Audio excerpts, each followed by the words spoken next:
All right, welcome everybody to the Choose Your Fighters anti-war rally. Emma, great to see you. Oh, great to see you too, Crystal. Thank you so much for having me. I'm excited to be a part of such an auspicious event and the Well, fresh fun. off of slaying an entire CNN panel, so Wow, thank you, the thank you. privilege is all mine, truly. Well, thank you for inviting me, and I want to fundraise for some candidates that are against this criminal, illegal war in Iran. Yeah, so the idea here, guys, and first of all, shout out to Oliver Larkin, Hartzell Gray. They're two fantastic candidates, but also, really they came up with this concept, and then they partnered with Progressive Victory to put all of this together. Shout out to the whole organizing crew, Hanya, Benjamin, Jay, Zach. You guys did an amazing job setting this up, and there's such an unbelievable cast of characters that are going to be joining throughout the night that, I'm not even going to go through the whole thing of listing them all, but among them is a whole bunch of candidates. And so the idea was, look, not everybody's going to be exactly identically the same in terms of their issues, but everybody here is vehemently opposed to the war in Iran and is incredibly committed to having policy based on human rights. And I think we've all seen, Emma, how important it is not just to have any old Democrat, but to have Democrats who are actually going to stand up and fight. This is something that a lot of people are telling me at No Kings today. I think this is like a very prominent sentiment with the Democratic base that really matters, that in these primary fights, we get new, more aggressive, more principled sorts of elected officials so that, Democrats really can stand up for the people and push back against these forever wars. Yeah, and the pushing back on the forever wars element is like only just one piece of getting candidates who are brave on this issue. Just like if you're a candidate that's brave on the issue of the genocide in Gaza, it's a litmus test and means that you're probably going to be a fighter for regular people in other areas. But it's also just a fight for the future of the Democratic Party, and these are some of the kind of branches off of that tree where it's really important now, I think, that the party, because the National Party is so reticent to identify itself with any kind of brand policy wise. They'll say affordability, but they're not specific about what they mean about that. It means that we're going to have to create a party brand from whole cloth. And that means just starting with the members and what people stand for. And so it's not about just getting any elected Democrat in office. We saw this with Joe Manchin, for example. I was once asked on an MSNBC panel, would you prefer a Republican in that seat where Joe Manchin was in power in West Virginia? And the answer is, I don't know, maybe, because Joe Manchin ended up killing the child tax credit, and that is a big part of why the Democrats got swamped on the issue of the economy and affordability, because creating a healthier opposition party as opposed to just like winning every election and then seeing what happens is, I think, the overall agenda here. We have to actually create a robust opposition party as a bulwark for fascism. Yeah, and it feels at this moment in particular extremely existential. I mean, obviously you have a war that is rapidly escalating with no end in sight in Iran. It's one of a number of wars actually that are going on around the world that we are directly involved with. I think we're courting an absolute financial catastrophe. We've, ushered in a fascist to the White House that has been doing authoritarian crackdowns. I don't think anyone feels confident about the midterm elections being free and fair. So the best thing that we can do in a moment like this, rather than just counting all of the woes, which I do spend a lot of time doing and spend a lot of time covering, et cetera. But when we come together and have, a coalition that is broad based, and we push forward candidates and organizations that are truly doing the work, that's a way that we can have a sort of positive impact. So a couple things before we get to some of the content that we have, because we truly have like a jam-packed timeline in here today. If you guys are able, go to progress.win/rally. That is the link, progress.win/rally. And there's also should be a QR code on your screen. That is a link where you can give money that goes to all of the candidates who are participating in the event tonight. They're all good progressives. They are all anti-war. They're all pro-Palestine. They're all the types of candidates that we really need to have in office and that we need to back. So progress.win/rally, if you're able to contribute there, I know it would make a difference. Some of these candidates are super high profile. Some of them are lesser known. They all need your support. And then the other thing that I would suggest is if you don't have the funds, no problem. You can sign up with DSA, you can sign up with Working Families Party, you can sign up with Progressive Victory to volunteer and also help out there because they're doing organizing efforts for candidates around the country as well. Yeah, it's I think a really kind of rare thing to be able to get all of these candidates in one place towards like a shared ideological goal, and that's so missing, that level of vision right now with the opposition to Donald Trump, especially because like look what happens when you don't have that vision. This guy gets to be anti-war by default, despite everything we know about him and despite what we're seeing right now. It's really important that we push this agenda forward. All right. Well, with that being said, I did not personally plan the run of show, so it is not my favoritism that has made my husband Kyle be the first person that we're going to throw to here. But young up-and-comer that, we're hearing about more and more, Kyle Kulinski, host of Secular Talk and also co-host of Crystal Kyle and Friends.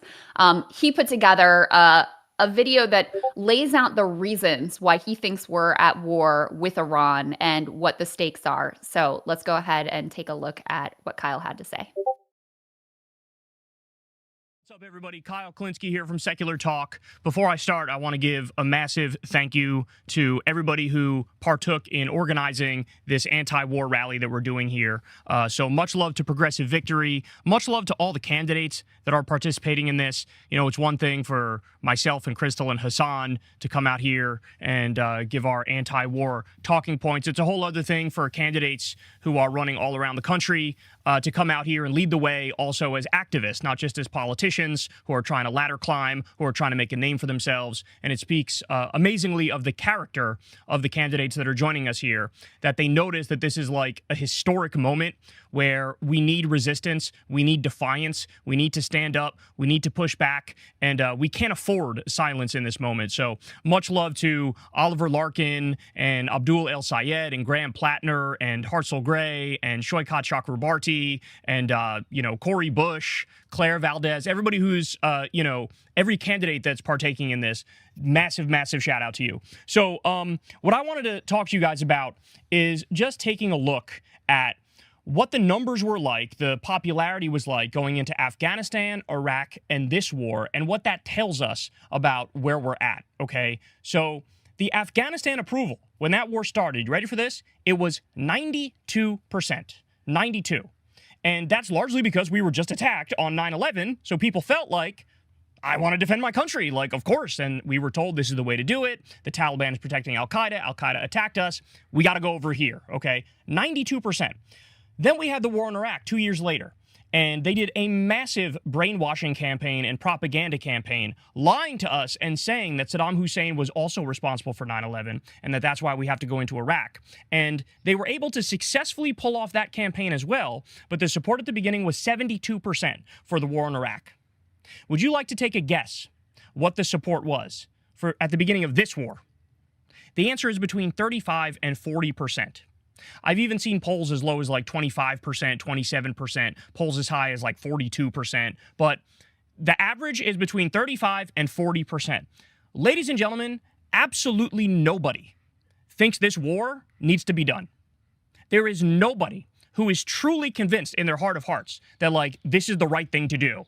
We need to go in and start bombing little girls' schools in Iran and bombing oil depots and giving a city of 10 million people all sorts of illnesses like Gulf War syndrome and cancer. They're not fooling anybody.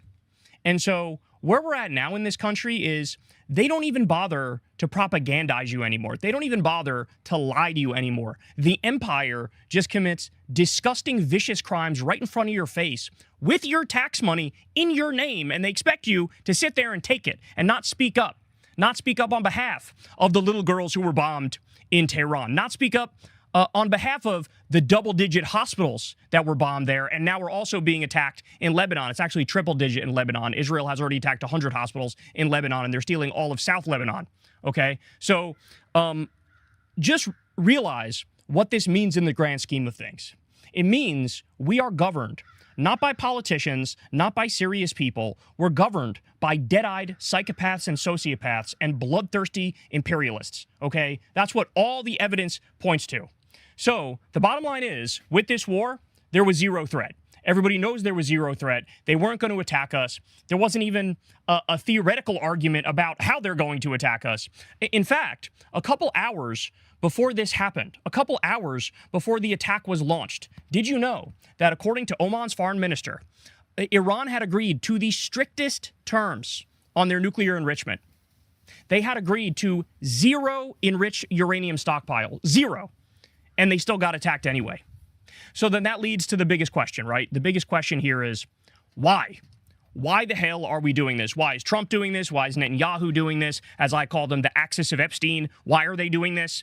And I came up basically with 10 answers, and this could be, any one of them could be the correct answer, or it could be a mix of all of them, okay? But the first thing is, Donald Trump has always been a goddamn warmonger. He's always been a warmonger. I used to pull my hair out in the first term, pointing at his record, increasing drone strikes over 400%, appointing every single neocon in Washington, D.C. to his cabinet, pardoning Blackwater war criminals who killed innocent civilians, massacring Qasem Soleimani, trying to coup Venezuela. I can go on and on. I don't need to, but you get the point. He's always been a warmonger, so the idea that he's ever been anti-war has always been bogus. He just lies half the time and pretended on the campaign trail that he was anti-war. That's the first thing. The second thing is Israel led the way here and made the call. Marco Rubio pretty much admitted this in the immediate aftermath of the attack. He said, look, Israel came to us and they said, we're going to attack whether you're with us or not. And we decided, all right, we might as well join because there's going to be counterattacks that go after our bases, so let's just join in. Okay. Then they tried to backpedal from that when they realized that they were announcing that they're beta cucks and that they're following Netanyahu, right? But that's another reason here. Israel led the way. Number 3, Trump had repeatedly said that Obama would do an attack on Iran to up his poll numbers. In fact, there's like probably double-digit tweets of his back when Obama was president where he said, looks like Obama's going to attack Iran because his poll numbers have gone down. Look out for that. He's going to do it, folks. He's going to do it. And then, of course, he ends up doing that, probably naively thinking this will make his poll numbers go up.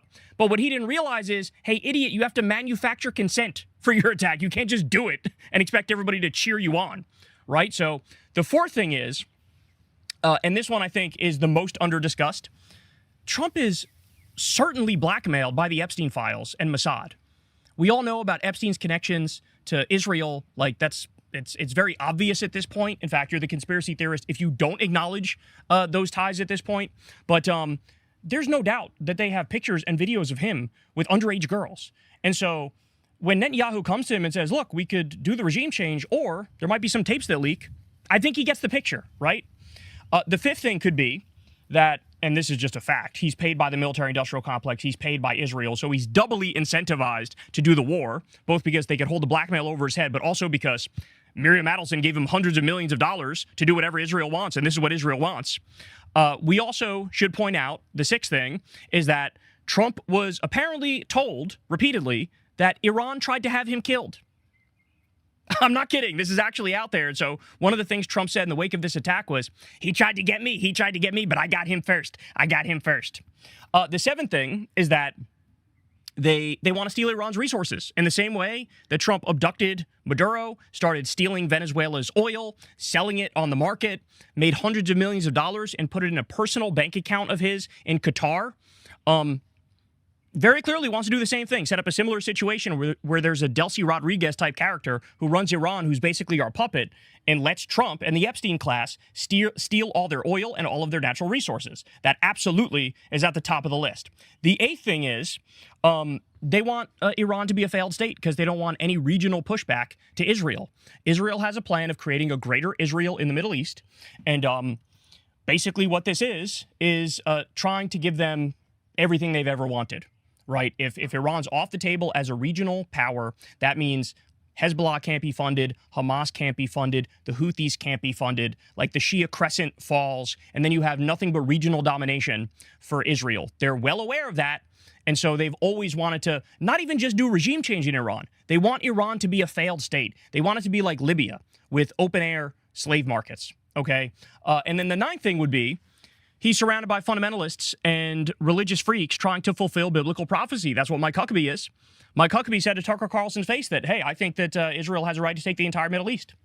I'm not kidding. This is what these people actually believe. There was that great article that came out recently. Jonathan Larson posted it, that about 110 U.S. soldiers went to this secular organization and said that at 30 different military bases, their commanders are ecstatic because they feel like this is a holy war. This is end times. This is going to usher in the rapture and Armageddon, and Jesus is going to come back on a winged horse and bring them up to heaven.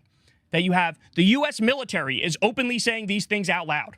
So this sort of fundamentalist thinking is impacting all of our foreign policy. And then finally, Trump clearly thought that this war would be easy, like Venezuela. And he thought it'll make him an historic president.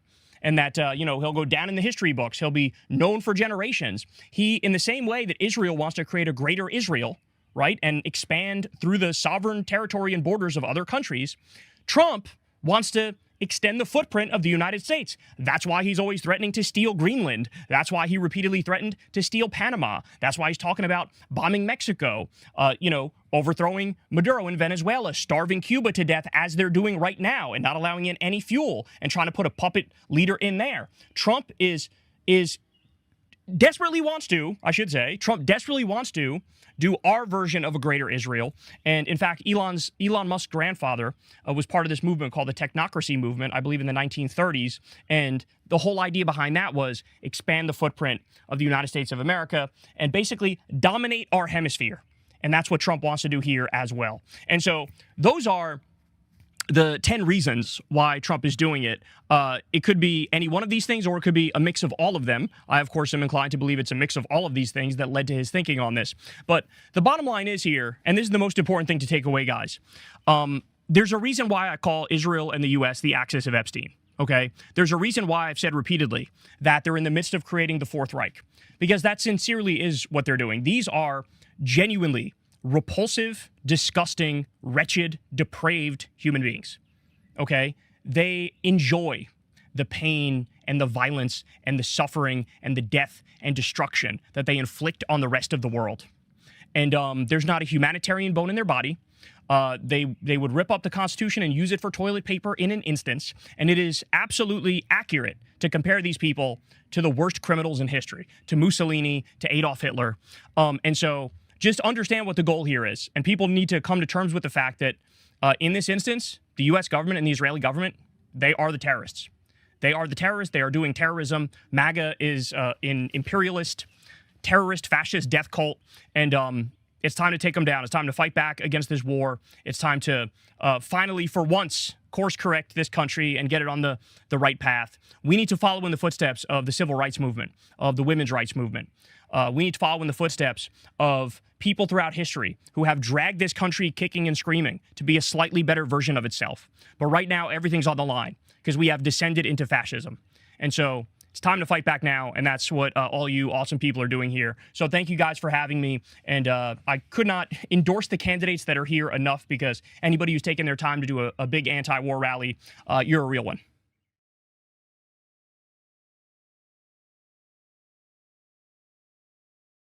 Awesome people are doing here. So thank you guys for having me, and I could not endorse the candidates that are here enough, because anybody who's taken their time to do a big anti-war rally, you're a real one. All right, y'all. Emma, he doesn't hold back. I love Axis of Epstein so much. I've been using it so much in my daily life these days. So got to give Kyle credit for that was like a middle of the night, like, epiphany. Like, I mean, babe, wake up. Like, going to Axis of Epstein. He is on the front lines of dark woke, and he's honestly leading the charge. So I'm just love what Kyle's doing. And you know, when I first started getting interested in politics, his channel was a big deal on that front, opposing the Iraq War. And so he's remained very consistent. And here we are today. That's awesome. All right. Well, it's kind of a perfect setup. We've obviously got a bunch of amazing friends who are up here with us now, who are all icons in their own right. Because Kyle was setting up there some of the reasons he thinks that we ended up in this horrific war, even though the American people are overwhelmingly opposed. And I would say also one of the really head scratching things as we talk about, a democracy crisis is on the Democratic Party side. There is basically no one who supports this war in the base. But among the elected officials, it's a little bit of a different story. And we've seen, not just with this war, but with others, how there oftentimes is a bipartisan pro-war consensus. So what is going on with that? Well, there are a number of things, but one of them is certainly the influence of big money in politics. And in particular, the influence of AIPAC, which has come under incredible scrutiny, and a lot of people have gotten an education in how important and significant this one source of funding has been, thanks to the work of Casey Kennedy, who joins us, who's one of the co-founders of Track AIPAC. We also have with us Lily Greenberg Call. She is an organizer. She's an activist. She's a spokesperson. She became the first Jewish political appointee to resign in protest from the Biden administration over their support for genocide in Gaza. Incredibly courageous person. So grateful to you, Lily, for standing up and also for being here. We have Nida Alam, who just ran an incredible race down in North Carolina. And her perspective, she can speak to what it's like to have this flood of cash, not only from AIPAC aligned sources, but other big money, for example, AI aligned sources as well coming into her race. And then, of course, my dear friend, Joy Reid, both fellow MSNBC refugees. And of course, Joy now has an extraordinary channel herself where she tracks all of the news of the day, but certainly has a particular focus on money in politics. So with that, Joy, I'll give you the first word here about, the impact of AIPAC and big money overall. Absolutely. Well, this is my first time on Discord, so I'm going to welcome myself to the platform as the auntie in the room here. I'm excited. I feel to be on the new the same technology. way. I'm sorry for any boomer I still moments that can't I figure have. it out. I mean, we got on thanks to my husband. And I also want to say I always love being anywhere where Crystal is. This is my homie from the old school back in the old days of the artist formerly known as MSNBC. And we're gonna have to work on Kyle coming out of his shell. We're gonna have to get him to tell us how he really feels and stop being so shy and retiring in talking about the things he believes. Very But diplomatic in the way he very communicates. diplomatic. But I mean, I like that he laid out the causes for the war in the way that he did, because I think it really gets to something that I believe, and it's not just my opinion, because as journalists we're here to give analysis and context, not our just sort of unschooled opinion. You don't want to hear my opinions about Donald Trump. It would be full of curse words, and you would probably not be able to let your aunties and grannies hear this Discord. But my analysis is very similar to Kyle's, in that as I've observed Donald Trump, and I've observed a lot of presidents, Donald Trump is not so much a president as he is a means to an end. And if you just observe the right over the past 150 years, really from the end of the Civil War on, the conservative movement, whether it's called itself the Democratic Party, the Dixiecrats, or the Republican Party, wherever that conservative wealth core has existed, it's always really had like one or two specific purposes. Their main purpose is to get back to a status quo anti sort of pristine capitalism, which is what the country started out as. If you think about enslavement, it's pristine capitalism, very low cost of labor, almost zero cost of labor, no unions, no pushback. And even white people who were not enslaved were dirt poor. There was barely any middle class. There was really nothing other than the elite, the wealthy white Christian men, and everybody else. And everybody else was chattel or a little better than chattel. That system, which we think of as a horrible era in American history, for a certain type of person was the best of times. It was when America was great. The Gilded Age, similarly to them, a time when you really didn't have any thought that labor would ever stand up to you, when you could do to your workers whatever you wanted. It's better than slavery, but by degree, right? Trying to get back to that is hard, because the things that you would have to propose to get back to that kind of pristine capitalism would be deeply unpopular with everybody who's gained, particularly since the 20th century. Well, who gained? Women, minorities, unions, children who were no longer used as child labor, women who were able to get, health care, abortion care, access to birth control. All the people who gained in the 20th century are a threat to you if you're trying to get back to that status quo ante. Well, what do you need to try to force a public that doesn't want to go back to the horrible times when most people were in economic misery? You have to give them a trinket. And Donald Trump is more a trinket than a president. Donald Trump is sort of this avatar for every elite, economic and financial elite person that wants something. He's the perfect way to get it because he bedazzles about 30% of the adults in this country, mainly white, but even increasingly some people of color. He bedazzles them. He dazzles them so much that he, in his presence alone as the leader of a religious cult, can let you get almost anything. So if you are one of the big, Northrop Grumman or one of these big military companies that wants forever war because it's so profitable, he's your guy. He's going to do forever war for you. If you are a big AI company that wants to despoil the air and water in poor communities and build your AI infrastructure in their neighborhoods, he's your guy. If you're at the prison industrial complex, he's going to create for you not mass deportation, but mass detention. It's even better. You can build concentration camps, private prisons. He's perfect for you. If you're on Wall Street, perfect for you. He's going to make you rich, even as he makes your employees poor. You name it. Every economic elite loves Donald Trump. And you ask yourself sometimes why so many people, who you and I both know, Crystal, behind the scenes will tell you how much they hate Donald Trump. Republicans who despise him will stick with him to the bitter end because he's a means to an end. The Supreme Court that are monarchists, about 5 of them who believe we should have what amounts to a king. Well, Donald Trump is perfect. He's the vehicle through which you can create the unitary executive theory. Even George W. Bush, who's not a bright man, stood in the way of a full unitary executive. We got a certain degree of surveillance and et cetera, but they didn't get to go all the way. Palantir, which came after 9/11, which has taken full advantage of the terror of 9/11 to build this massive surveillance state, they can go all the way with Donald Trump. Donald Trump is a means to the end of everything horrible and rotten. If you're a religious fundamentalist Christian nationalist and you want to create a white Christian nationalist hellhole that's something like Gilead, he's going to let you do that too. Project 2025 never would have passed other than the beguiling sort of presence of Donald Trump. So I think Kyle has it right. And I think what the media is failing to do is making the linkages. They're treating each of these horrors as a separate story. For Israel, I'll close by saying this. For Israel, Donald Trump is the perfect president because Bibi Netanyahu has been trying to get an American president to use our blood and treasure to fight a war for him on 7 fronts in the Middle East so that he can at least promise his insane far-right base that keeps him in power, Eretz Israel. And Eretz Israel would require Israel to expand, quintuple its size by eating up half of Lebanon, parts of Iraq, parts of Egypt, most of Jordan, parts of Iran. They want to expand all the way from the Tigris and the Euphrates all the way to the Nile. And they can't do that without a failed state in Iran.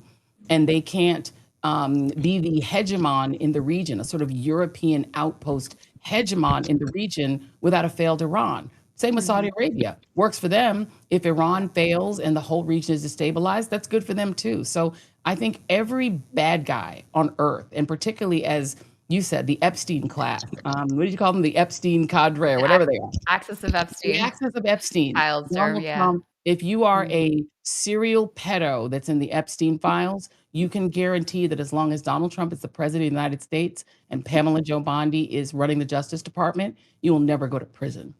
So he serves every nefarious, wicked purpose on earth just as one single president. It's why they will never let him go. And if he says he wants to stay in office until he dies, the Republican infrastructure, and unfortunately, some Democrats won't really stand in the way of letting him stay there forever.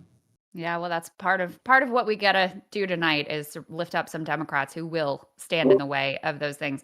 Casey, I wonder if you could jump in because you and Corey did something that turned out to be very controversial, which was just to put out publicly available information in a digestible format about one of the more significant sources of funding in politics, which is AIPAC. And I'll tell you, I was at the little local King George County No Kings protest today, and there were people there with anti-AIPAC signs, which I never in my life would have thought would be possible. And it's not all you, but you guys had a lot to do with that. Just talk a little bit about why you thought this was important to shine a light on. Yeah, so this was something I started learning about several years ago, but once it came really more into the public consciousness following October 7th and then the unfolding live stream genocide that we could all see, it was something, the lobby is something that I knew about, had some background information on that I had just been doing in my own independent research, but a lot of people I knew didn't. And if I ever brought it up with anybody, they kind of looked at me like crazy-eyed, like, what are you talking about? There's no way there's this huge entity that has that much control. And the more you try to explain it and explain it how deep rooted it is and how widespread it is, it's just a lot for people to like digest all at once. So that was really the root of me trying to figure out what is the best way for me to highlight what's going on in a way that's really tangible for people.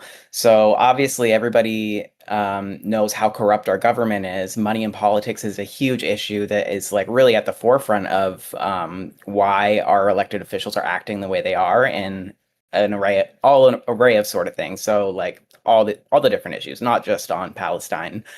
And so doing that research, I was just like, all right, let's highlight the money they take from the lobby. I haven't seen anybody really like just highlight that in itself. So we started making the receipts and people just took off with it and it caught on like wildfire. One of the early criticisms that we got was like, why are you going after AIPAC? Like nobody knows what that is. And we were like, that is the point. This is one of the biggest players in American politics, electoral politics, particularly in the last couple election cycles, becoming like one of the biggest spenders in the entire country. So that was just something that we felt was, we really need to highlight where is the source of this? What's the driving force of this entity? And how can we kind of use that, make them like as politically toxic as the NRA, basically. We just wanted to make them a political liability for anybody who works with them. And the more that they are known, the more people find out about them, the less popular they are and the less sway that they're able to hold. And Nita, you have seen so AIPAC has kind of realized that they've got a branding problem, and especially with the Democratic Party base. So they have gotten more strategic and sort of savvier in the way that they mask their money. And so perhaps you could speak to that, because I think it's really important for people to understand. It's not enough anymore just to ask politicians if they won't take AIPAC money, because there's a variety of strategies that they're deploying to make it so that it isn't technically AIPAC money, even though it's coming from the same set of donors. And you saw that directly in your race. Yeah, absolutely. So, I mean, I saw it when I first ran for this seat in 2022, when it became the most expensive primary in North Carolina's history, with AIPAC coming in with over $2 million, and crypto billionaire Sam Bankman-Fried, who's now in jail for fraud, came in with another $2 million. And then 2026, this election, we saw that shift from a lot of the work that Casey and Track AIPAC has done of educating folks, and just the local grassroots pressure that we were able to put on Representative Fushi, that at the end of 2025, she finally said she was no longer going to take support from AIPAC, even though it took 3 years into the genocide. It took her flying on an AIPAC-sponsored trip to Israel to take pictures with Netanyahu, sending billions of our taxpayer dollars to fund a genocide, for her to even take that stance. But it wouldn't have happened if it weren't for this education piece. And since she'd taken that pledge, and we had been able to outraise her, out-organize her in every way, that in the last week before the primary, that was when the establishment was kind of like, oh shit, like, we're about to lose this seat.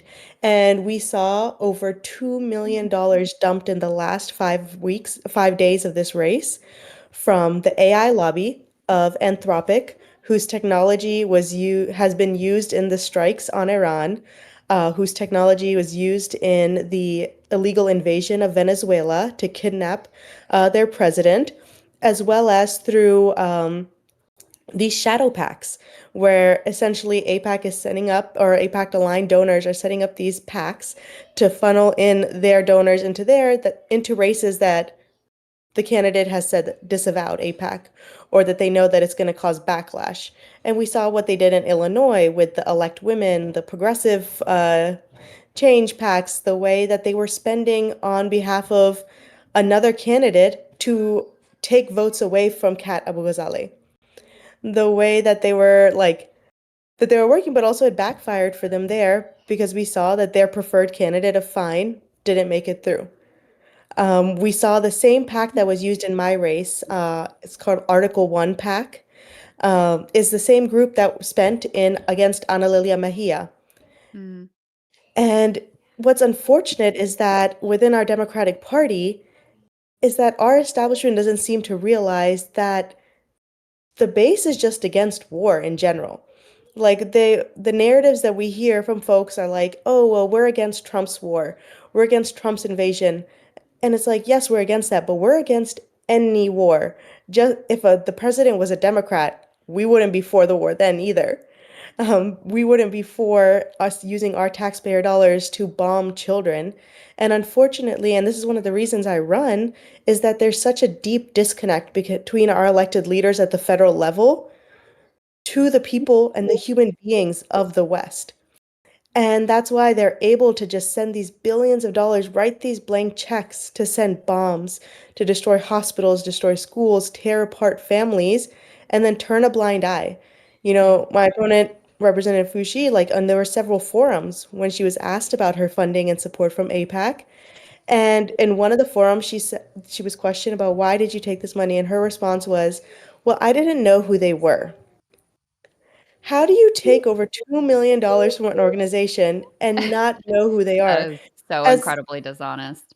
Yes, and then on top of that, she was later then it was at another forum, and I said that I'm proud to be the only candidate in this race that has not accepted a cent from corporate PACs, the pro-war lobby, and I have not spent billions of our dollars to fund the killing of over 70,000 Palestinians. And her response was, I haven't funded the killing of anyone. Mm. What do those billions of dollars towards bombs to. go to? Yeah. They're not building homes. They're Well, not Nina, building communities. I was telling you, you know, ran two incredible races, came this close, and you forced her to take new positions. So incredibly, incredibly important there. We've got some new folks, some a young up and comer you may have heard a little bit about, especially recently in the news, the extremely controversial Hassan Piker. Hassan, great to see you. Yeah, I hope that we can start off with 10 condemnations and disavowals before we continue. Let me just go through the panel here and ask everyone if they could just real quick condemn Hassan Piker, please. Major Are we Oh, going I'll in do it. alphabetical I'll do it. order? All Like, over. how are we doing this? Condemn, condemn, condemn, condemn, condemn. Submitted in You're a little chat. bitch. Condemn. Leah, I'm going to get to you in just a second, but Hassan, I know that you have kind of limited time, and I saw you're out at the No Kings rally today. What was that? What was that experience like? Are people upset? Like, what's the vibe after all of this news coverage about you? Are people upset at me? No, obviously, if that's what you're asking. But the vibe is always the same at these rallies. You know, there's a lot of kind-hearted liberals, like self-identifying liberals that unfortunately don't have the language to like adequately communicate exactly what their frustrations are. Because there's a limitation there where I think that's part of the reason why they express like no kings, right? It's all encompassing.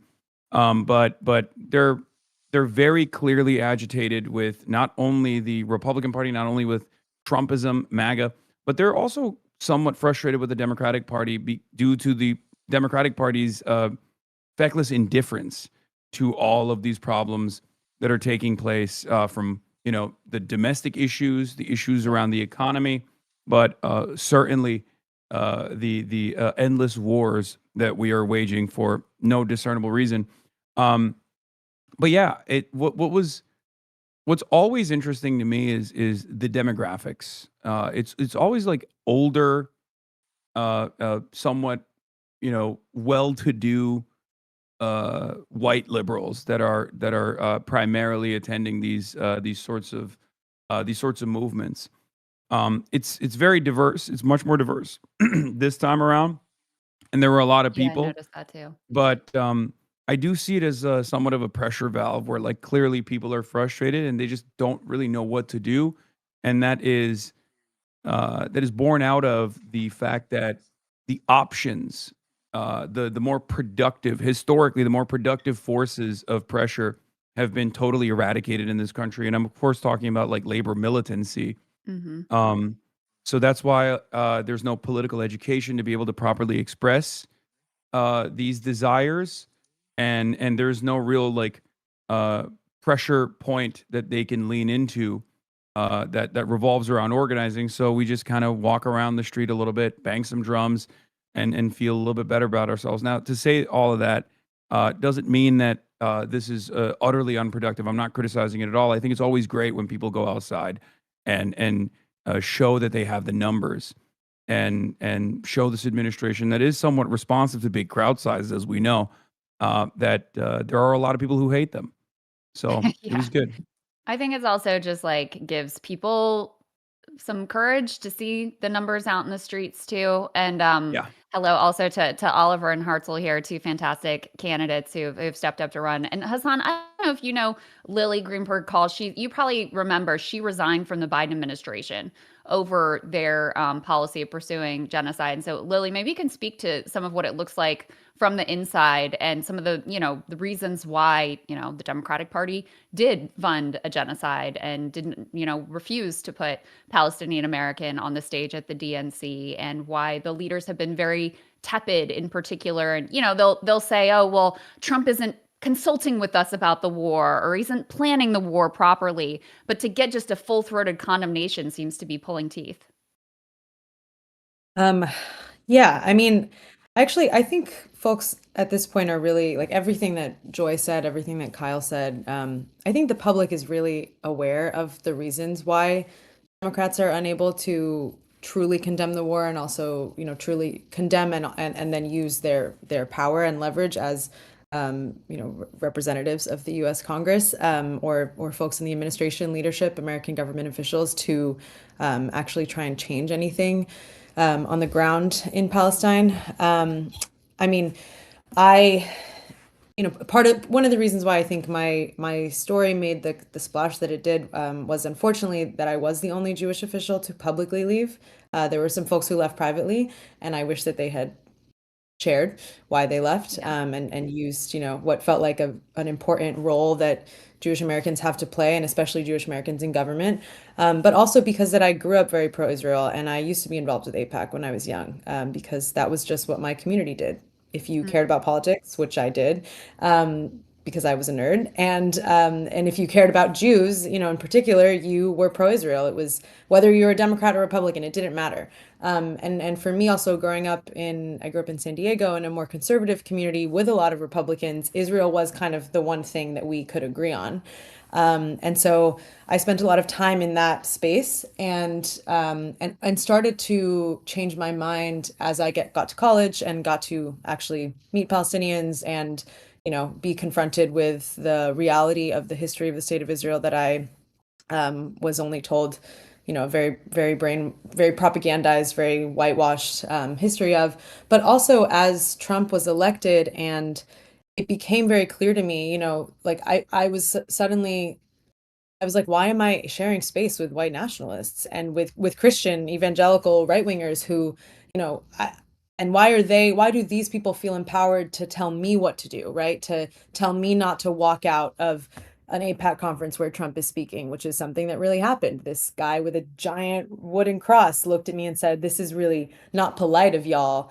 And I was like, hold on, I thought people here were here because they cared about Jews and American Jews. And again, I was like 20 or 18, but all of that kind of like ugliness rising to the surface is what helped to break a lot of the cracks for me. And then working in the administration, like even when I went in, was already moving to the left in a lot of ways and was very clear-eyed about the role of AIPAC and the role that corporate interests play. But it was another thing then to see the genocide unfold and to see that, I was organizing like massive dissent throughout the government, Capitol Hill staffers, administration, people across ages, rank, folks at the State Department, folks where I worked at Interior, like it didn't matter. It felt like pretty much everyone around me, for varying reasons, thought that we weren't doing enough and thought that our policy of unconditional support for war crimes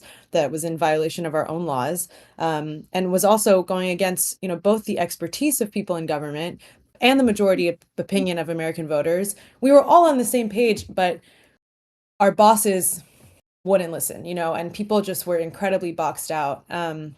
And I've had Palestinian friends of mine get told to their face by members of Congress, we sympathize with you. You have the moral argument, but until you bring us money or votes, nothing is going to change. And I think that it's So clear cynical. to, yeah, incredibly. I mean, how if you want people to care about government or care about democracy, like that's a really good way to do it. But I think it's very clear to everyone now that AIPAC, functions as like a right-wing organization, and that it's a combination of industries, as y'all were saying. Like it's tech, it's AI, it's defense contractors, but it's also just the corporate powers that be. And it has, nothing to do with protecting Jewish safety, of course, and nothing to do with protecting the interests of the American people. And it's not even just about foreign policy, because all of these things are connected. Our war economy lines the pockets of billionaires here. Tech makes a lot of money, in the ICE and deportation and incarceration system. Like all these industries profit from forever war and incarceration and deportation. And those are the people who give the most money to our representatives.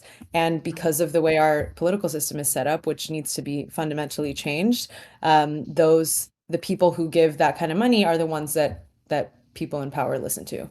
And yeah, I mean, that is unfortunately the reality. I think that there is a shift in terms of being able to buy. It is harder now, and it will continue to get harder to buy people's votes, because we have access to internet and social media and the kind of platforms like the one we're on right now that help people break through some of the mainstream media and just like lack of education and lack of political education in this country. But that's also why these like mass mergers of all these media companies are going through, and why someone like Jeff Bezos even wants a newspaper in the first place, because they want to control the flow of information that reaches voters. Absolutely. And that's one of the reasons why I don't know how familiar people are on this call with the organization called A New Policy that was founded by two of the other folks who resigned from the administration. But I'm doing some work with them and supporting them, because I do think it's going to take a combination of outside pressure and people who know how to play the inside game, and to like really change the politics around Israel, Palestine, and create those new incentive structures within Washington. Well, we really admire you for the journey that you took, and also the courage that you showed to come forward. It was incredibly important, and for the work that you're doing. And Lily, Casey, Joy, Nita, thank you guys so much. I could talk to any one of you guys for like the whole night, but we have a million guests in the lineup. So thank you all so much. Love you Thank guys. you. Great to see you. Thank you so And much. Happy to be Hassan, I here. think one of the strategies, in terms of, you have these mainstream politicians who realize now that they are wildly at odds with the base of the party, is now, I mean, I think this is part of what's happening with the whole decision to like demonize you, even after Cuomo tried this and it didn't work too well in the mayor's race, is they Yeah. also don't want to have to talk to you, because they know they're going to have to answer questions that are going to make them look Yeah. really bad. So I think that's part of what's going on here too. Like Alyssa Slotkin, I think, was one who was like, that's out of bounds, well, she doesn't want to have to answer the questions that you would put to her. Yeah. I find it really funny because like I never invited them onto my show. I like they're just like saying that they refuse to talk to me Preemptively. ahead of time. And it's very funny because like there are some establishment liberals that have wanted to come on the show, and I've kept it private in the past, but one of them actually happened. My refusal happened in front of a New Yorker journalist, and I didn't realize that wasn't off the record. So that's if you want to find a name, I'm not going to say it, but it's on a New Yorker magazine article. Now, what's interesting is, you nailed it. These guys don't want to have that conversation at all. And I think what they are trying to do, what they think is they're operating with an old guard mentality where they think like, oh, it's very prestigious for a random Twitch streamer to appear alongside a politician. It's giving them credibility. It's very prestigious for a random Twitch streamer to get favorable media coverage from legacy publishers, like the New York Times. Oh, we went to the Vanity Fair's Oscar party. Like, we have to do something about this. And what they don't understand is that in the new media environment that we exist in, I get a lot more real, broad awareness out there when I appear on Theo Von's show. That's just the Mm-hmm. reality. Mm-hmm. The eyeballs and the attention are, maybe fortunately or maybe unfortunately, in the hands of people who are in new media, which don't have these similar attitudes, don't have this kind of like a gatekeeping perspective. And it's not necessarily good for me when a politician comes on my show. As a matter of fact, I get inundated with smears. It's good for them. I do it because there are politicians that I want to hype up. I mean, Oliver's in here right now. He was one of the people that we both fundraised for and also had on and interviewed. So I And think a just lot for of people to people know, understand it. Oliver's running against Jared Moskowitz in Florida in a Democratic primary, and very Yeah. important race there. Yeah. And the thing is, like, most people understand that, and that's precisely the reason why they are hearing, Third Way make a big fuss about this issue, and demanding that Democrats draw a line in the sand, and maybe even getting a little bit of help from some of the other advocacy groups and lobbying arms that we have heard from earlier. I'm of course referencing Israel. That politicians do these sorts of call out posts. It is really remarkable that they've chosen a 90-10 issue in the Democratic Party's base to like draw a line in the sand over, because most Brilliant. people understand that this is not about perceived anti-Semitism or anything like that. It's absolutely about genocide. It's absolutely about apartheid. And it's absolutely about denying aid to Israel, like conditioning aid to all countries, but certainly denying aid to Israel for its crimes. It's illegal in our laws for us to give a single dime to Israel, because they're very clearly using it to violate our laws and violate international human rights laws. Yeah. I also want to welcome in Qasim Rashid. He is a human rights lawyer, author, former congressional district candidate out my way in Virginia, and very courageous person as well. And mentioned before Hartzell Gray, but just to give people the details there, he's a Democratic Socialist. He's a former NPR host. He's running for Congress in Missouri's 4th Congressional. Is that Kansas City, Hartzell? Yep, KC, that's us. Very nice. It's a Super Bowl district. I don't know if you knew that. Gotcha. Hartzell, what are you seeing in your race in terms of, how animated people are about the war right now? Yeah, and if I can start real quick, just to kind of piggyback on the AIPAC conversation. So before we had even announced our race, so we were actually running in the 5th against a 20-year AIPAC incumbent, a Democrat. This is before the gerrymandering assaults, right? And so at the time, we hadn't gone public with our race at all. We had done some preliminary paperwork and things like that. But I'm on Insta. And it's a Sunday night, and I get a random DM, and the person says that, "Hey, congrats on your race," and she has it all laid out for me. And she says, "I'm with one of the biggest lobbying firms in the country. Would love to reach out and have a conversation." Like, literally says lobby in the email. Like, it's crazy, right? So I sent that to my campaign manager, and like, no ifs, ands, or buts, like, mask all the way off. It literally said her name at AIPAC.com. And so what we did immediately was go hit up our friends at Track AIPAC. So shout out Casey one more time. But it is just another example of trying to buy off another black face to shill and stump for a genocide and an apartheid and an ethno-national state. And so this is the kind of game, and to them this is a game, but it is a real life, it is our lived experience for us, but to them it is just a pawn, a chess piece. And at the time, by the way, Cleaver is an AIPAC candidate, the 20-year, 80-plus-year-old incumbent. So they are still going to hedge their bets for the young black dude as opposed to shilling for Israel with the old black dude, right? And so that is just right off the bat. I want to just say how much like this is an assault on democracy in the guise of human rights for a marginalized group, and I just think that that is disgusting, to be honest with you. So what I'm seeing on the ground, I am seeing people who have worn the Trump hat 3 times, will vote for him another 3 times, which I think is probably their plan, I think, at this point. And what they know about Trump, to quote some of the evangelical words, it's like they know Trump is an imperfect vessel, right? But it is the MAGA Republican congressman they have, who I'm going up against, Mark Alford, who is supposed to, soothe Trump's worst angels. So I can't get them to say that Trump sold them down the river to Israel. But what they are telling me when I knock those doors, they're saying, hey, Mark Alford sold us down the river to Israel. Because our folks understand that, private equity who are taking up our apartments in downtown Kansas City are also taking up the apartments in rural America, but also their farms, right? So why are we sending bombs to blow up babies in schools when we could be, I don't know, funding rural hospitals here, are just making sure we guarantee universal health care, housing, a guaranteed job? Like, our folks are feeling this. Missouri is the show me state, and these folks are showing their asses. And so what we are doing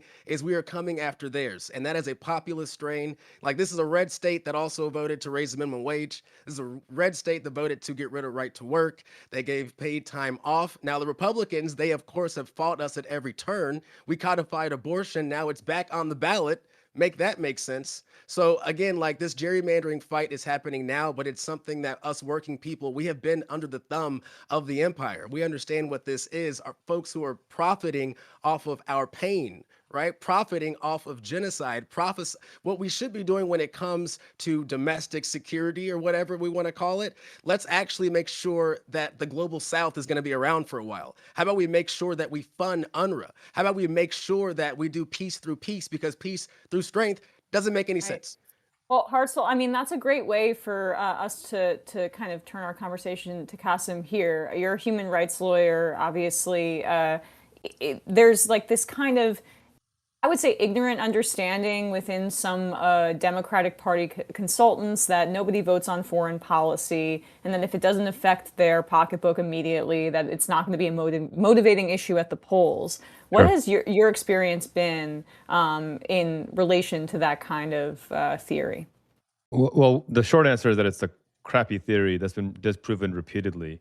But before I even dive into that aspect of it, that theory could have some merit, some legitimate merit, if the Democratic Party had been a party that championed working people, if it worked on getting corporate money out of politics, if it worked on raising the living wage when they had the trifecta, and not letting the Jim Crow filibuster prevent them from doing something as basic as that. If Biden and Harris had fought to extend the child tax credit, which once it expired because they capitulated to Manchin and Sinema, childhood poverty raised by 33%, literally overnight. If they had canceled student debt, if they had passed universal health care.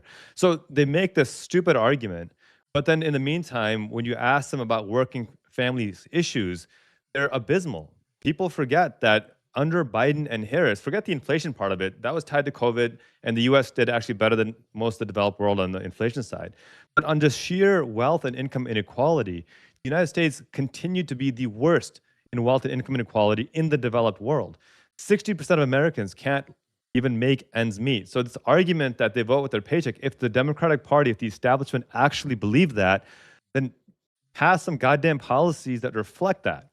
But beyond that, what we know from more than 30 surveys conducted during the 2024 election was that the number one issue, and IMEU did a poll right after the election as well, the number one issue was, why are we funding a genocide in Palestine right now? Why are we sending $38 billion to a regime that's being credibly accused of war crimes and genocide when my kid can't get enough to buy school lunch, or I can't afford basic daycare? And so I think this the disconnect of the domestic policy that isn't serving working people, and then not recognizing that people aren't stupid and they see that Israel has universal health care, we don't. They have free college tuition, we don't. They have abortion access, we don't. You're not inspiring people to come out and vote for you. You're simply pointing out your own hypocrisy and not realizing it. The last thing I'll point out is that Biden ran on Build Back Better. That was his shtick, right? That you elect me, I will save the soul of America, I will restore order, I will restore a sense of decency. And then the second they ran into a tiny bit of opposition from within their own party, they just dropped it completely. And we saw Harris do the same thing as well. Ran a strong campaign at the start, and the second her brother-in-law said, hey, maybe lay off on the attacks on the corporate executives, we saw that whole thing shift again. And I think until the Democratic Party establishment recognizes that we need more than just slogans, it can't be just, that meme of the difference between Republicans and Democrats is Republicans will bomb a brown country and Democrats will put a pride flag on a plane and bomb a brown country. Like, the difference cannot just be that. It has to be substantive. And until that happens, we're going to keep losing elections. So Hassan, you raised money for Oliver. You did some. You guys streamed together. So Oliver, was that we raised like how did 60 grand. that go for you guys? Materially changed the course of our campaign. And that's I awesome. think that was really just a flashpoint in what so many people across the country have been feeling. And honestly, why Hartzell and I came together to help organize this event, which with such an incredible lineup, I can hardly believe how many people are participating. But it makes an awful lot of sense because when Jared Moskowitz came out against the Ro Khanna and Thomas Massie War Powers Resolution, Jared Moskowitz went so far as to call it the Ayatollah Protection Act. That was just an insult. It was a slap in the face to his colleagues. And that was really the first moment. I've been running against Moskowitz since last year, and he's been awful on many different issues preceding this. But this was a flashpoint because he was giving Donald Trump a blank check to take us into war when my generation, Hartzell's generation, our communities have been completely divested from to spend trillions and trillions of dollars overseas. And so it occurred to me that, yes, I need to elevate this fight against Jared Moskowitz, but there are candidates waging this fight all across the country against AIPAC Democrats, against AIPAC Republicans, and so that we needed to organize. And that's my background is as an organizer, but going on Hassan's stream, and I find it really irritating, but also a little bit humorous because not to compare Hassan at all to Joe Rogan, but I do remember a discourse around a certain Democratic candidate for president, an independent from Vermont, going on Joe Rogan in 2019, and people lost their freaking mind that Bernie Sanders went on Joe Rogan's show. And then fast forward 4 years, why didn't Kamala Harris go on Joe Rogan's show? So I can see a scenario where people are scolding Democrats for going on Hassan's stream now, but this is a platform that is going to be decisive in 2028. The online space, Hassan's, speaking truth to power, like calling out the genocide, calling out the neo-colonial apartheid state of Israel. This is becoming a bipartisan issue. I mean, we ran a poll in our district earlier this month, and for those who aren't aware, I'm running in sunny South Florida, one of the hotbeds of AIPAC candidates. I'm running against Jared Moskowitz. We've got Debbie Wasserman Schultz right next door. There's this perception that South Florida is uniquely different or uniquely less caring about sending U.S. taxpayer dollars to bomb children overseas and to perpetuate a genocide. We ran a poll, and by a 2-to-1 margin, people want to condition, reduce, or completely eliminate military aid to Israel relative to those who want to continue funding this genocide as Donald Trump drags us into war, as Israel invades Lebanon and creates 1 million refugees. And my perspective is we just have to be open and honest. We need to have a family conversation about AIPAC's influence in our democracy. AIPAC endorsed 109 insurrectionist Republicans after the 2021 attack on the Capitol. In that very next midterm, AIPAC doesn't care about democracy. AIPAC cares about what AIPAC cares about, which is the corporate interests, the billionaire class, and perpetuating this U.S. colony in the Middle East that is only able to exist with our taxpayer support while we're getting affordable housing divested from. When we've got $1 trillion in Medicaid cuts, they're asking for $200 billion for this war with Iran. Where do you think that money came from? It's coming from the $1.1 trillion in Medicaid cuts. Meanwhile, we can't have public transportation or affordable housing. So I was more than glad to go on Hassan's stream. This is we need as Democrats, we need to go into these spaces. As a democratic socialist, there's a lot about our campaign that is challenging assumptions about South Florida. But what I can tell you is that at the No Kings protest in Fort Lauderdale today, I was standing on the beach speaking to a few thousand people. And when I said South Florida deserves our Zoran Mamdani too, we deserve democratic socialism in our community too, because the working class is all across the country.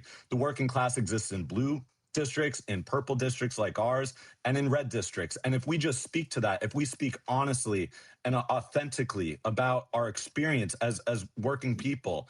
I'm 33 years old. I never even ran for student council, but I'm doing this because our country needs to change. We need to change, and this Democratic Party needs to change. And so that's maybe putting a pin on it, but I would very much encourage any candidate that is curious about going into these spaces, do it, because this is a community, the online space, this is decisive in our elections now. This is where people intake information, they build community, they process information, they disseminate it.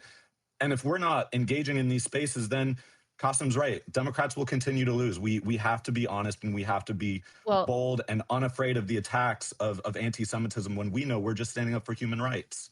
It's also just, I mean, it does remind me of Zoran's election, because right after Trump wins, all these Democratic strategists are like, we've got to win back the young men. How can we do that? And then here's this candidate who is, phenomenally popular with young men. And they're like, no, not like that. And I mean, same thing, Hassan, you speak to a lot of young men who really look up to you, who could easily be, if they got on the wrong algorithm and were swayed in a different direction, you could imagine them in, a right wing on Nick Fuentes or whatever audience.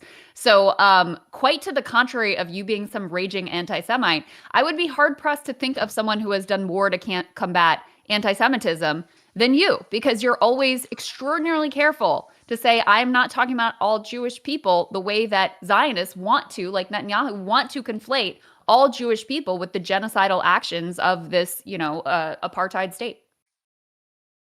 Yeah, absolutely. I mean, I do my very best to such a degree that people sometimes even get annoyed.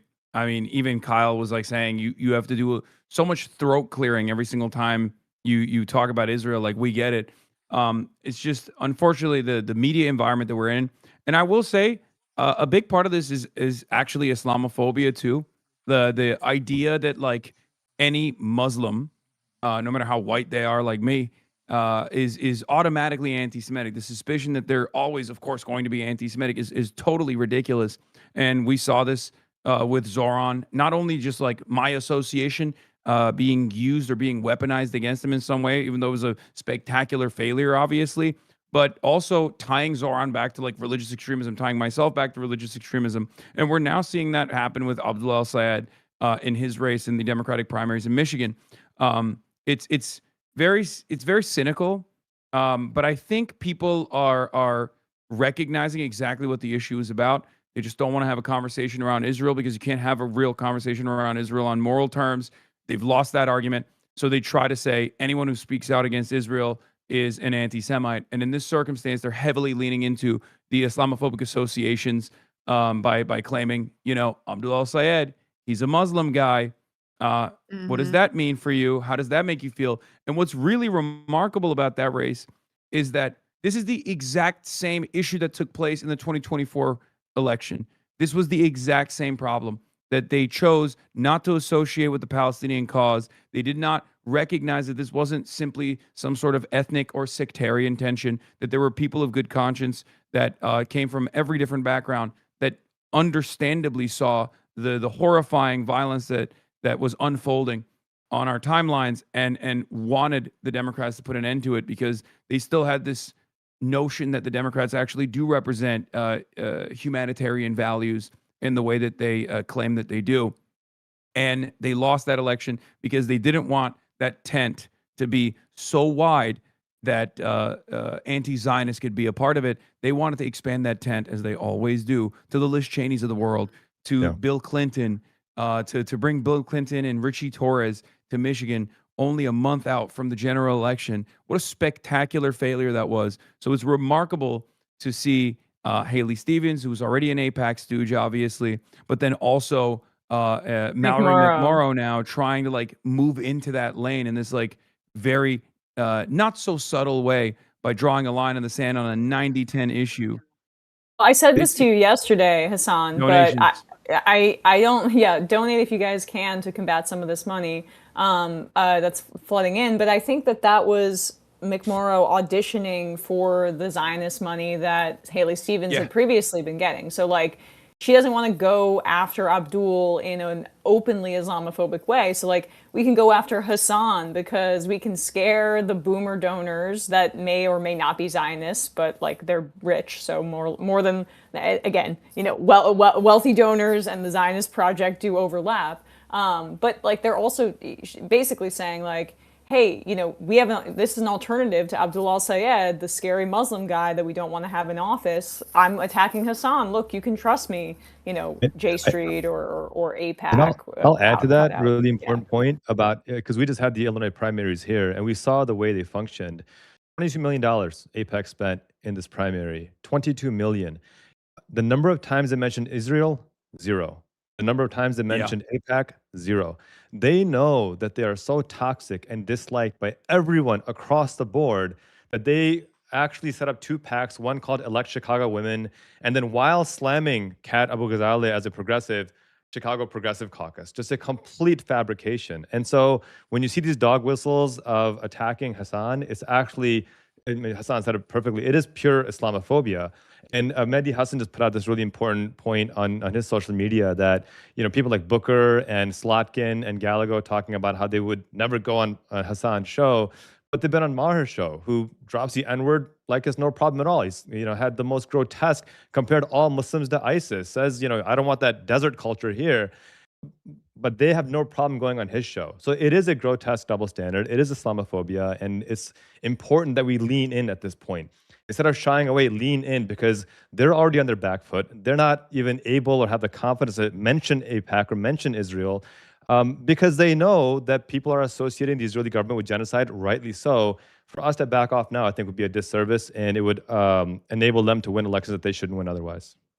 And can I say real quick? I mean, in what world does a Democrat ever allow themselves to take any NRA money or any kind of gun lobbyist money, right? Like, why is there some kind of exemption when it comes to not just AIPAC, but again, like this is a broader conversation now, right? It is the entire Israel lobby, and again, like especially with this $200 billion ask, especially in like rural America, even they're like, wait a minute, like hold on a second, like number one, this don't make sense. Also, does this have something to do with Epstein? I mean, our folks, the amount of insulting of intelligence, but like what I'm also learning is they don't want to be educated. But what we can do as folks of the left is to just kind of help point out the direction, right? Like, yes, no, this is absolutely part of the Epstein class, that axis of Epstein, right? But it's also a 40-year project of a bunch of neocons and warmongers. And so I'm not saying that I'm going to draw a line for you because I'm not going to insult your intelligence, but I'm saying, like, if you look that way,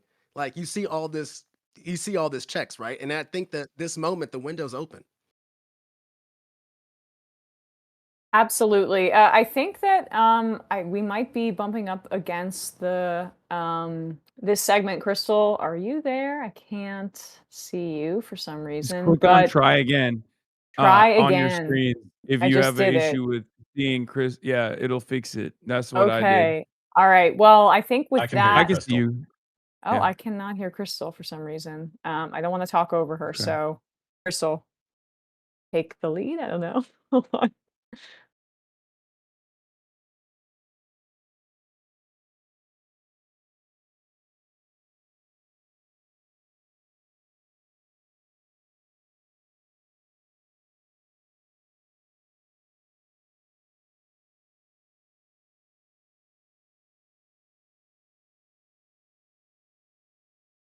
So that's a great question. I've been tracking Tucker Carlson's activities quite closely since 2016. I've often said he's one of the most dangerous propagandists because he has a very good way of making white nationalist talking points incredibly palatable. And even back in 2016, people used to associate the stuff that he was saying with like very prominent white supremacists and white nationalists, like the Great Replacement theory that he routinely brought in to mainstream conversations. And now that's actually become a mainstream fixture of the Republican Party. And as trend lines go, maybe it'll be the Democratic Party's main, talking point as well in the next 4 years or so, the way that they've been approaching things and following the Republican lead. Having said that, one of the things that I am very frustrated with Tucker Carlson is that he's a very skilled communicator. He's also fairly good at reading the room. even though he's a propagandist. He's very good at reading the room, and he has recognized, and I don't know if he's genuine about this or not, but it doesn't really matter. He's recognized that this issue, Israel's genocide of the Palestinians, is one where he can lead, right? My fears is that for the time being, it's great. Maybe he's able to bring some Republicans to a more humane position on this issue alone, but that's not being reflected in the poll results, right? Republicans seemingly are operating like a cult. They don't really care. Tucker Carlson says he's against the war in Iran.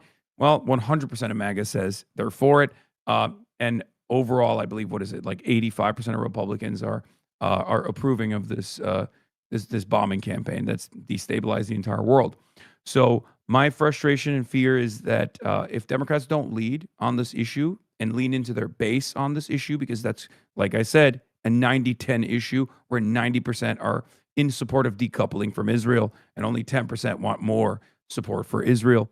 That Tucker Carlson is either going to utilize the existing leadership role that he's had in 2028 to prop up a candidate, maybe J.D. Vance potentially, or even run himself. And if the Democrats don't spend the next couple of years also leaning into their base and advocating for this issue, advocating for freedom for Palestinians, sovereignty and dignity for them, advocating to end these wars that we are waging this time directly because of Israel with Iran, they're going to lose. It's that simple.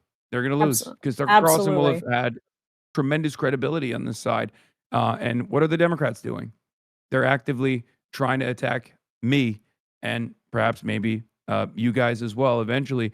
That because we're unapologetic with our anti-Zionism, we're unapologetically anti-genocide, and they're so scared of facing their base that they don't even want to recognize that someone like myself, I'm just a megaphone. I'm just a platform for the masses. That's the reason why I'm popular, because I have the same frustrations that many Americans do, and I'm just simply able to communicate it to this audience. You're not going to be able to recreate something like this. You're not going to be able to make like a pro DNC version of this, right? Not an independent media. Most people are going to recognize that this is like indecent, and they're going to want someone to reflect their values. We're seeing a version of that on the Republican side. Look at Ben Shapiro. Ben Shapiro was very popular. Ben Shapiro is funded by the same people, the same institutional donors that have funded the Republican Party, the Wilkes brothers, for example. And now look at Ben Shapiro's popularity. Because he's so demonstrably Israel first, that his audience perished. They left. They looked for alternatives that actually don't put Israel first in their conversations. And now he has no relevancy whatsoever. But what are the Democrats doing? What is liberal media doing? What is Jake Tapper doing? These are people that will now try to elevate Ben Shapiro's platform. So they keep showing us over and over again that they would rather coalesce around people who are pro-Israel, even if they're reactionary in every other way, including on Israel, than to expand the tent to people that recognize that the moral center of the party, within the base of support, is on the side of the Palestinians. Yep, it's absolutely right. Hassan, thank you so much for coming on, and all the other candidates here. You can, Oliver Larkin, Hartzell Gray, and Qasim Rashid, obviously all phenomenal anti-war voices. And I do want to say that we're about to hit 10K raise. So let's go. Okay. So if people want to contribute, progress.win/rally is the place to go. Progress.win/rally.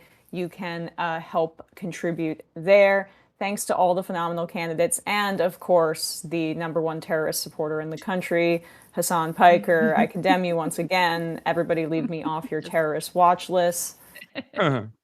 So, see you later, buddy. All right. All right. Bye, guys. Bye. Thank you, Qasim. Thank you so much. And Oliver and Hartzell, we'll see you guys. We'll see you guys later in the stream, I believe. And by the way, shout out to both you guys, because you guys really were, the initial spark, the idea here. And Oliver reached out to me, and I was like, I think it's fantastic. I was hoping, because there's this kind of Dem Tea Party wave that's going on. And so I was hoping that a lot of the candidates who share similar ideology would kind of get together and and do something like this, coordinate on a messaging, just support one another and help each other out. As a former congressional candidate myself, I know that it's a very hard thing to do. It was, Yeah. to me, I was young and really stupid and naive, and you guys are way better at this than I ever was, but I found it quite scary and quite difficult and quite stressful. So thank you guys for pulling this together. Well, I want to say this. I mean, I think understand on the left, like we do have to come from a movement. Like one of the reasons why it is so difficult is, and I know you know this, Crystal. Like you're on an island, especially when you have the moral clarity that we have. I mean, it is lonely, it is debilitating, but also it is the cause is right. And so if we come with the movement, if we co-govern with our folks, it's not so isolating, right? And I think that in this time where so many worldviews are being questioned, not just the Israel question, but also this question now, the reevaluation of what is America first, right? And I think that, right, is really challenging for our folks, but it is again why we gather now, because it is our window, and the chasm between pop culture and popular action is like it's like the Grand Canyon, right? And so I hope that it is moments and opportunities and events like this where we bring those realities together so we can build power and we can witness. Awesome. Well, we've got a bunch of candidates popping in for our next panel. Again, I want to shout out the progress.win/rally fundraising link.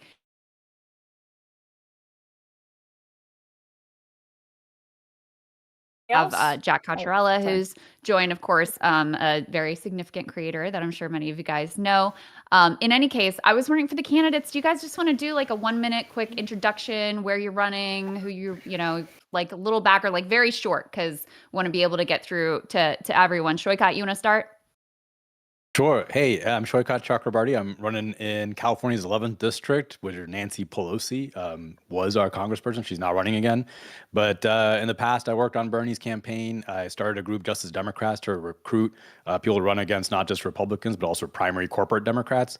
I ran AOC's first race, and I was her chief of staff and led the work on the Green New Deal. And yeah, I'm running because of stuff like this. I mean, there's a real wave happening. The stuff we saw in 2018, where there was this change moment, it is nothing like what I'm seeing right now. So I'm so excited to be here with all the candidates. So you led the fight to occupy Pelosi's office, and now you want to take her actual seat. I'm just throwing that out there. But yeah, I mean, I started years ago on this. We can maybe go in order. Claire Valdez, running, just a few miles away from me. Tell us a little bit about you.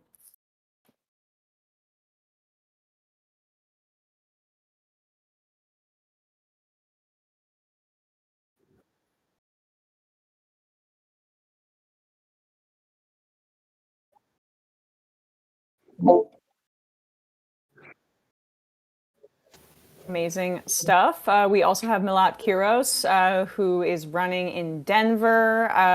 Milat, tell us a little bit about your campaign.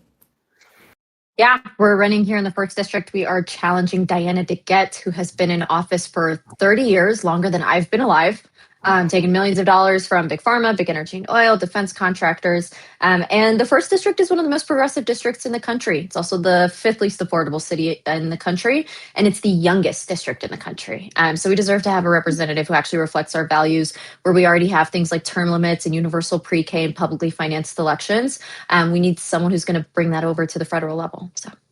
And you should probably plug that you started your kind of political advocacy by losing your job over your advocacy for the Palestinian cause. Yeah. I wrote an article defending the students that were protesting for Palestine in New York City, where I was practicing at the time. My firm asked me to take it down. I said no. I got fired the next day.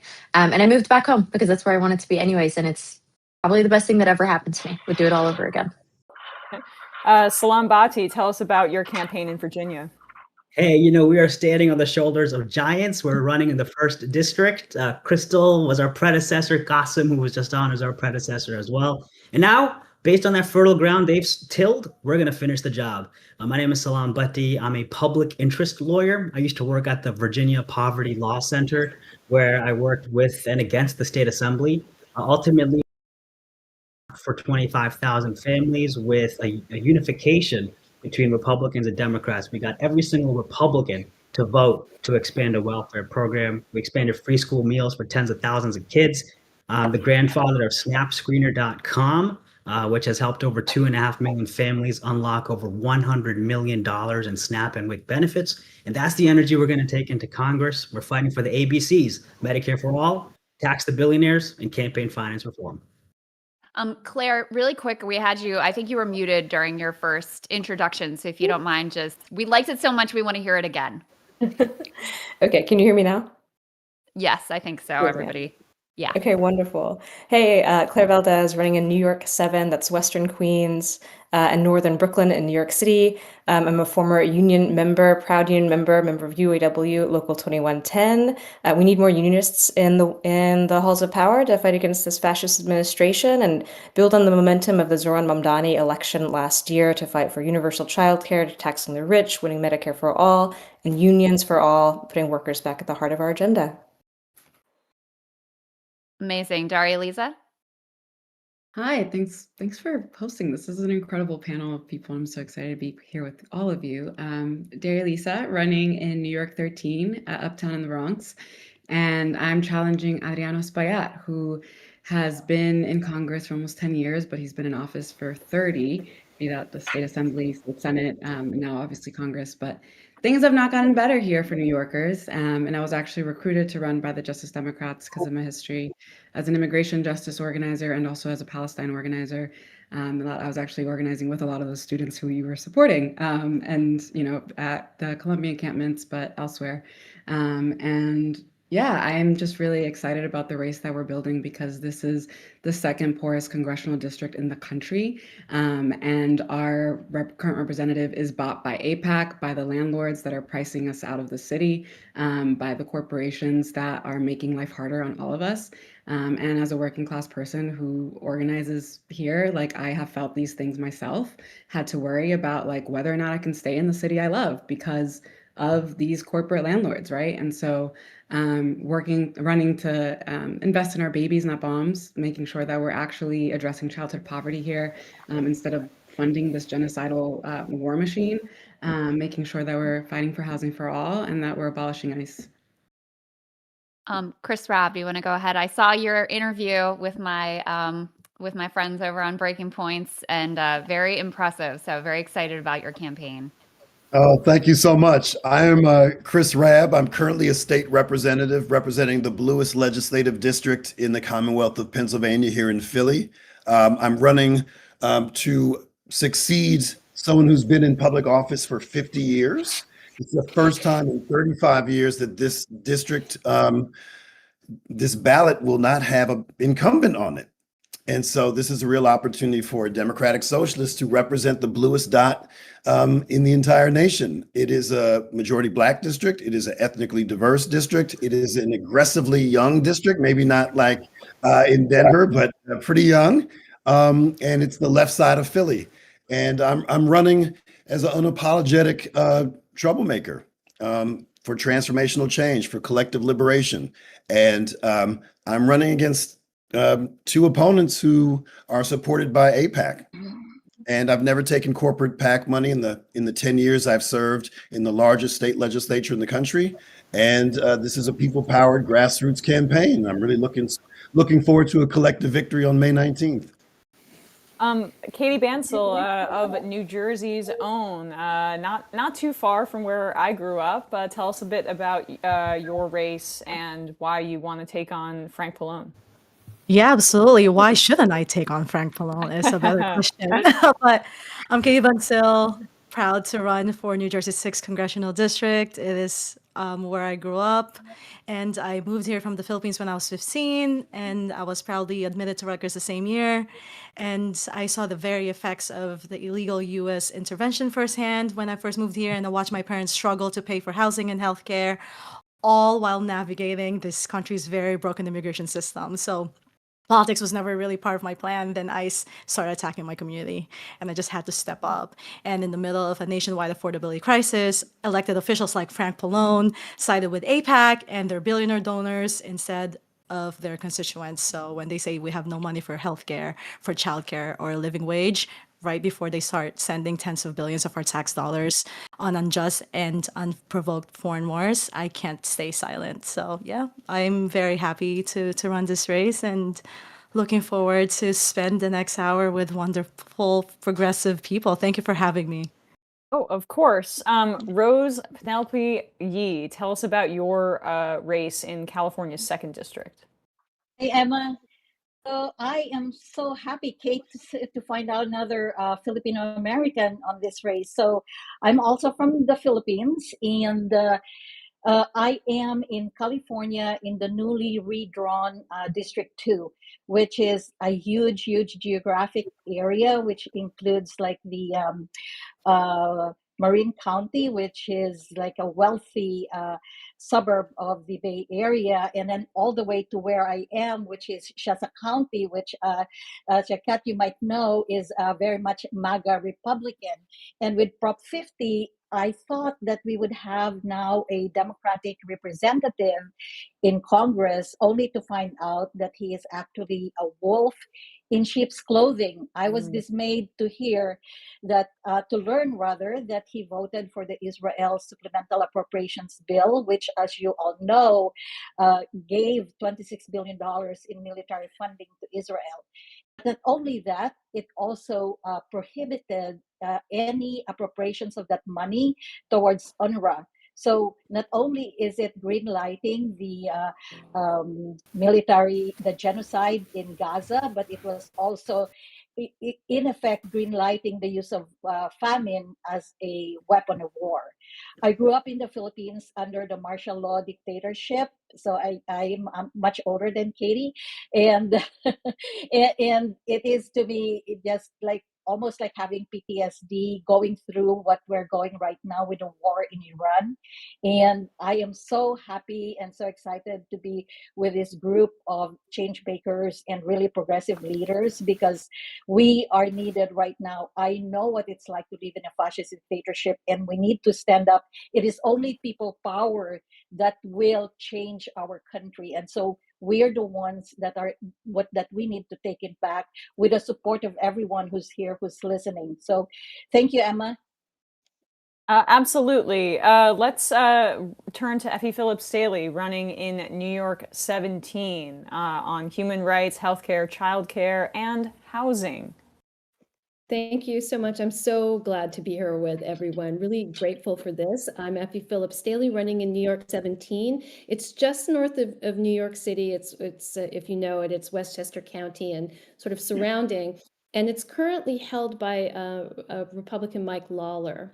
So this race is actually a battle on two fronts. One is in this Democratic primary, where we have establishment Democrats running on the same old thing that lost the last two times.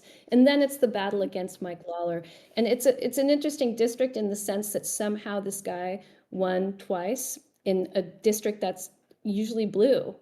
And I think it says a lot about the frustration with the Democratic Party when we have very centrist candidates who pay more attention to the donor class than they actually pay to the people. And so I decided to run in large part to sort of counter that. I'm a local elected official. I know how the Democratic Party fails to respond to its base. It's led to arguments between me and them in terms of how we run races. And so I believe to win, like, we don't have to go to the right. I think that is a critical mistake. I think right now we have to be true to the needs of people and really listen. And so that's about, of course, it's about housing. It's about affordable, in my proposal, universal childcare. It's about Medicare for all. It's about immigration rights, because we all know what is happening right now with ICE is appalling, and the other candidates won't say abolish ICE, and it's of course what we must do. And then it's also about justice at home. This is a key point, but justice abroad.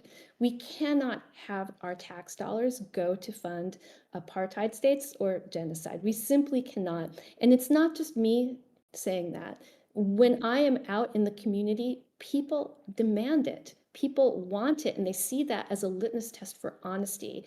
And it's not something that the political establishment has caught up with yet. And again, I fear that because of that, we're going to continue losing. So that's the race in New York 17. I'm glad to be in it, and I'm thankful to be in this with all of you. And this might be our last candidate intro for now, but Jerome Whalen, you're running for Congress in Massachusetts' 1st District. Tell us about your race. So I can't actually hear you, Emma. I'm sorry. I don't know what happened. Well, but, it's you. I think I'm looking in the chat, and I think I was introduced, but thank you. I'll solve that thing. But my name is Jeremy Whalen, running for United States Congress in the Massachusetts' 1st Congressional District.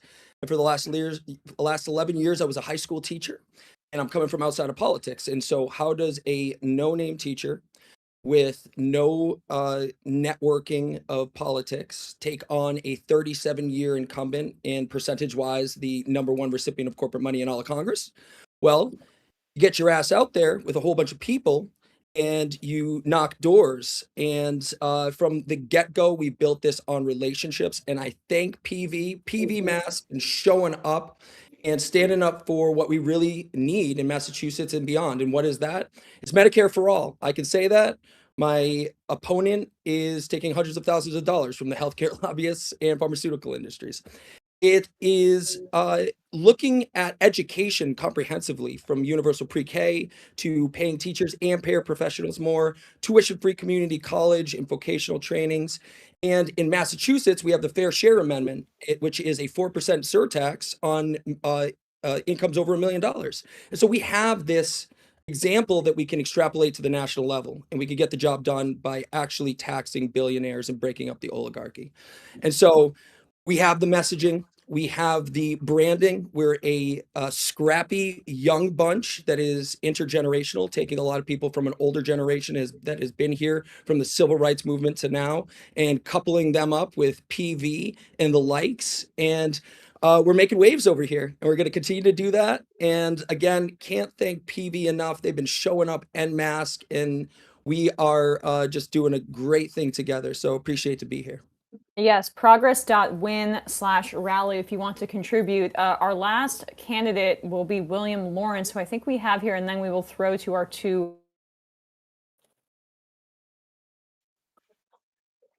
Yes, hi. I'm happy to be appearing as Walter Benjamin's Angel of History here.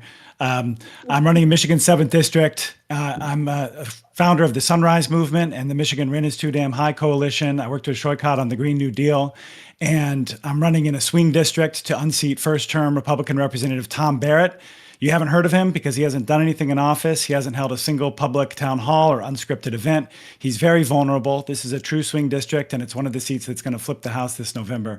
I'm running against two other Democrats in this primary, neither of whom have ever lived in this district before and are moving in for the sake of running. And both of them have ties to the national security establishment that has been fighting these forever wars for just about my whole lifetime. And this was formerly Alyssa Slotkin's district. And so there's an idea from the Democrats in DC that this is a district that likes to elect hawks. But what I'm hearing on the ground is that people are sick of these wars. And so we're saying yes to housing and healthcare, no to bombs and billionaires. And we're building an amazing campaign here. I'm an organizer at heart. I didn't set out to run for office, but I'm tired of the worst people in the world having the most power.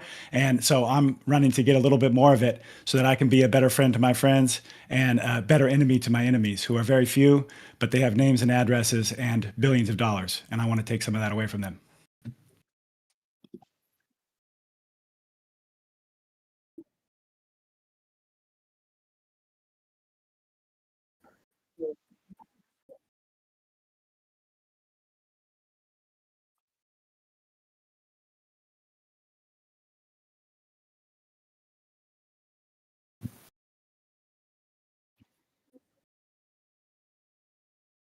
It's okay. We're all working on our Italian over here. You've probably seen me yell on YouTube or talk shit about Erica Kirk on Twitter, talk about progressive politics, and just excited to be with a lot of candidates that I've had on the show.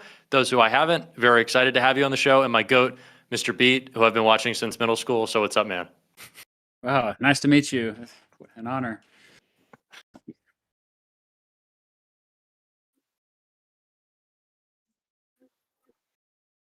Thank you, Emma.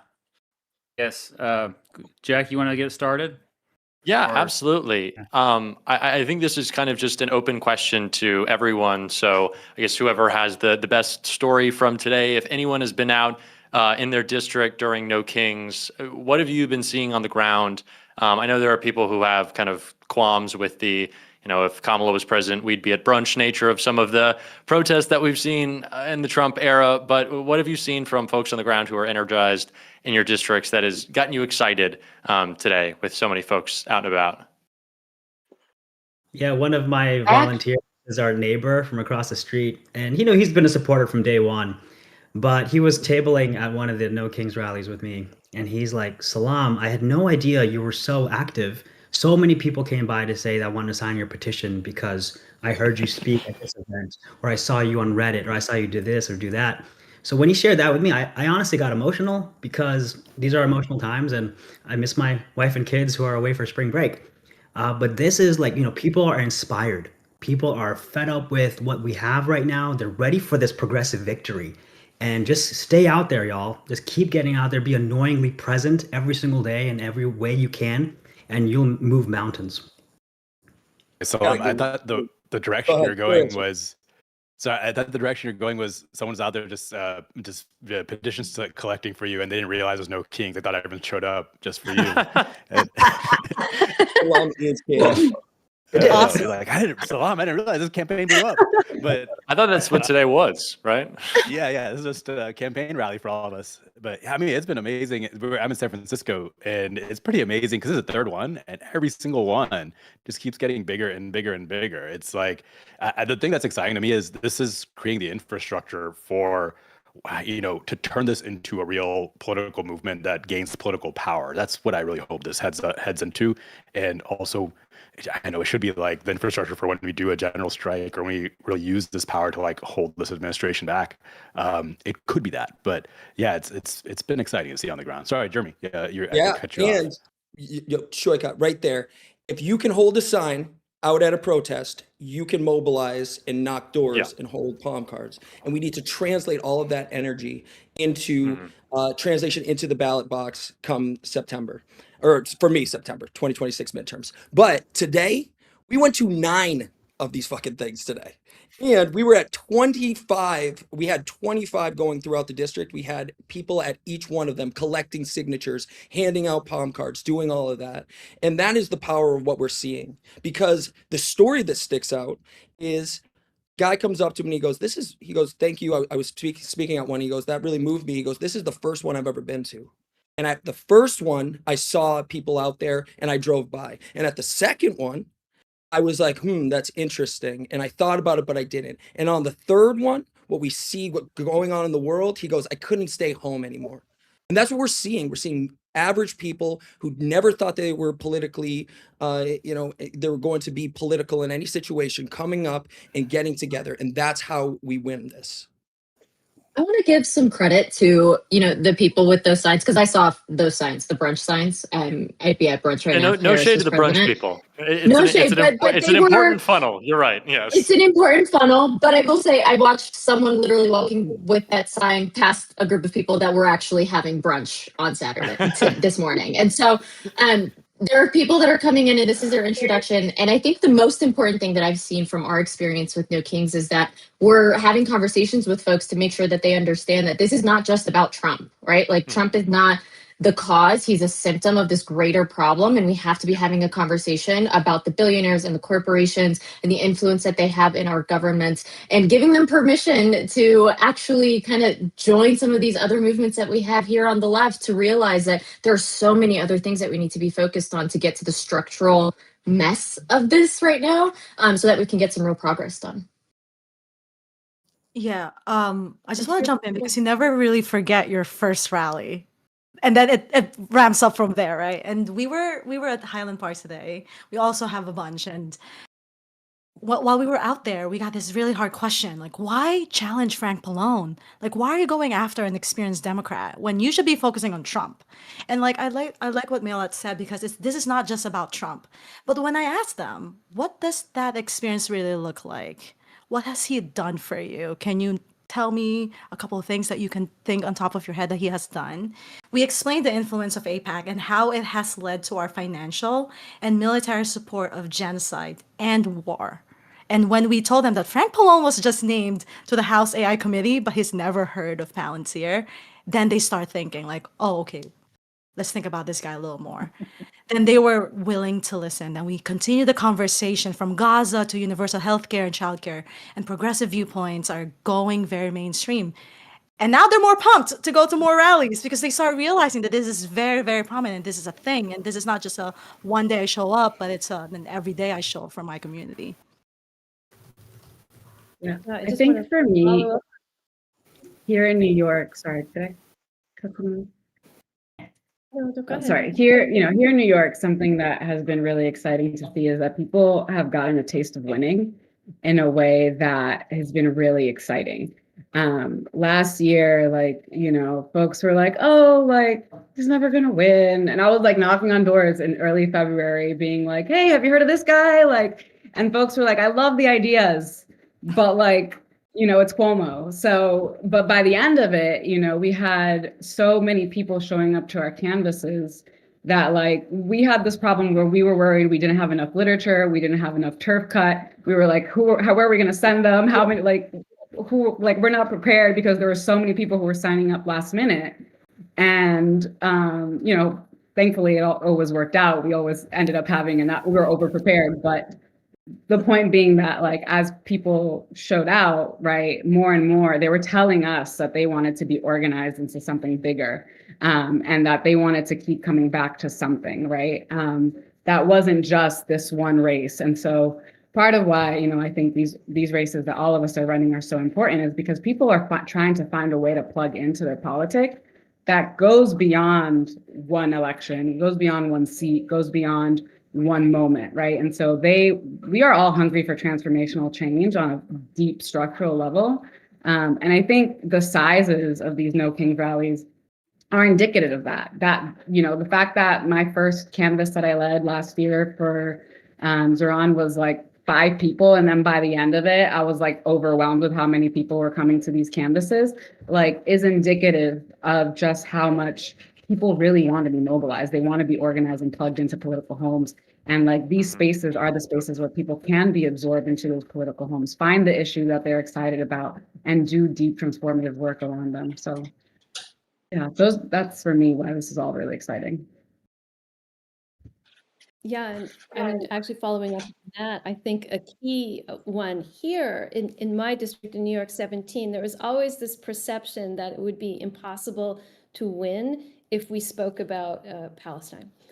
We were advised when we first started in this race that to not discuss it at all. This is what the Democratic Party was telling us, but that is not what the people were saying. And so when we were out at the No Kings rallies today, which were huge and which were very much a kickoff for these congressional campaigns in their design. The people who put them together did it basically to start organizing people to begin attacking Mike Lawler.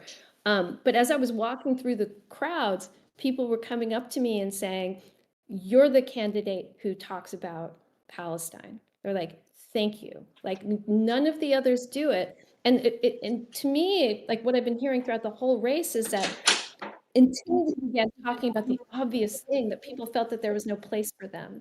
Like how could politicians really go out and campaign and not talk about the most consequential foreign policy issue of our time with a genocide, with apartheid?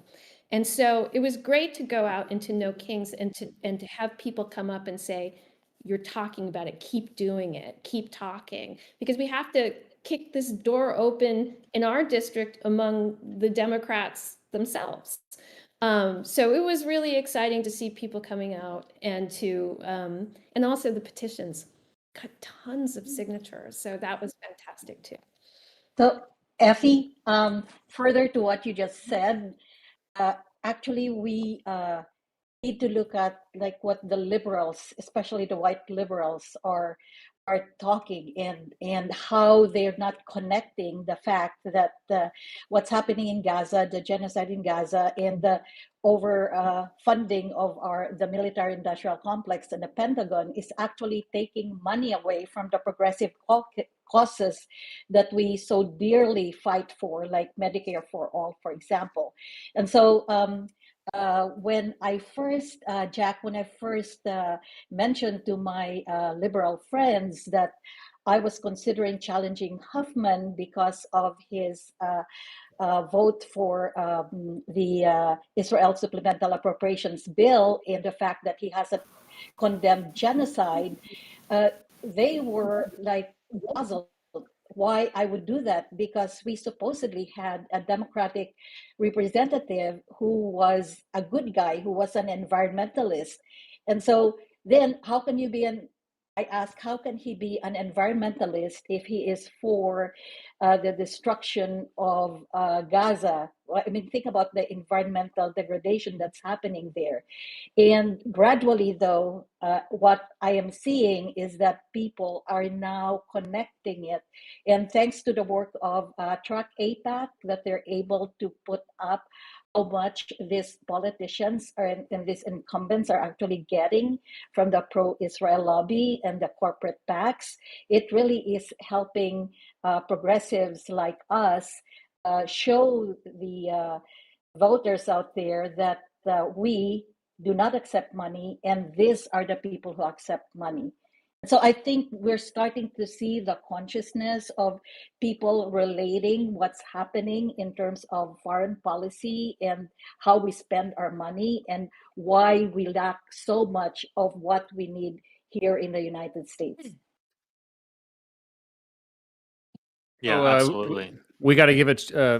We got to plug the link progress.win/rally if you want to donate. So please check out that link. It's been brought up in the chat. Go ahead, Jack. Well, Mr. Beat, you got to go Jedi on them. Don't say if. You will donate. You will. And while I have the floor, and sorry I was late, class, because I was late to this thing because I got the time zone wrong.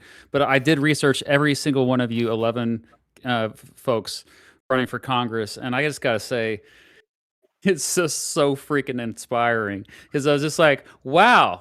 Like, I just find myself nodding my head like, yeah, I agree with that. I agree with that. I agree with that. I'm not used to that. I'm a 44-year-old man, and my whole life, I'm kind of used to like seeing a politician's platform and being like, okay, what are you actually for? Like, and so, yes, thank you for like being bold and just like being for things.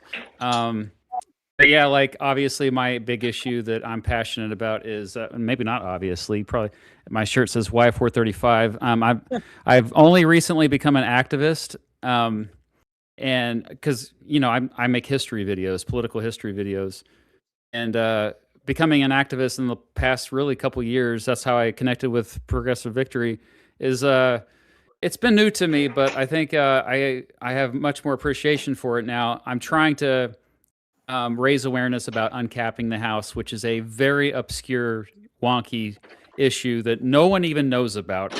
And so, but I want to bring that to the table, like see what some of you think about it. However, I got to give a shout out to Salam, who I've already endorsed because he has added it to his platform. So Salam, thank you for taking it on. But yeah, this idea of all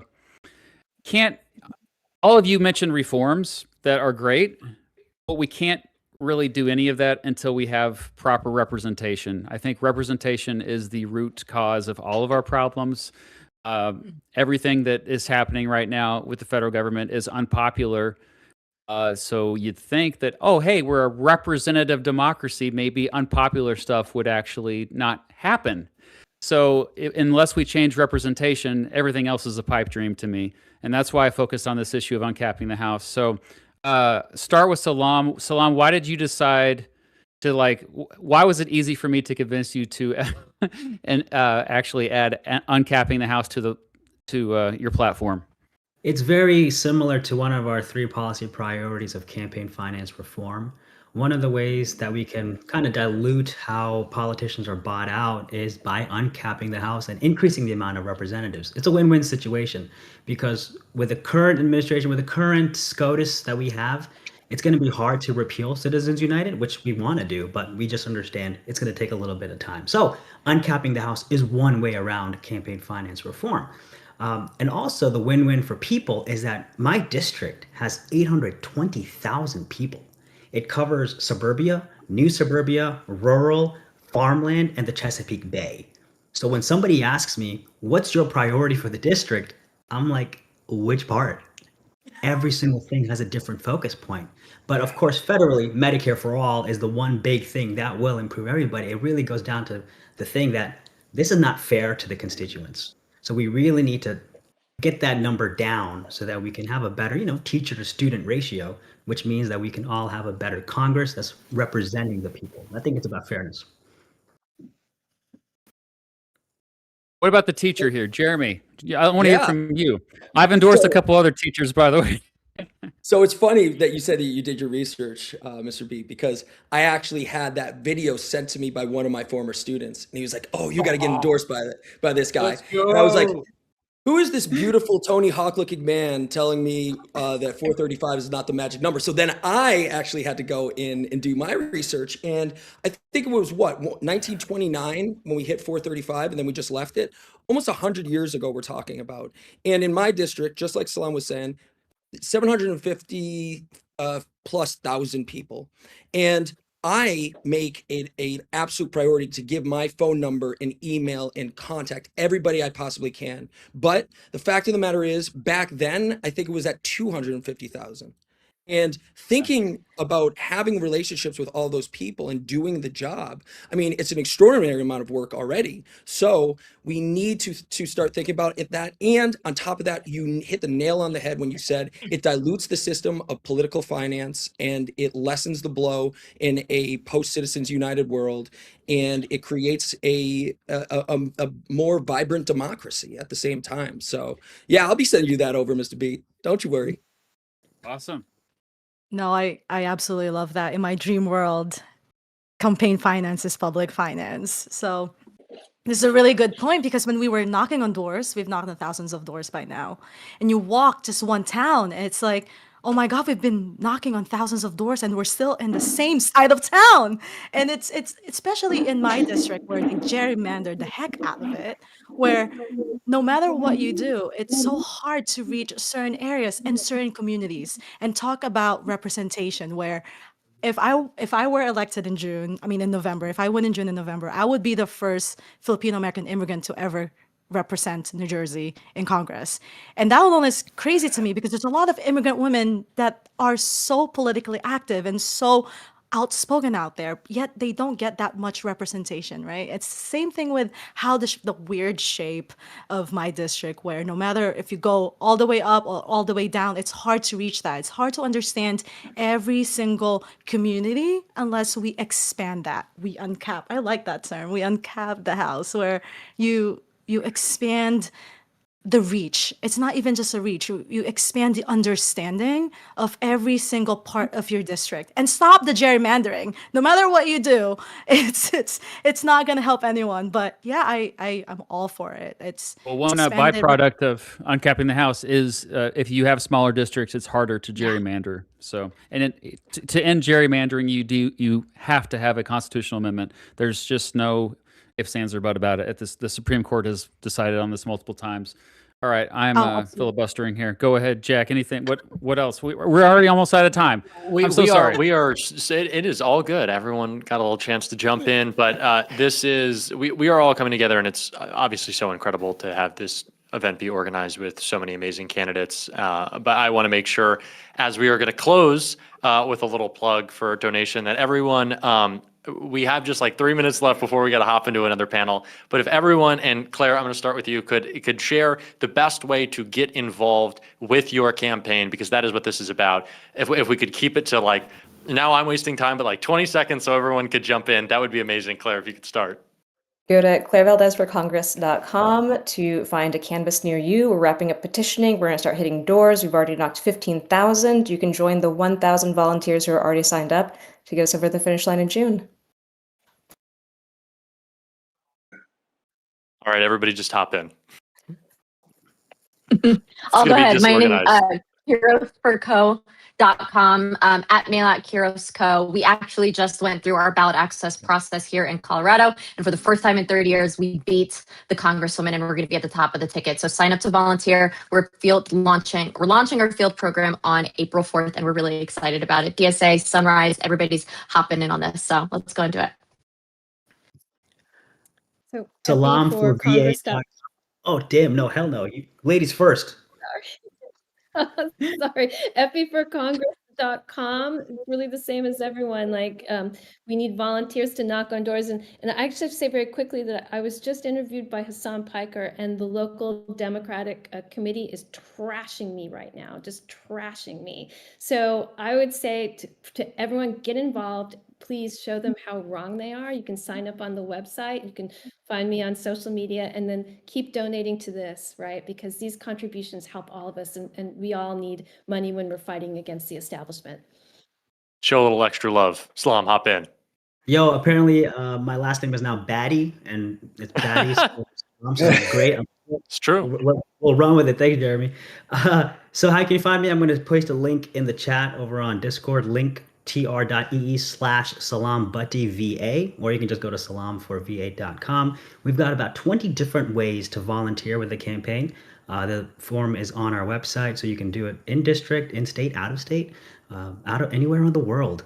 We have so many ways for you to help and be a part of this movement. But donating to this fundraiser is phenomenal, because here's the thing. We all have to spend 5 to 7 hours calling donors a day. And this is like 100 voicemails that nobody ever calls back. And so that's 5 to 7 hours away from knocking on doors and actually meeting the voters. So fundraisers like this help us reduce our call time and actually increase our voter time. And that's how we're going to win. So thank you so much for all the donors. Thank you to the organizers for creating this. Katie, let me toss it to you next. Oh, me?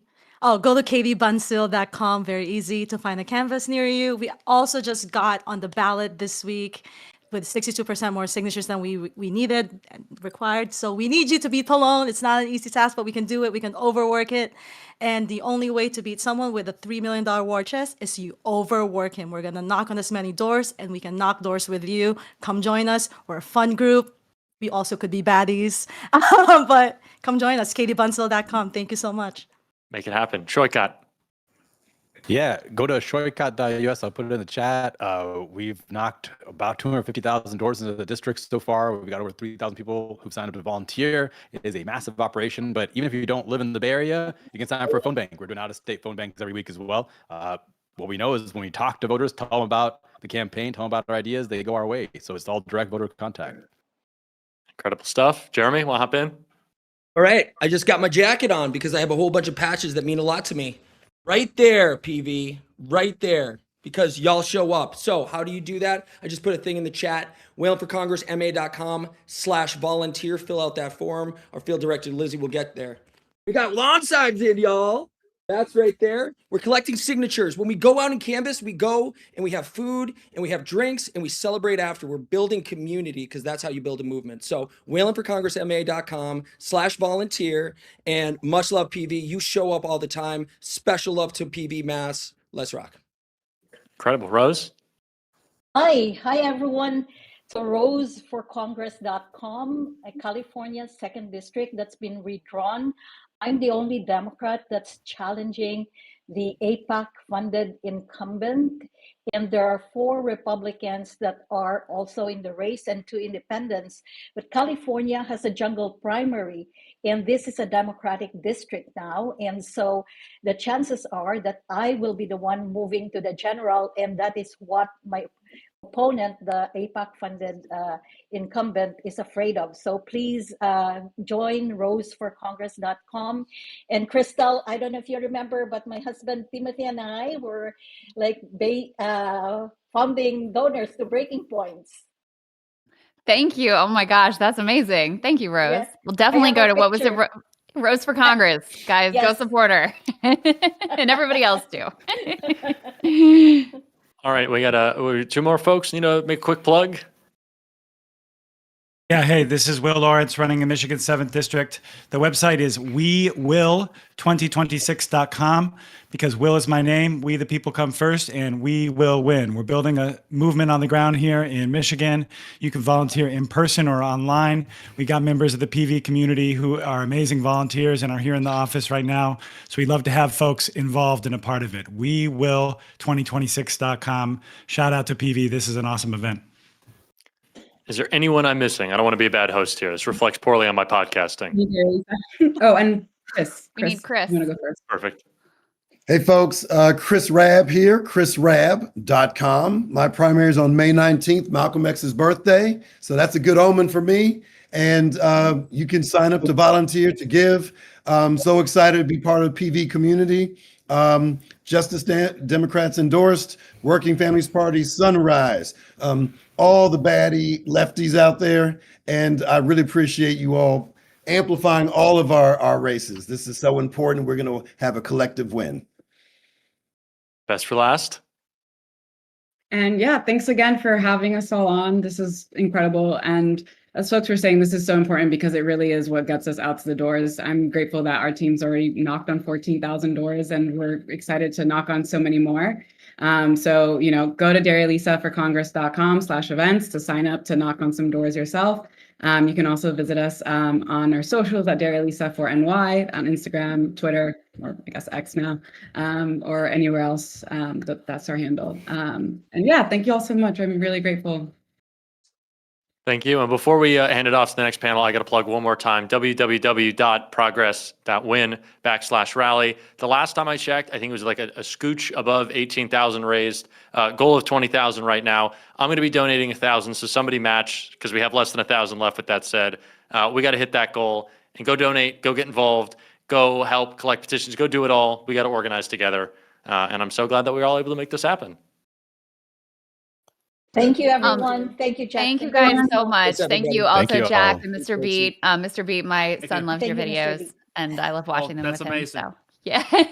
I watched Breaking Points, so. Oh, awesome. There you go. I love making these connections. So thank you guys so much. I just had a friend who texted me who's not like super political, and she's like, oh my God, these people are all amazing. So everybody made an incredible impression. And this is one of the things that I was, when Oliver pitched me on, being involved with this event, this was the thing that I was so excited about because I see all of these incredible candidates. I'm trying to keep up as best I can, but there are so many amazing people running across the country. It's just a wonderful problem to have. And so it's very exciting to see some of you guys and get to meet you and know your campaign and what you're up to a little bit better. Thank you. Of course. Yeah. Thanks for having us. Of Thank course. you. Of course. Good luck to everybody. Progress.win/rally. I also want to give a special shout out to Katie Bansel, guys, because for various reasons, she didn't end up part of the group link. So make sure that you go give her some love also at her fundraising site. And I think next we're going to get set up for a panel with a lot of incredible organizers to talk about that aspect of things. So, if you're short on funds, we totally get it. There are a lot of other ways to be active and involved.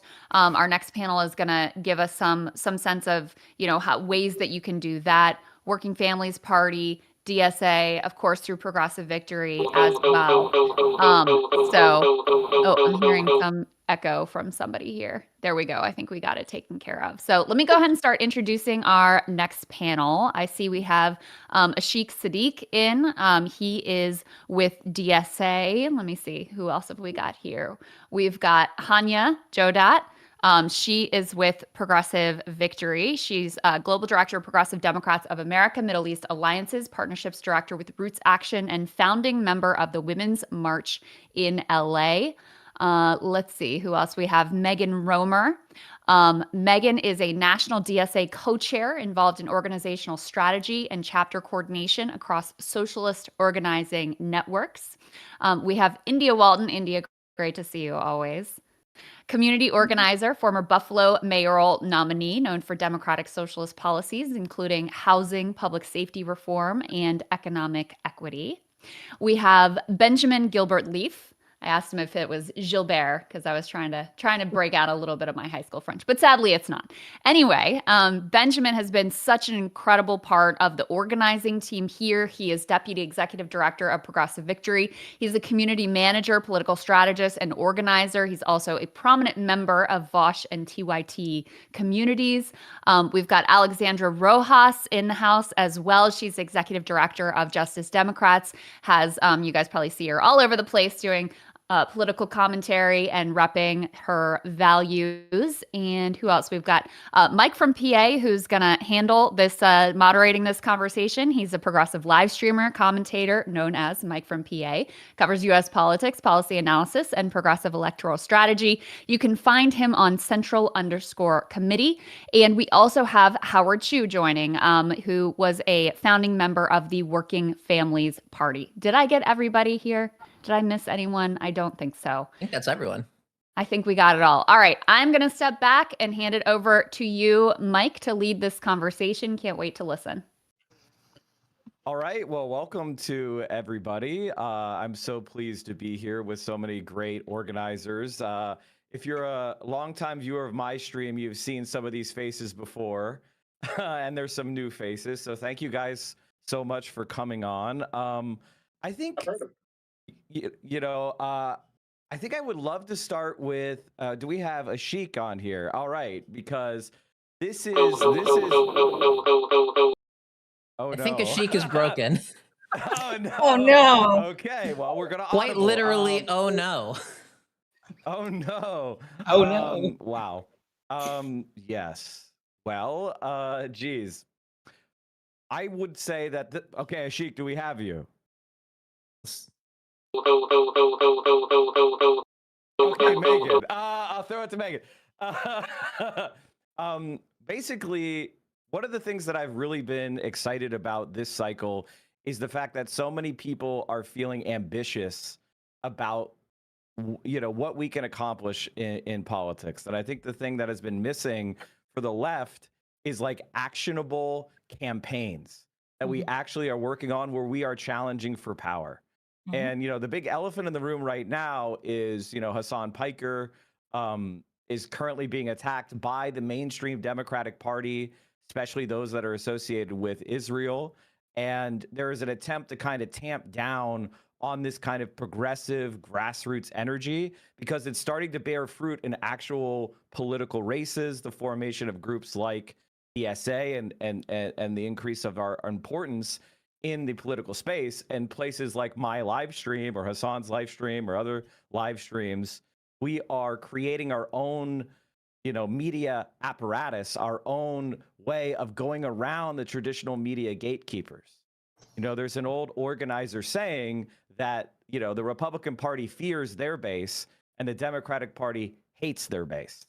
And you can kind of see that and feel it right now, which is they've lost the ability to control the conversation. Access politics as far as media is no longer dictating what people watch. And the Democratic Party is no longer able to kind of control and manufacture consent because they've lost the legitimacy and the trust of the American people. So that's why I'm so excited to have so many of you guys, gals, non-binary pals with us, because we are organized. This is the creation of the 21st century left-wing organizing space. And it has to be, we have to work in complete solidarity between our online or our media spaces, our political campaigns, our fundraising, and then our in-community action. So that's what we are here to explain. And I think I'm going to start by throwing it over to Megan, who is one of the amazing DSA chairs. And Megan, could you explain why everyone should join DSA right now?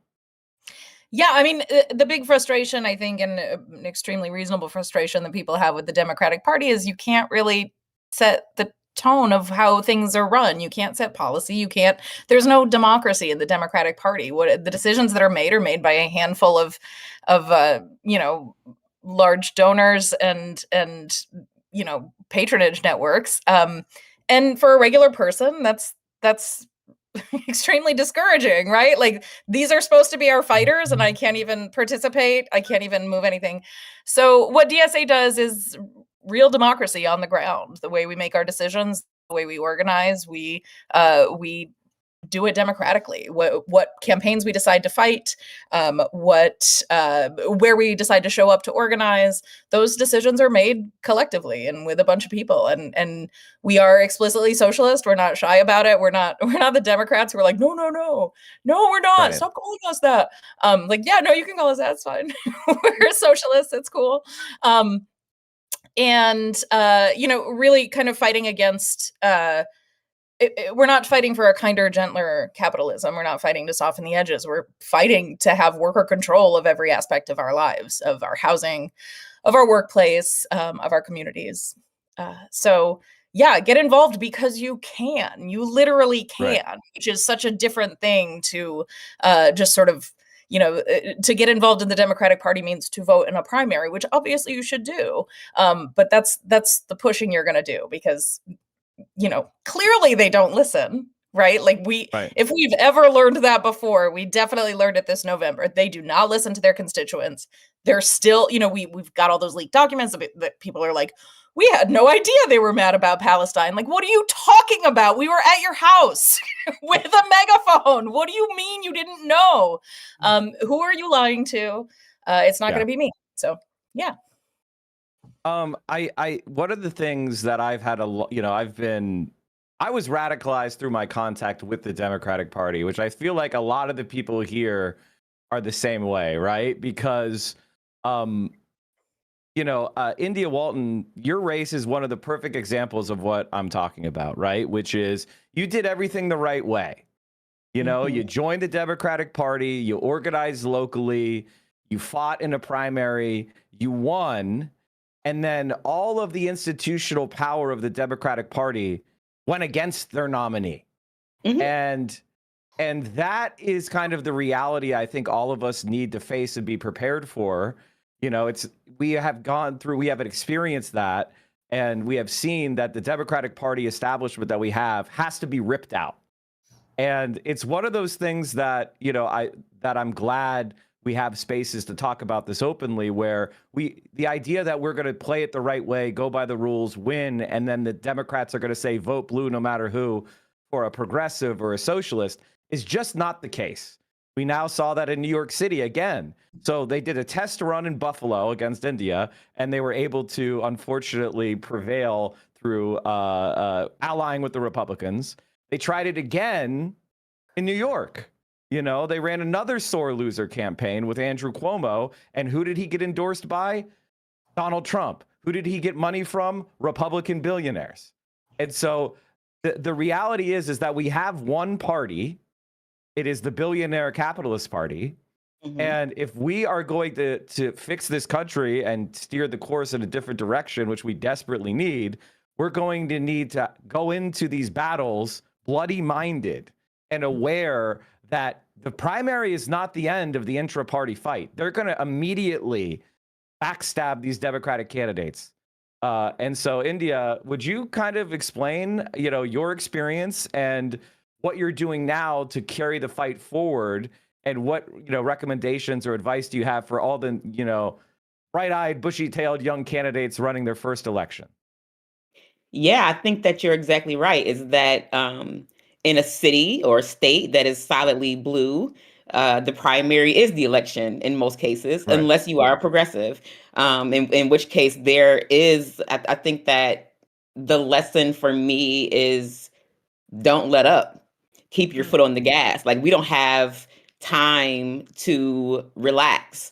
And I think that in this country, in this climate, that we're fighting two battles, right? It's not about fighting Republicans like the Democrats say. We're fighting Democrats and Republicans. And I think that for me, the raising of class consciousness is the most important thing that we can do, is teach young people it doesn't matter what is on your voter reg card.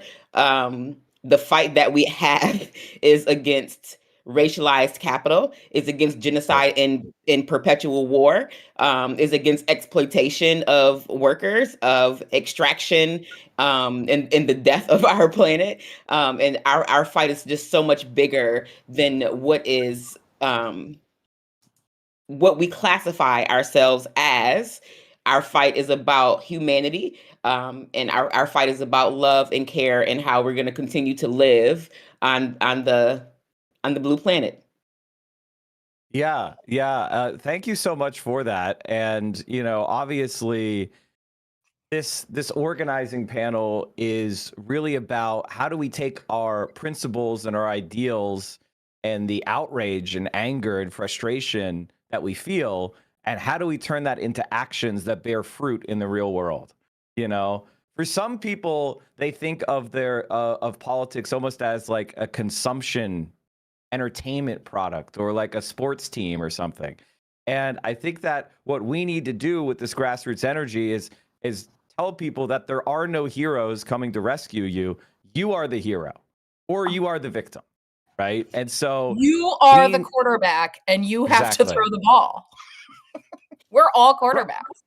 Right. You like to yell at your football coaches and tell them what to do? Well, you actually get to be the quarterback if you participate. Well, we also need some linemen. Can I say that?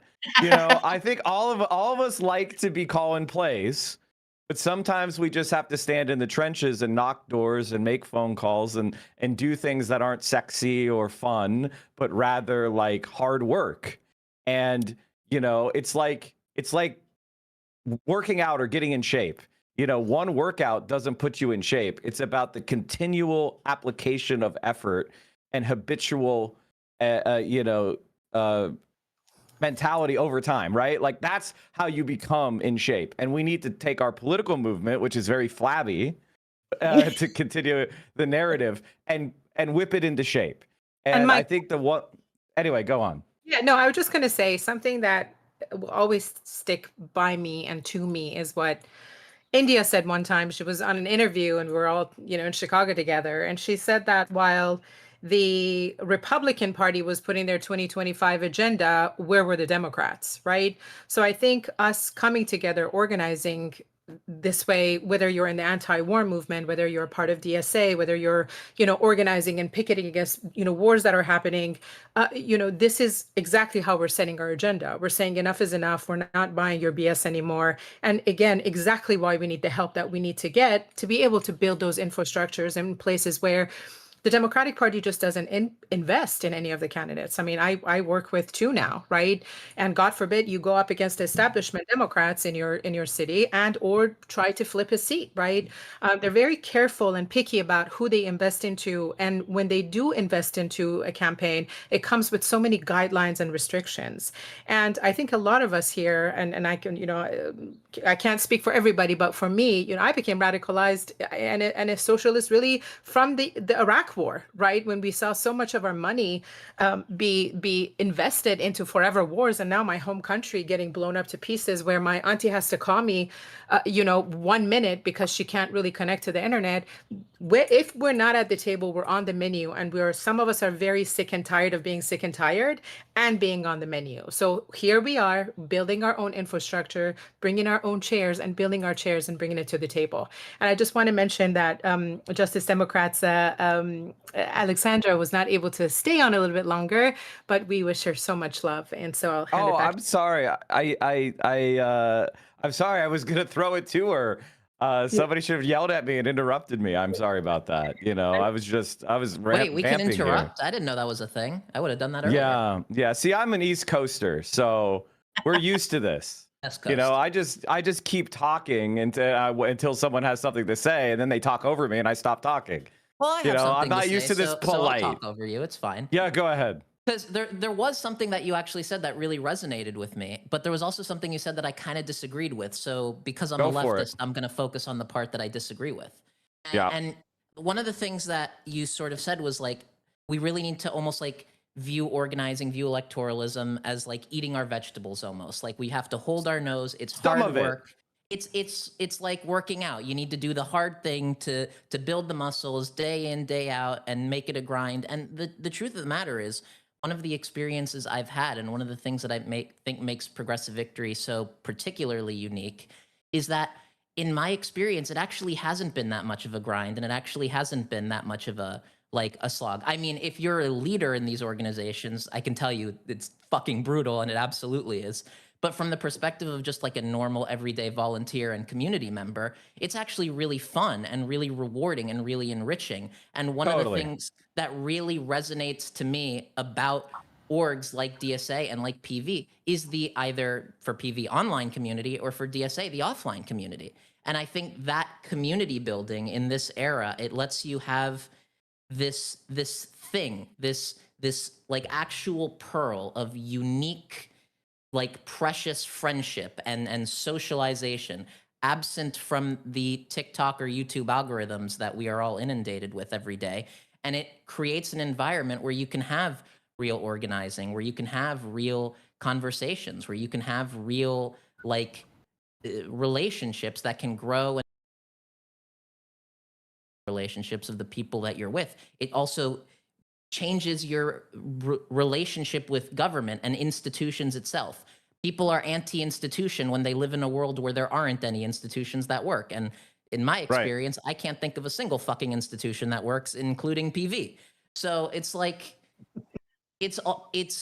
I really don't think that it needs to be framed as this like, oh, it's just eating your vegetable. I think it's the fucking dessert. I think it's the cherry on top of democracy, that the one good thing about the system is that it creates the mechanism for people to get involved in a way that can be so rewarding.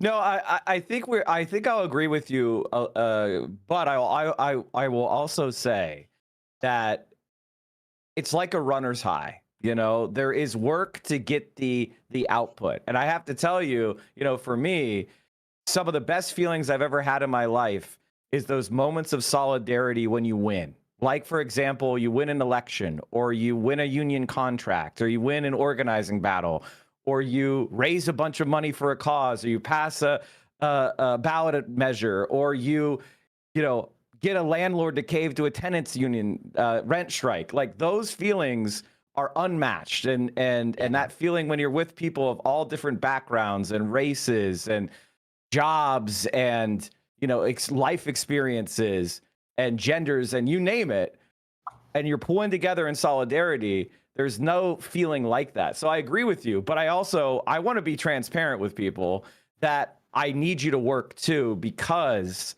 I think a lot of us have this mentality of sitting back, and I think leaning forward, and you're so right, it is fun to be in a room with like-minded people pulling in the same direction, but you're still pulling.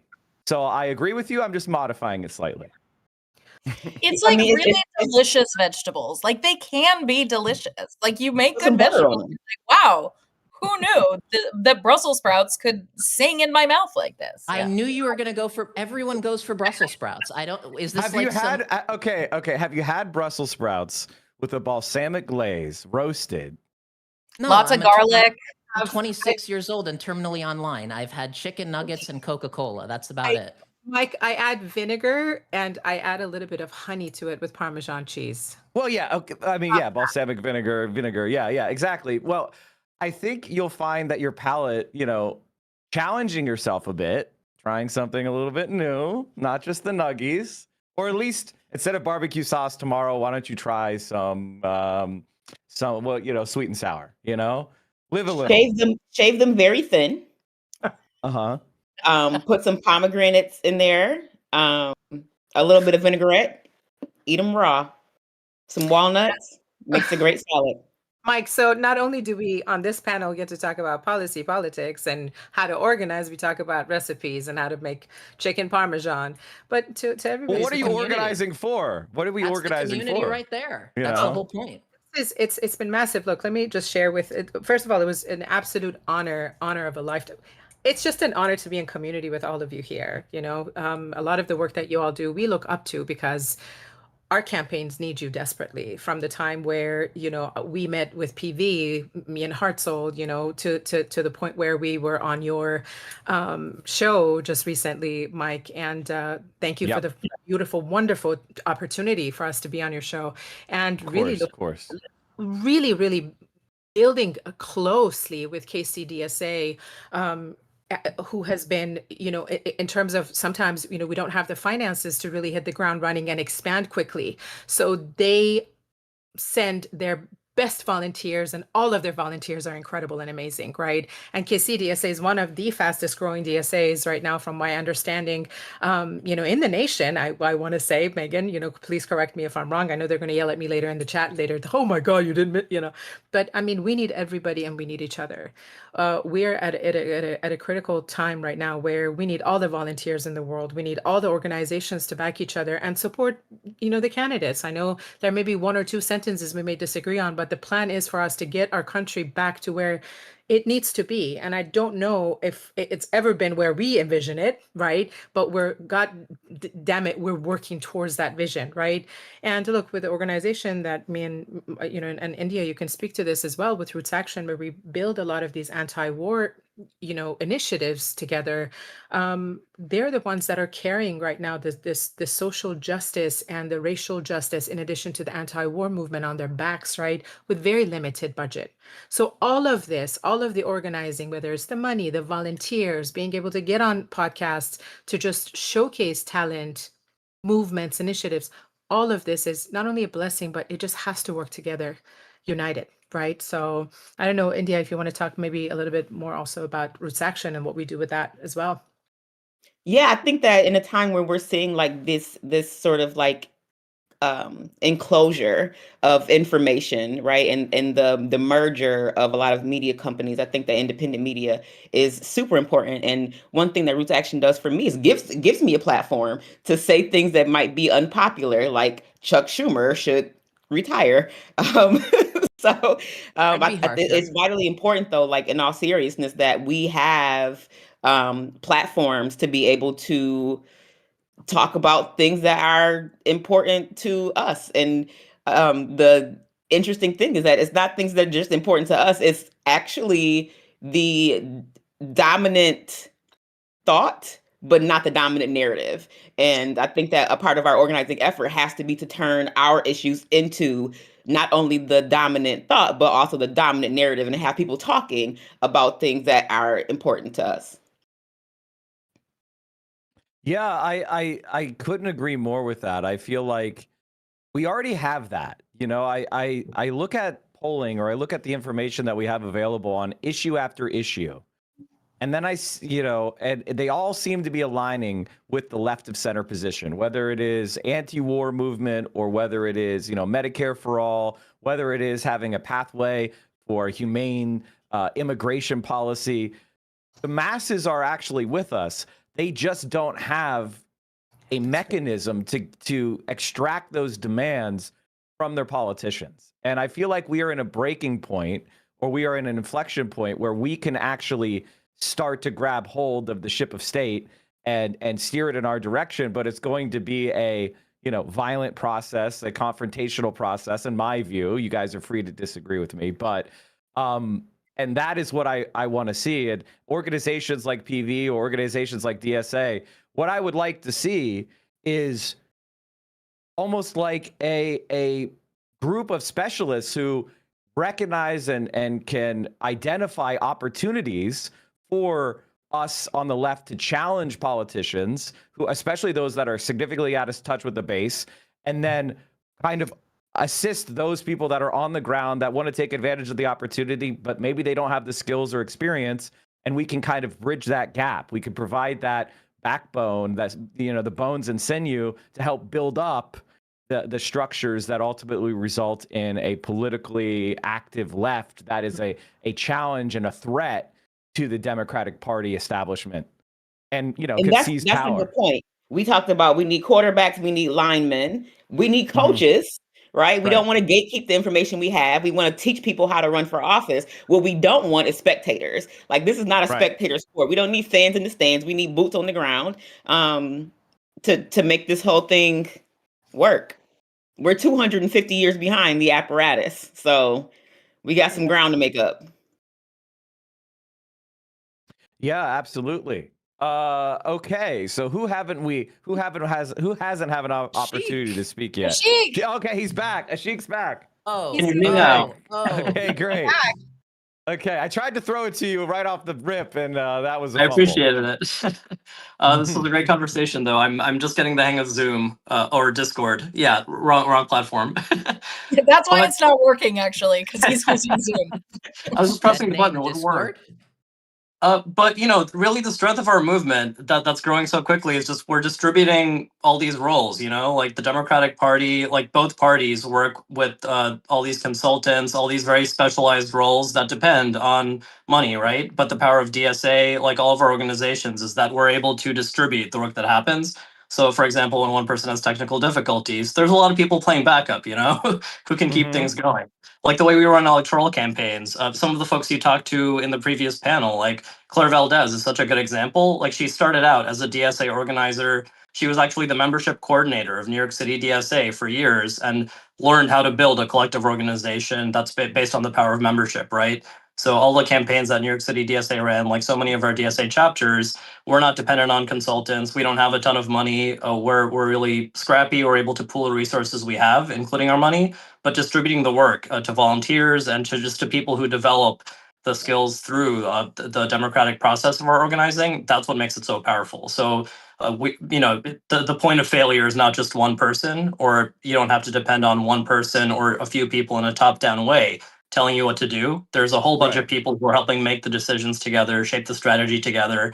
And that's why we're able to punch way above our weight. That's why we have over 100,000 members across the country right now and 200 plus chapters in almost all 50 states. And we're helping grow this movement to be way more powerful than some of our parts. It also means we don't have to reinvent it every election. We've got a bunch of people who've already kind of trained in this, right? Like we're not, which we see a lot in especially in the kind of progressive primary movement, where it's like, yeah, you get a great person who's coming out of local movement spaces, but the infrastructure doesn't necessarily get built that can then, they might throw a good like 15% at the incumbent, and then it just all kind of goes away. If you build that infrastructure, you can throw that 15% and then next election come back and throw 30% and then next election win. Or win the first time and surprise everybody. That happens too. Yeah, I think the thing that I, would like to see, and this is just coming from me, I want everybody's kind of reaction is, I think the problem that we have in the left right now, to criticize the left, is that we rely very heavily on the luck of random chance and virality, because we don't have that middle connection between like the candidates, like, or plan, like the high level planning necessary to like acquire power. But we have the grassroots. We don't have a way of channeling that or coordinating those decisions. And so we're kind of left up to, is Zoran have a TikTok that goes viral? And well, now he gets tens of millions of dollars, which I'm not saying that's bad that happens. It's just we are so reliant on kind of that happening. And it's not a strategy that I think is replicable necessarily in every race we need to win it. We need to have candidates that are being recruited, that are organizing, that are building themselves up from their community, that have long-term connections to the communities they want to represent, who are not carpetbagging in. Like, I think that causes problems and frictions between local organizers. And then, a candidate moves across the country, goes into a district, and because they're viral, they get a lot of money, but they end up losing because they don't have those connections. So it would be better if we were able to have these institutions be the places where we have that continuity of effort, we have that continuity of experience, and we have people constantly bubbling up and being recruited from those spaces, as opposed to, what we have now. Now, that's a challenging thing that I'm saying here. So please, tell me what you think. I think there's this perception of virality that we want to believe is true, but in the case of folks like Zoran's an organizer who has deep ties in his community. Like, people knew him before he ever went viral on TikTok. I knew him before he ever went viral. When I ran for mayor, Zoran was in Buffalo knocking on doors for me. I met Zoran in a clubhouse room who was encouraging me to run for office. Like, this is not. I think that the ties to the community in the organizing behavior comes long before the virality. I think that going viral is a symptom of having a lot of popularity with your constituency and people who want to boost you, who are saying, hey, check this guy out. I've known him for a long time. He went on strike with the taxi drivers. He's been arrested in front of City Hall for fighting for renters' rights. Like, check this guy out. And I think that that is what causes those viral moments. I think that people who are trying to do it in reverse, like, that's why they lose, because it's not, it takes a lot more than that. Like, this is, I think that progressive candidates is so I was on the ticket for lieutenant governor for like 5 seconds, in case you missed it. You probably did. If you blinked, you missed it. But I think that one of the things that Antonio missed out on was building those authentic, deep relationships with members of the progressive community. And when he came out and he popped out with me, they were like, okay, she's cool, but we don't know this guy, right? So I think that like that work is something that needs to be done. And like, we trust who we trust, and everybody else, we're like, eh. So like, I guess I'm just affirming your point that like, there's no carpetbaggers. There's no room for carpetbaggers in this movement. No, you're right. You're totally right. I think Zoran is kind of like the ideal candidate where all of those, he's the model that I'm saying we need to replicate, right? Which is, he's cadre, DSA cadre, deep in the work, deep in, he ran for local office first. He was making content about, social housing on, on YouTube 6 years before he ever, went super viral. I was a longtime supporter of his because of that, right? And that awareness. And I want to see more of that. I want to see more ambition.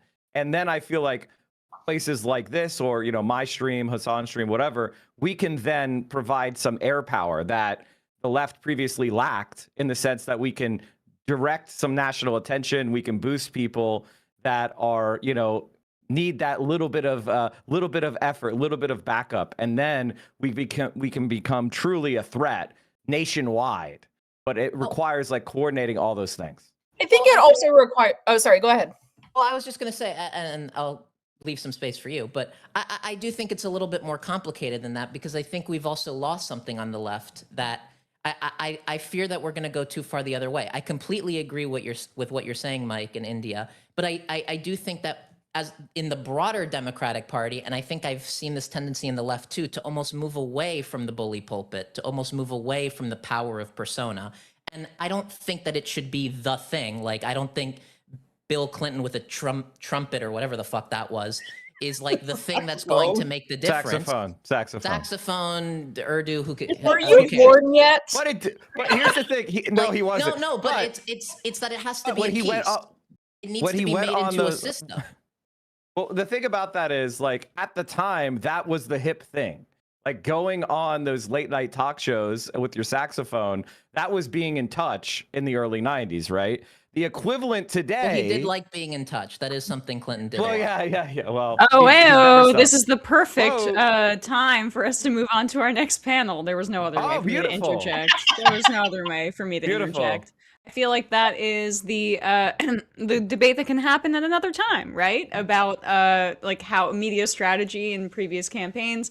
I just want to say thank you to all the panelists. So nice to see everybody here, some familiar faces. Any last words, folks, before we move on? Join DSA. Get involved. Get involved in something.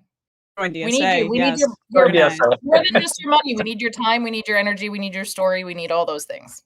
And run if you want to. There's no shame in losing. That's right. That's how you learn. Run.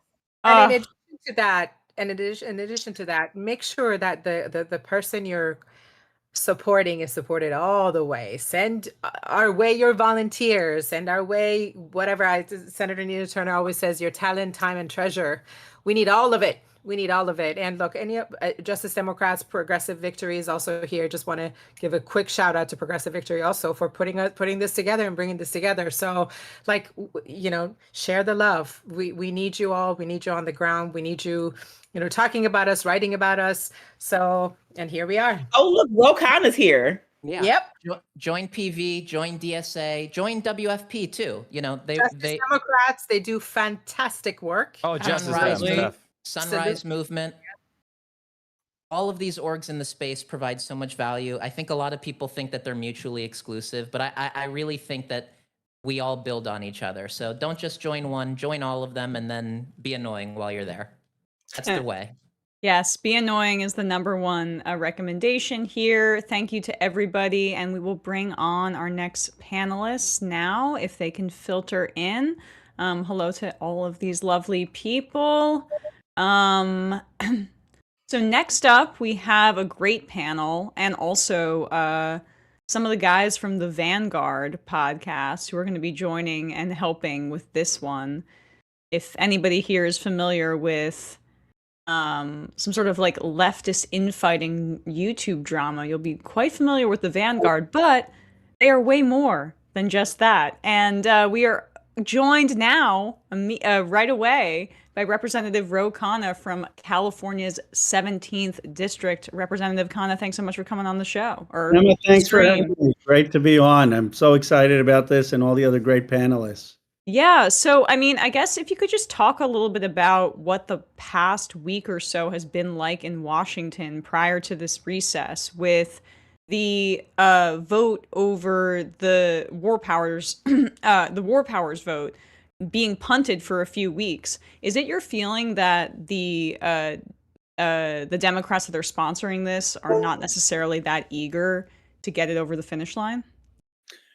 Well, as you remember, Thomas Massie and I had introduced this almost 2 weeks ago. We lost 4 Democrats. We should have never lost those 4 Democrats. We got 2 Republicans. We now believe that we can keep those 4 Democrats. Nancy Mace said she'd vote with us, so we're very close to getting it. My view is we should be in Congress right now. We should be voting on this weekend. I don't understand. I was fine coming back home to do the No Kings rally, but we've got Donald Trump having 7,000 troops in the Middle East, threatening ground invasions. What is Congress doing? Not in Washington, D.C. We should be there. We should be voting on it. We should be voting on it every day until, in my view, it passes, because we cannot have another war, Middle East war, ground invasion in the Middle East. Absolutely. I couldn't agree with you more. And then just one more question on this, and I'll introduce the rest of the panel. But, we have a sitting member of Congress here with us, and it's tough to sit here and think, like, is Trump really going to send in ground troops over the weekend, like, because he's afraid of the markets? Is that the understanding that that's a real possibility? It's a real possibility. I mean, even if you talk to Republicans, and without going into any of the briefings, I can tell you that they haven't ruled it out. And they're talking about going into the island where the oil export is in Iran. They're talking about getting the enriched uranium. You can't get the enriched uranium unless you have ground troops. I mean, that was so nonsensical about this whole mission. They said, they want to go after the enriched uranium. Well, the enriched uranium is buried. You can strike Iran as many times as you want. You're not going to get the enriched uranium. So, and remember, the last time we had this military buildup, Emma, was in Venezuela. And everyone said, they're just exaggerating. They're just building up. They're building up. Well, they built up, and then we had the invasion. Of course, now we're talking about a country of 90 million, and we're not talking about a target that's as easy as getting rid of Maduro and having the regime be compliant. I mean, that's what Trump was expecting, and all his advisors told him that wasn't the case. So I fully believe there's a possibility of a ground invasion. We should get back to Congress tomorrow. We should not be scattered, and we should be voting on stopping us from getting into this war. Well, I appreciate the updates there, and we will introduce the other folks on this panel here. We have, of course, the great Nina Turner, former Ohio State Senator, co-chair of Bernie Sanders' presidential campaign, founder of We Are Somebody. Hello, Nina. How are you doing? I'm good, Emma. How are you?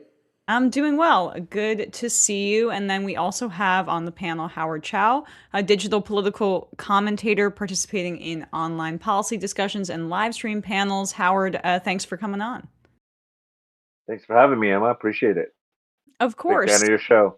Oh, thank you. Yeah, I'm not in my usual IKEA panels situation here. I'm at home. And I think we have the Vanguard guys coming on and joining us now.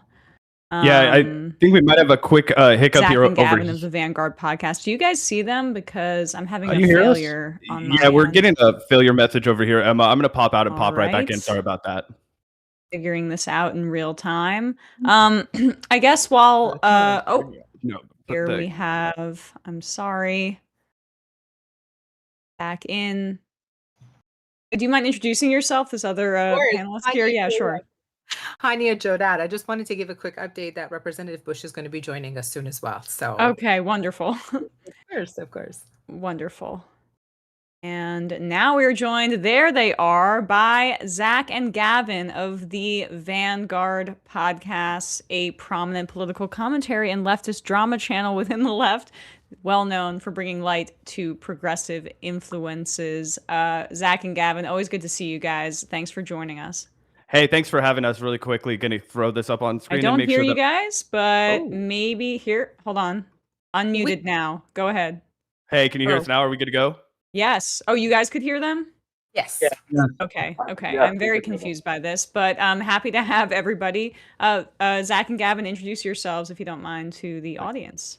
Oh, yeah, absolutely. I'm Zach. I'm one of the co-hosts here at the Vanguard podcast. As Emma mentioned in the preamble that she did about us, we are a YouTube drama show. We kind of cover the local ins and outs of the progressive media sphere, if you will, kind of give a community hub to what's popping off. But we also try and, root all of our coverage in anti-war progressive commentary, talking about the need for Medicare for all, things like a Green New Deal, and of course, no escalations with Iran. Yeah, what's up, everybody? Thank you so much, Emma, for inviting us on. Thank you all so much for coming on the stream tonight. I'm super excited for the conversation. And yeah, as Zach said, we're Zach and Gavin of the Vanguard podcast, aka Silly and Billy. Yes, well-known Silly and Billy.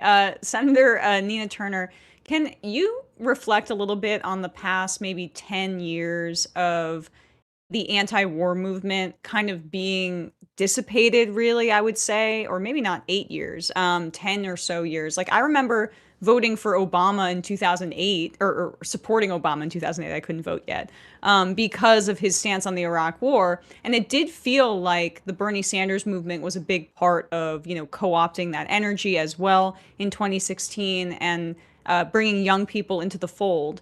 It feels like since the genocide in Gaza has begun, and since the Democrats were so complicit in it, that a lot of the energy on the anti-war left has been, I guess, undercut. I wonder what you think about what that means electorally for the party going forward. Yeah, it's hard to say. I mean, I'm hoping that there will be an absolute rejection of any current elected official or anybody who is vying to be elected who does not declare in words and in deeds that they are pro-peace and anti-war. If they already have a record, then they need to be held accountable. If they're new to running, then we got to take them at their word and put them in. But it is just, it's immoral what is happening in this country and what is happening all across this world at the hands of countries like the United States of America, like the right-wing government of Israel. And it shouldn't take higher gas prices or higher food prices or tariffs to get the American people to understand very clearly that what happens over there, whether over there is Iran, whether over there is Iraq, whether over there is the Gaza, the Sudan, the Congo, Haiti, Lebanon, wherever over there is, it is happening over here.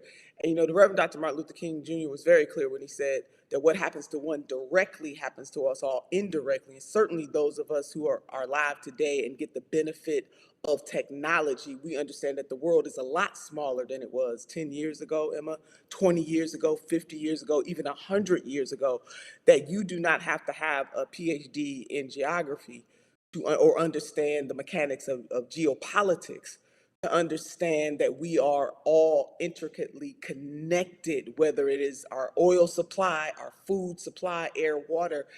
And so it is going to be incumbent on a multi-generation coalition to stand up and say, we're not going to take it anymore, just like those brave souls during the Vietnam War, just like the people who had the vision before it became cool to be against a war when we're talking about what happened in Iraq Iraq, excuse me. So we really do need people to wake up, and it doesn't have to be whether or not it's happening on the soil. All wars are wrong, and we have enough firepower. The superpowers have enough firepower to end the world as we know it. So what else do we need? War should always, always be the last resort. And unfortunately, we have an administration. First of all, Congress has abdicated its responsibility, present company excluded. They are weak as a group. They have abdicated their responsibility. They really don't exist. And then we have a president and a secretary of war who act as though they're playing a damn video game and not understand that they're sending somebody's son, somebody's daughter, somebody's wife, somebody's husband, somebody's loved one into harm's way. And they have such a cavalier attitude. I think it was Hegseth who said that we negotiate through bombs. I think that's what he said, Congressman. We negotiate through bombs. Who says that? Who does that in the 21st century, knowing how delicate things are in the world and how much more firepower that we have? That if any of these powers step hard, this could be WW3. Who wants that? And so we push against it hard. Yes, Congressman Khan, could you respond to that? I mean, it must be a bit of a trip hearing some of your colleagues justify this war that has been known to be a absolute red line for almost every president prior to Donald Trump, because Iraq is 4 times smaller than Iran. Iran is infinitely more mountainous. Iran has a much more kind of ossified structure in the way that its government functions. So it must be a really fascinating, I guess, from the perspective of having to deal with your colleagues when you hear them try to justify this. Well, Emma, you're absolutely right about the strategic blunder, the fact that Iran is 90 million people, the fact that Iran has the capacity to hit the Strait of Hormuz as they have and had oil spike, the fact that we have basically taken out Khamenei Sr. and replaced him with Khamenei Jr. Khamenei Sr. had a fatwa on not developing nuclear weapons. Khamenei Jr. doesn't have that same view. And by the way, if we took out the regime, we may replace him with the military, the IRGC, that's even more hardline and that was opposed to the JCPOA. But Emma, I want to talk also about the moral issue here. And I know you believe this because of all your excellent commentary. We can trace, in my view, Gaza, Cuba, and Iran to something very dangerous in American foreign policy, which is the dehumanization of how we see people in the non-Western world's human rights. The dehumanization of what happened with the genocide in Gaza, the dehumanization of the fuel blockade that is causing blackouts and hunger in Cuba, of the Cuban people, and the dehumanization of over 1,000 Iranian civilians killed, young girls killed at a school. And it's as if their lives don't have the same inherent dignity, human rights, as other lives. That is really the attitude, certainly pervasive in the administration, but more broadly problematic in the country. And we desperately need a new moral direction. These aren't isolated issues, would say we actually believe in the human rights and the dignity and equal inherent human worth of every human being, whether they're in Cuba or in Gaza or in Iran. It's incumbent upon the West. Yes, go ahead. I know you're going to jump to my other colleagues, but something that the congressman said that is going to be important for people to put together. The same spirit that does not care about bombing other people's people is the same spirit that denies us universal health care, that denies us clean air, clean water, clean food, that has said that they're going to allow companies to pollute the water a little more. It is the same spirit, the same energy, the same power that won't cancel student debt or that would allow a ruling class to run roughshod over the United States of America, which has practically become, not just since President Donald J. Trump, but it's really up in our face, the corporate states of America. These are not separate powers. It is the same callous indifference that at the UN, United States, Israel, and Argentina had the pure, unadulterated gall to vote against declaring slavery, the transatlantic slave trade, one of the most horrific, dehumanizing events of all times, of human history. And then you have 52 countries, most in the EU, who abstained, and abstaining just means I'm voting no with no backbone. I don't have any courage. I mean, people have to connect the dots. It is the same people, the same energy that is denying us domestic tranquility right here in the United States of America. And that's why these people must be defeated. At the ballot box, corporate responsibility, us withholding our dollars and withholding our work until somebody, as my grandmother would say, get right. Yeah, I mean, perfectly said. And yes, I like to call those three countries that that voted no: the U.S., Israel, and Argentina. That's the axis of Epstein, which Kyle Kulinski coined, but also the Nazi haven. They joined together in in perfect harmony to say the slave trade actually wasn't that bad. The Vanguard guys, I wanted to give you a chance to jump in here as my fellow mods. Any questions for our guests? I do. Off the top of my head, I really appreciate what Senator Nina Turner was talking about as far as the public's response to these wars. You know, we've seen it again, obviously, going back to Vietnam, mobilized this mass movement of Americans for peace. We saw a similar result a couple of years after the invasions of Iraq and Afghanistan, when the 9/11 trauma started to wear off and the populace started to realize that we'd been lied into this war.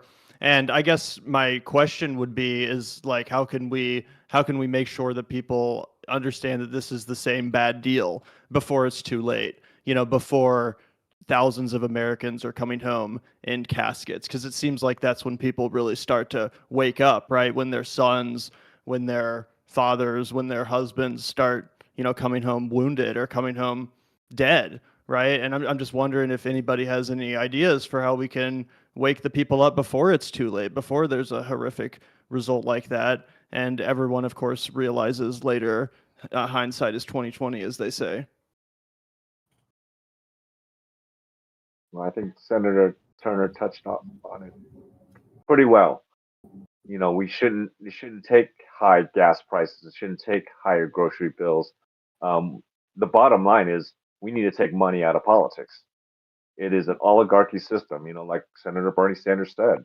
If you look at members of Congress, 202 House members are actively trading stock. 56 senators, more than majority, are actively trading stock that they oversee the laws about.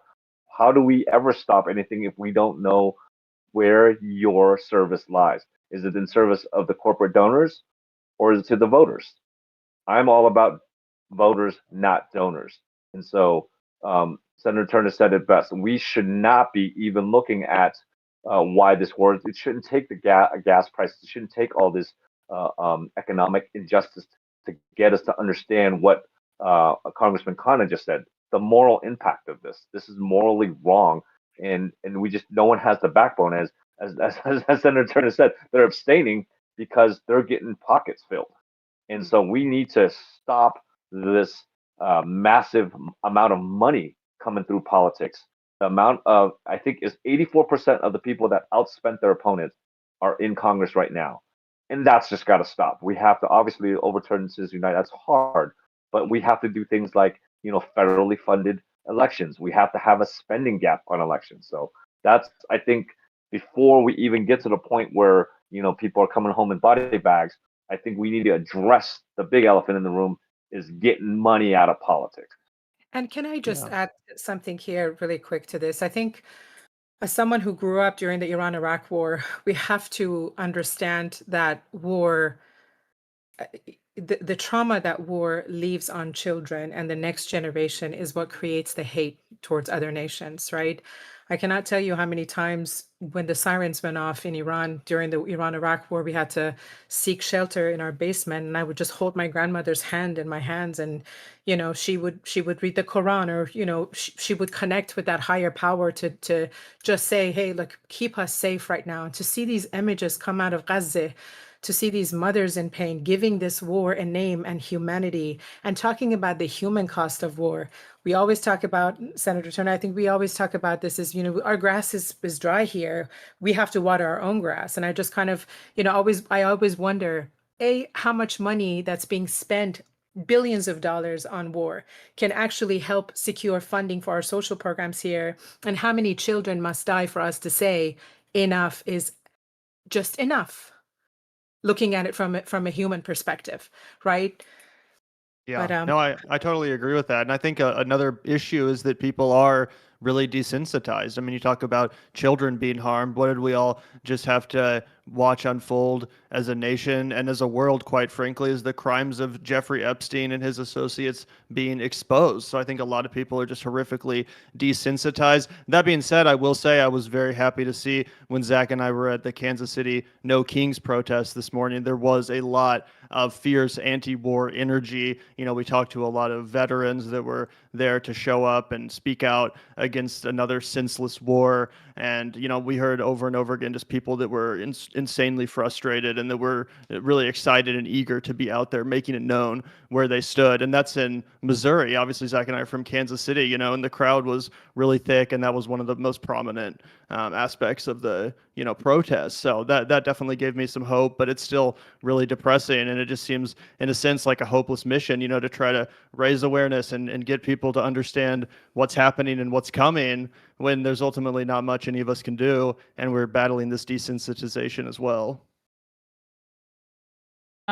Absolutely well said. And I just wanted to make sure that we welcomed to the show at this point Cori Bush, former member of the House, running once again in Missouri's 1st District, was taken out by a bunch of AIPAC money, which, now people fundamentally understand is anti-democratic, right-wing, pro-genocide money. Representative Bush, so good to see you. Thanks so much for coming on stream. Hi, thank you, Emma, and great to be on here with everyone and my former colleague, Ro, soon to be colleague again. Great to see you. Cori was showing courage before many of us. She was ahead of the curve, and frankly, she would have won if the election cycle was now. She and Jamal were just ahead of their time, and the politics has now caught up with where they were. Absolutely. Yeah. And I think, of you and Representative Bowman often as just people that were sacrificed to the AIPAC machine before people kind of understood what that really was, and before people really understood the reality of the Israeli apartheid regime, genocidal regime in Gaza. If you could just reflect on what it's been like to see AIPAC suddenly become this toxic label that can be pinned to your opponents, specifically in your race, where it's going to be as salient as ever. Well, first of all, let me say I'm sorry about the lag that you all are seeing or hearing. I am at an event right now supporting an organization that we got funded through a community funding project when I was in Congress that we're trying to keep from shuttering their doors because of the Trump administration and their push against DEI.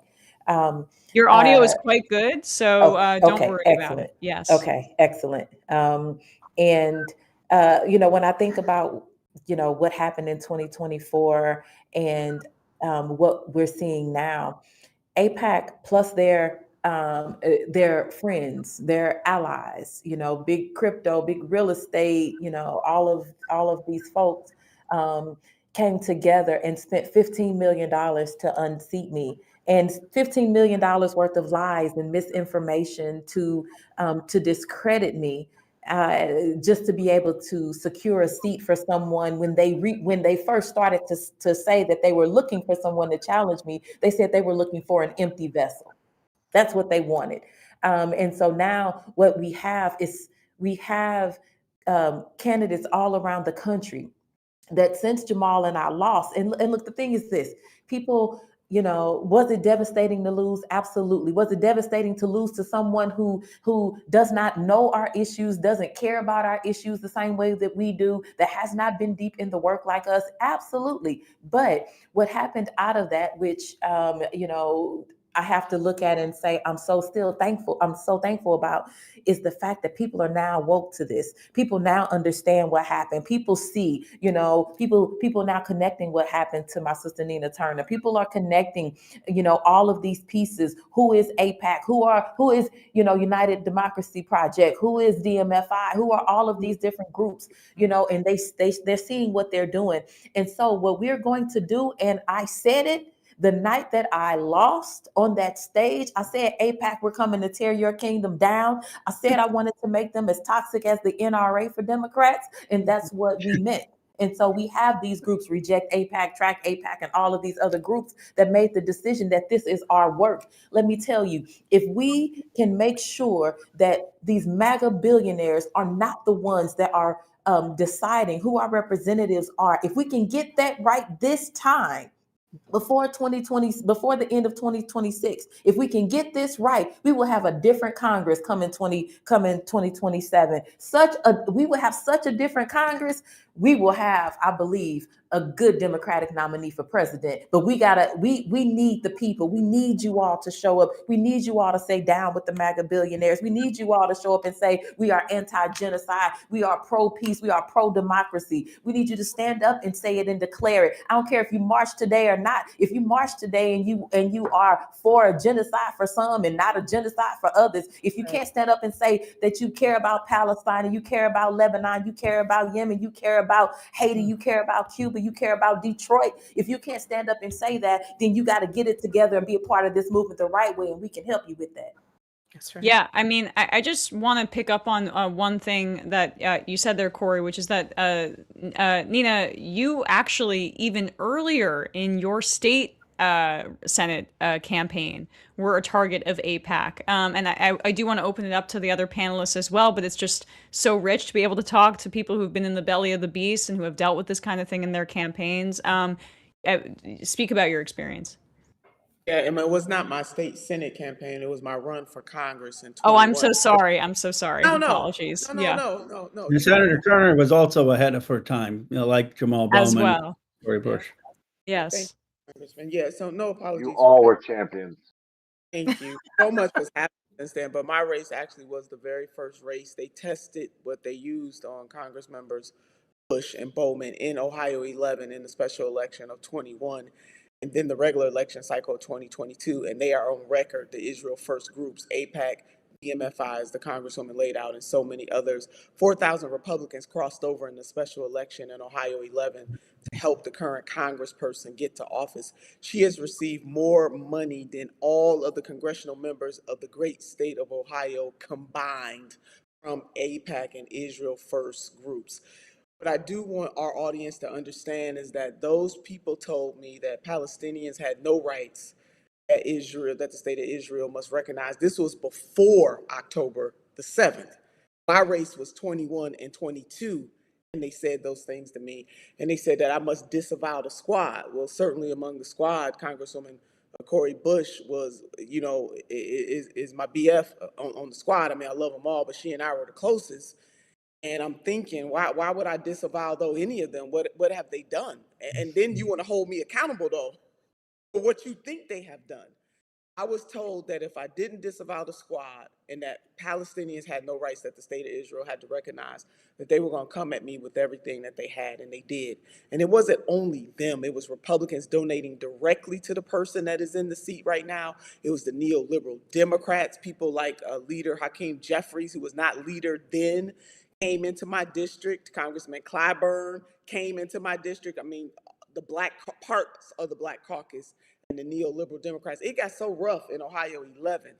How much did they fear me rocking in the halls of Congress with a Congresswoman Cori Bush and Congresswoman Rashida Tlaib and Congressman Ro Khanna and some others? That's how much they feared me, that President Joseph R. Biden even endorsed in the race against me. I didn't wear that as a badge of honor then. I wear it as a badge of honor now. And like the Congresswoman said, and the Congress, I was definitely ahead of my time. And although I wish that groups like Reject AIPAC to educate people, I wish that they were around when I was there. I am really glad that an awakening is happening now so that we can send, and when I say a new generation, I'm not talking age, I'm talking about mentality. a new mentality of elected officials who won't sell out and whose only special interest will be the people who they are going to serve. Can you imagine somebody telling you, they told me that me and my opponent were equal when it came to domestic issues. We were the same. So first of all, it's a no-no to tell Black people that. I want folks to understand that Blackness. That the only difference between us was our position on the state. AIPAC didn't understand that? Right, no, because all you. No way. I also said that on my Who would have thought that? I'm running to serve 1 and 2 children in my district that are hungry at night. I'm running to serve the people of Greater Cleveland who are living in poverty, the second most impoverished city.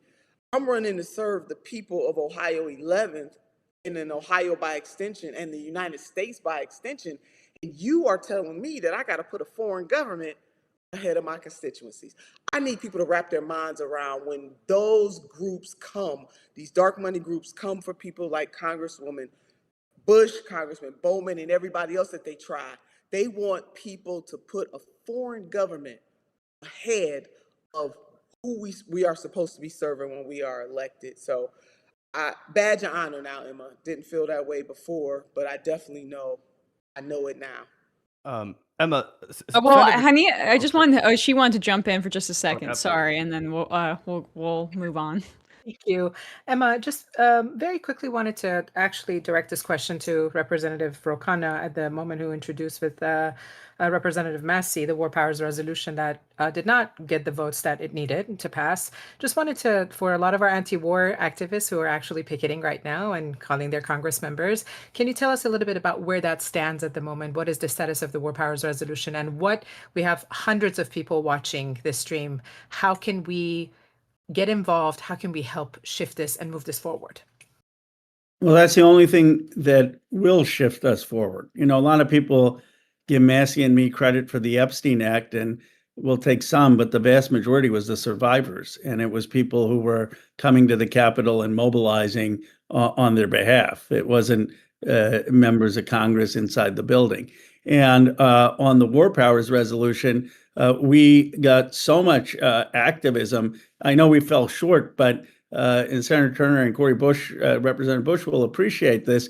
We got 200 Democrats to vote for that. I mean, that was not a small feat to only lose 4 Democrats. I mean, that shows how far the party has moved in our direction. It used to be we'd get like 50 or 60 or 70 Democrats on that because there was such a fear of contradicting a policy that Netanyahu or Israel would want, which is that they wanted this war with Iran for decades.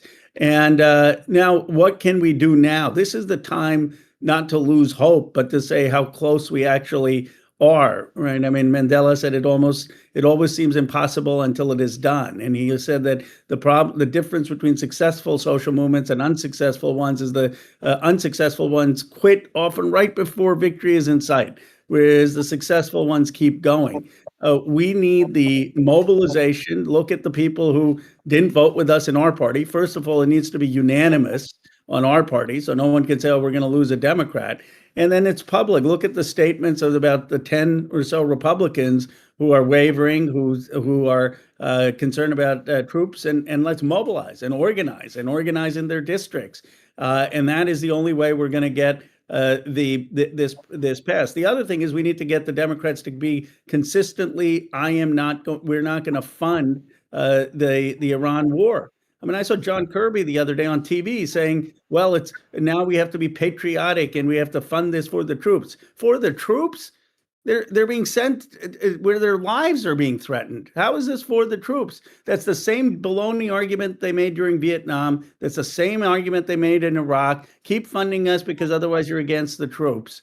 And while I totally agree with Howard's point about the money in politics and the corruption of the money in politics, there's something deeper, and that is, Gramsci talked about hegemonic thinking. It's when a society starts to think about power structures and an ideology develops, and that's what we've had in this foreign policy establishment, where they just paint anyone who is opposed to this funding as weak on national security, as against the troops. And we've got to have our party clearly on television saying it's an immoral war, it's an illegal war. We're not going to fund it. We're going to stand unified. We're going to demand a vote, and that's only going to happen with all of the activism here and your leadership and your voice.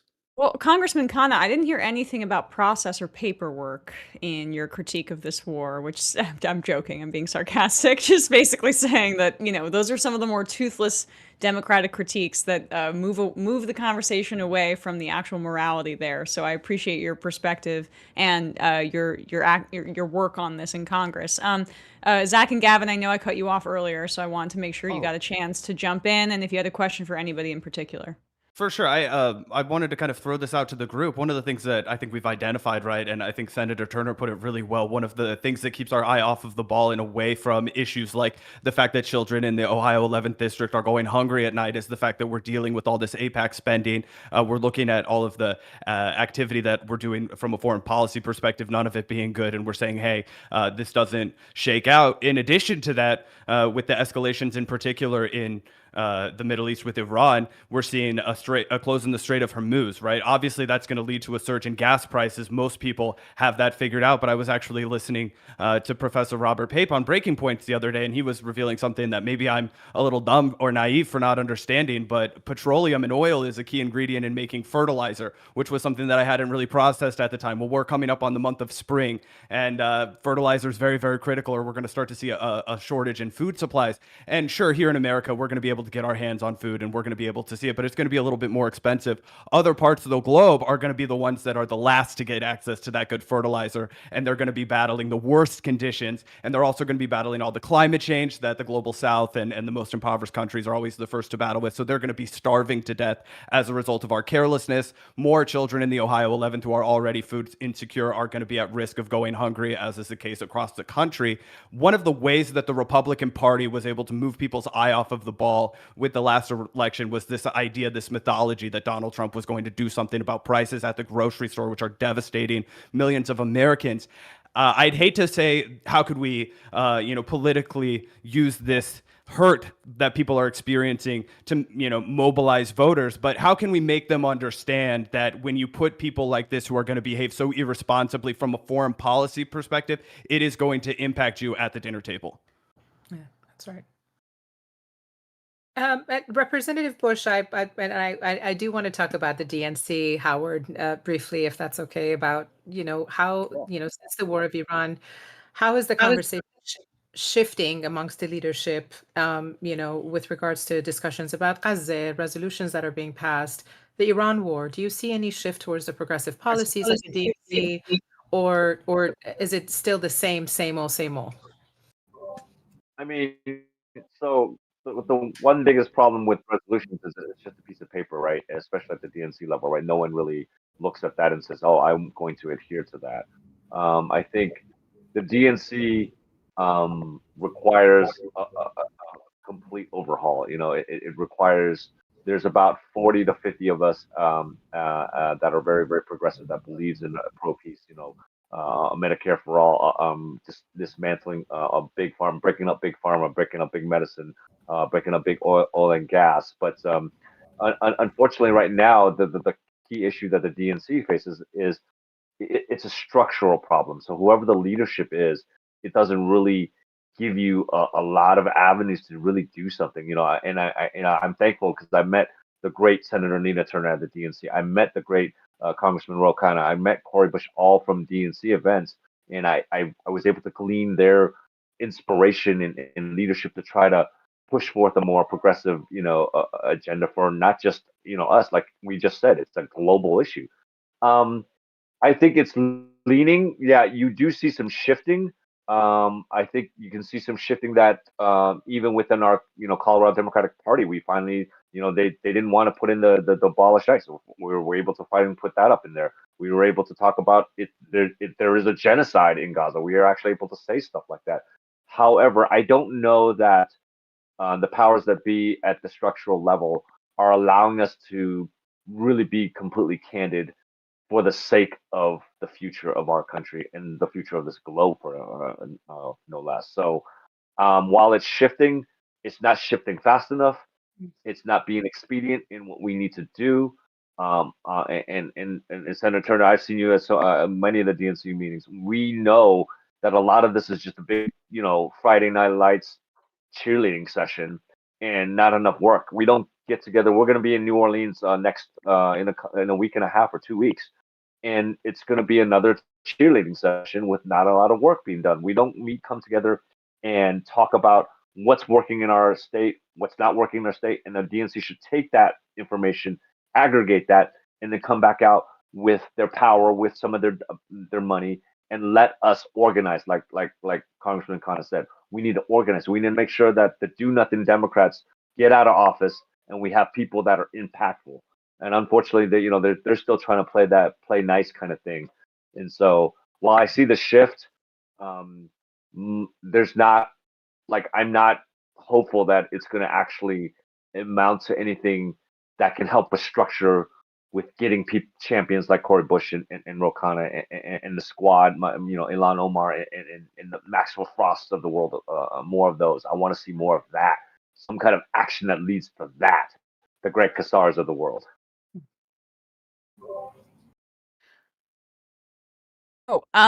So any other questions, you guys, from the Vanguard, or Ania, go ahead. I'm very curious because we were in the trenches together. CB, one of my favorite, my Shiro, and we were in the trenches together, Senator Turner. Bush, tell us exactly what needs to be done to send you back to Congress. We miss you so much. I can speak on behalf of every single person here. You are such an incredible here. we love you. We love you. So tell us how do we get back there? Well, thank you for asking. Yeah, and you were in the trenches with me. 2024 was,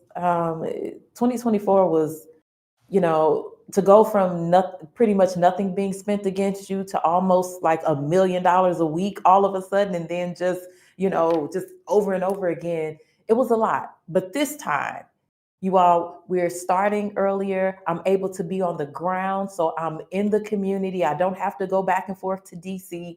And so what we need our people on the phones now. We need our people to help us knocking doors. So if you're local and you can knock doors, help us now. If you can get to St. Louis in June or July and you can knock doors for us, then we need you. If you can write postcards for us and get them, and we'll get them back to the district to send them out, we need that. If you can donate today, if you can get your friends, your cousins to donate today, you can donate from $1 up to $3,500. And you can get someone else to do it. Right now, as much as we want the big money out of politics, big money is kicking our asses, and so we need help to get we're not trying to do dollar for dollar. We're not trying to match AIPAC and all of these folks dollar for dollar. We're just trying to be able to organize and be on television, be on the radio, and on the internet. So if you can help with that, if you do content creation, we would love to have you join us. Graphics, we would love to have you join us. So whatever you have, look, let me tell you, I was walking down the street today, and it's something that I always say. I tell people, I don't care if you tie shoes well, I need you to be a part of this movement, because at some point my shoes will be untied or somebody else's will, and we won't be able to stop to tie them up. Well, that happened today during the No Kings rally. I'm marching down the street and my shoes were untied, and I have the whole thousands of people behind me. We need every single person to be a part of this work. Let me say this. When I stood on that stage and I said, AIPAC, we're coming to tear your kingdom down, I meant it. And so this is one of the ways we do it. What message do we send when the person that they spent $15 million against just 2 years ago came right back and took the seat back? What message do we send? This is not just about me. This is about how we move forward. This is about what it looks like for 2028. This is about all of the other candidates running right now. This is about us getting what we really, really need. So join us. Join us. CoriBush.org. It's CoriBush.org. Absolutely. This is a really important race. And then also, of course, we have progress.win/rally if you want to contribute to the larger candidate pool here for all the up and coming candidates who are also opposed to this criminal war in Iran. I guess Zach and Gavin, I just wanted to make sure I gave you the opportunity to ask the questions that you need because we just have a few minutes left. But go for it.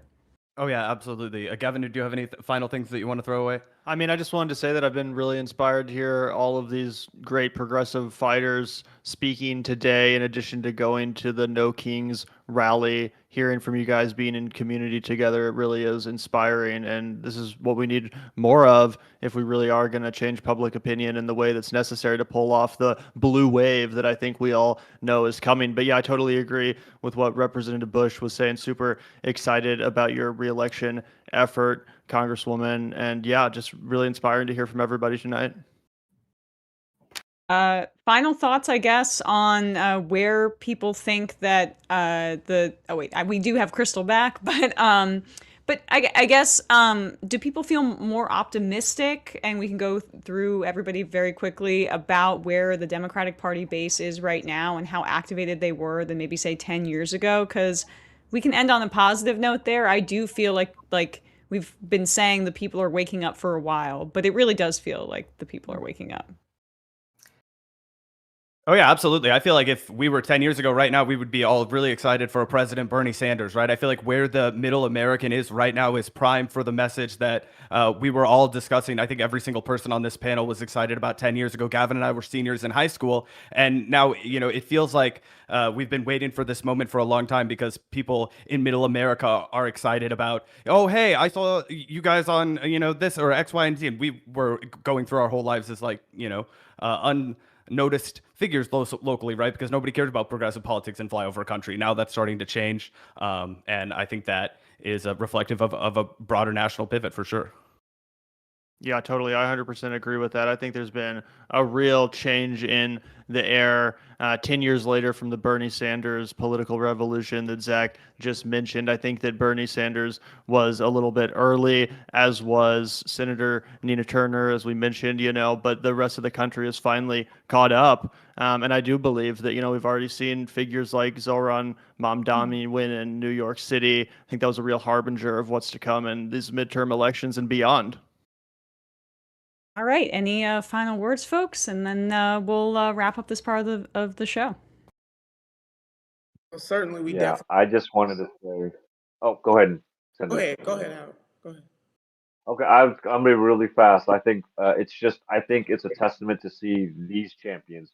I want it we can't just replace red seats with the Republican light. We need true blue progressives. I'm talking values like we just talked about, Medicare for all, universal child care, and pro-peace candidates. I work for Melak Kiros. We are challenging Diana to get a 30-year incumbent who, in my personal opinion, I've seen her so many times, has not stepped up to the bar and meet this moment. I see 3 amazing people right now that I know that I had the pleasure to meet. You guys can meet the moment, and we need to meet the moment with progressive people that share our values. Absolutely. Also, that Kiros campaign in Denver, it's very exciting. People should check it out if they have not yet. I worked for Obama with Joe Benenson when we did his private polling.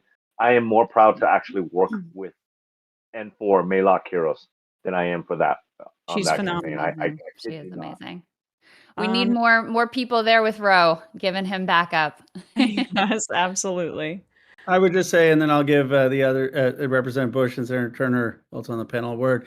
Melak is extraordinary and kind of to some hot water because I tweeted out her speech saying, I ran against an incumbent and I didn't want to pull up the ladder after me. But she's an extraordinary person who people should check out, and I think she has the right moral courage for the times. I would just say that we have won the rhetorical war. People agree that we need to be for the working class. We need to be against the Epstein class. We need to be for peace.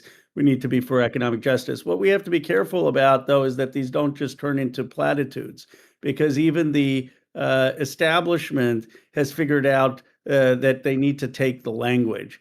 And when you look at Senator Turner, you look at Representative Bush or others, it's not just the language, it's where they stand. It's that they're for taxing billionaires. It's that they're willing to say there is a genocide in Gaza. It's that they're willing to say we can't have a fuel embargo in Cuba, which is starving people in a blackout. It's that they're willing to say that we can't have military sales to Israel to be killing civilians. It's that they're willing to be for Medicare for all, for childcare at $10 a day.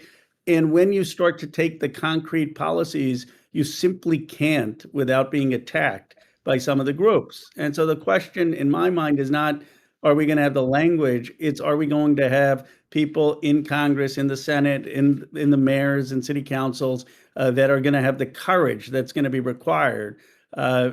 Because no one individual can do this. But if we have a lot of people, I do believe there's a chance that we can have a major realignment in 26 and 28. Yep. Well said. Need Cori Bush back in there. We need to get Nina Turner in there. We're going to have Roe, of course, back. We need Oliver Larkin. We need Hartzell Gray. We need Milad Kiros. We need that whole panel of candidates that we had on earlier. But awesome to see all of you guys. Thank you so much for taking the time. I can't tell you how much it means to us that you all, who are all very busy people in your own respects, took the time out to do this and to uplift this cause and the other candidates who are running as well. Pleasure to be here. Thank you all so much. Yeah, thank you guys so much for the invite. Thanks for doing this. Yeah, of course. Thank you. Progressive victory too. This is amazing. Yes. Oh yeah, they did a fantastic job organizing. Let me tell you, I'm on that group chat. That thing is going 24/7. It really is. While we set up the next panel, Emma, I wanted to read you some breaking news that just came out that I think underscores the urgency of what we're trying to do tonight and of the political project in general. So this is from the Washington Post. It says, "Scoop: Oh God. The Pentagon is preparing for weeks of ground operations in Iran." U.S. officials said, as thousands of American soldiers and Marines arrive in the Middle East for what could become a dangerous new phase of the war should President Donald Trump choose to escalate. One person said the objectives under consideration would probably take weeks, not months to complete. Another put the potential timeline at a couple of months.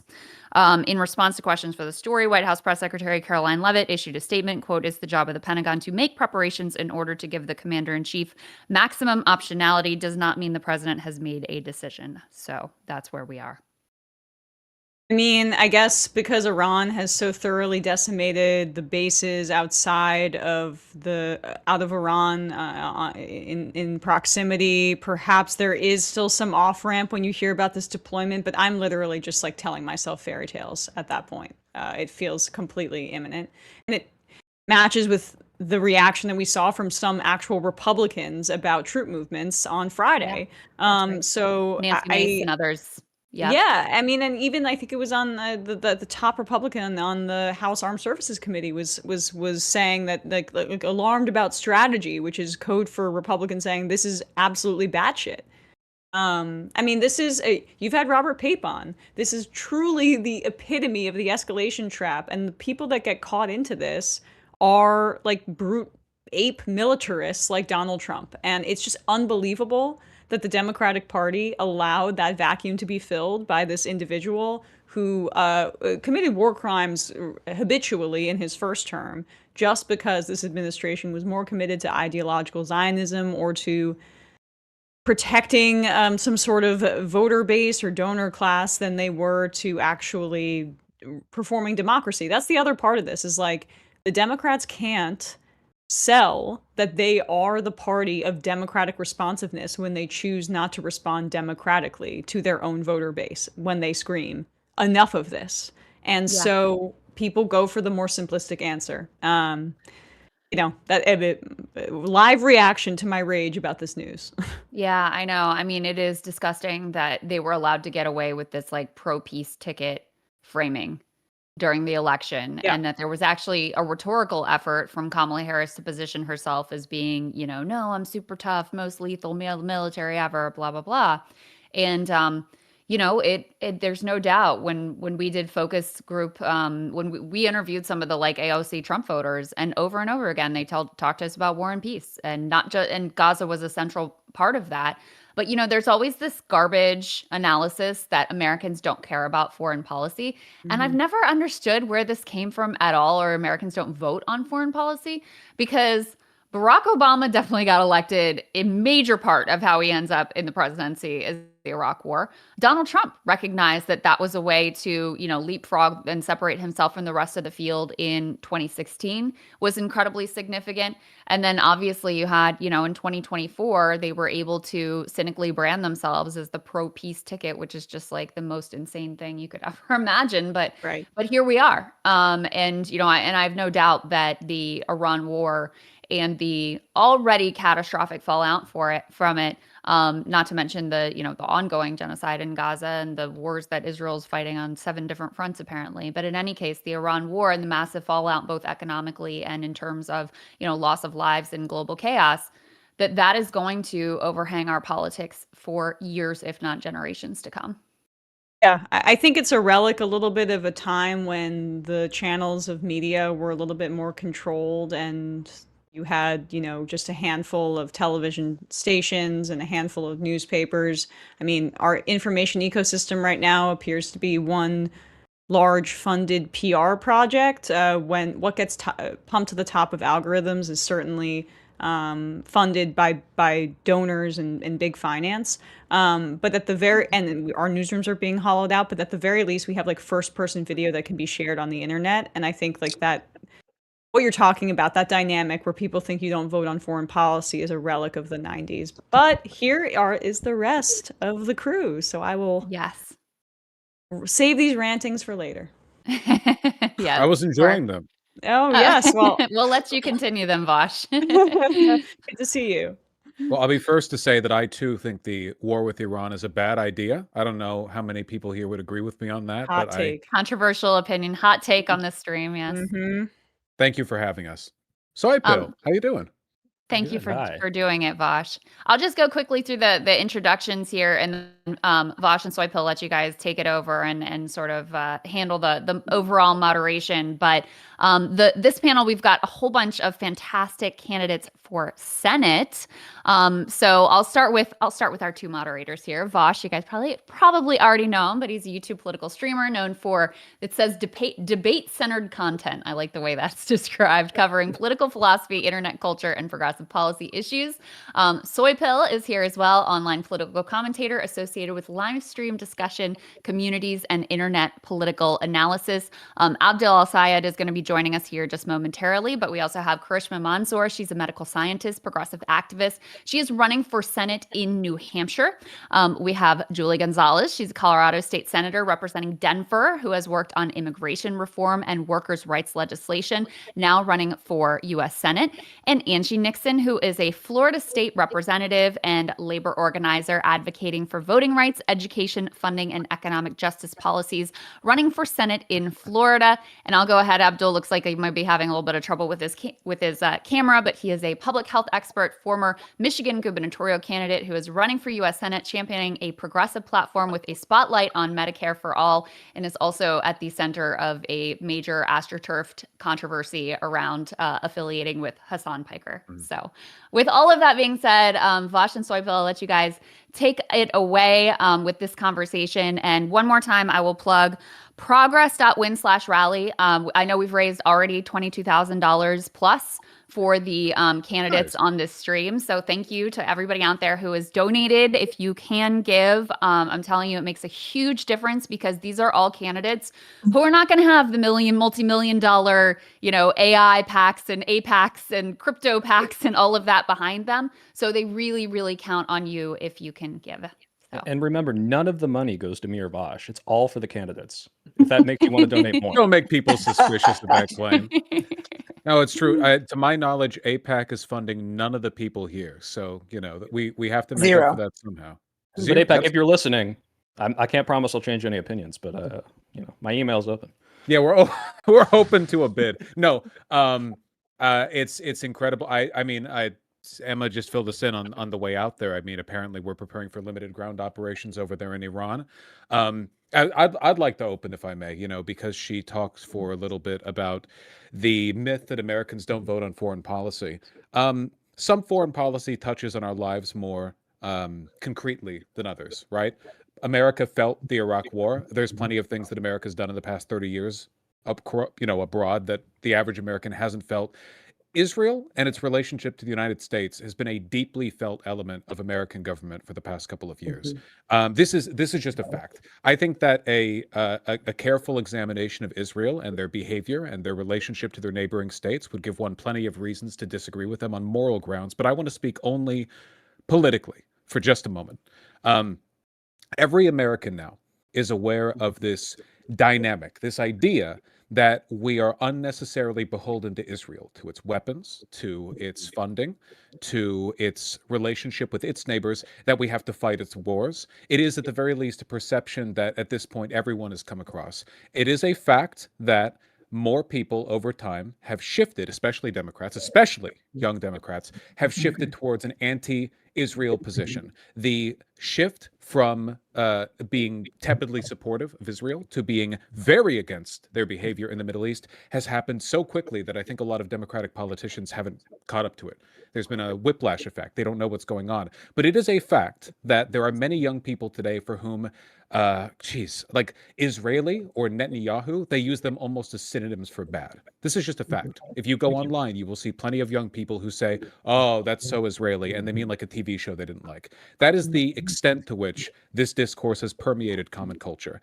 The fact that the Democratic Party hasn't woken up to this and addressed the fact that their constituency has shifted in its position is insane. It is not just politically unviable, it's madness. It's counterintuitive. You would expect at the very least some kind of tepid acknowledgement that a change in the relationship between us and Israel is needed, or at the very least a reconciliation with the party. But if anything, the past year has shown us the Democrats are not, in many cases, willing to budge. There is a conservative faction within the Democratic Party that is using this as a litmus test.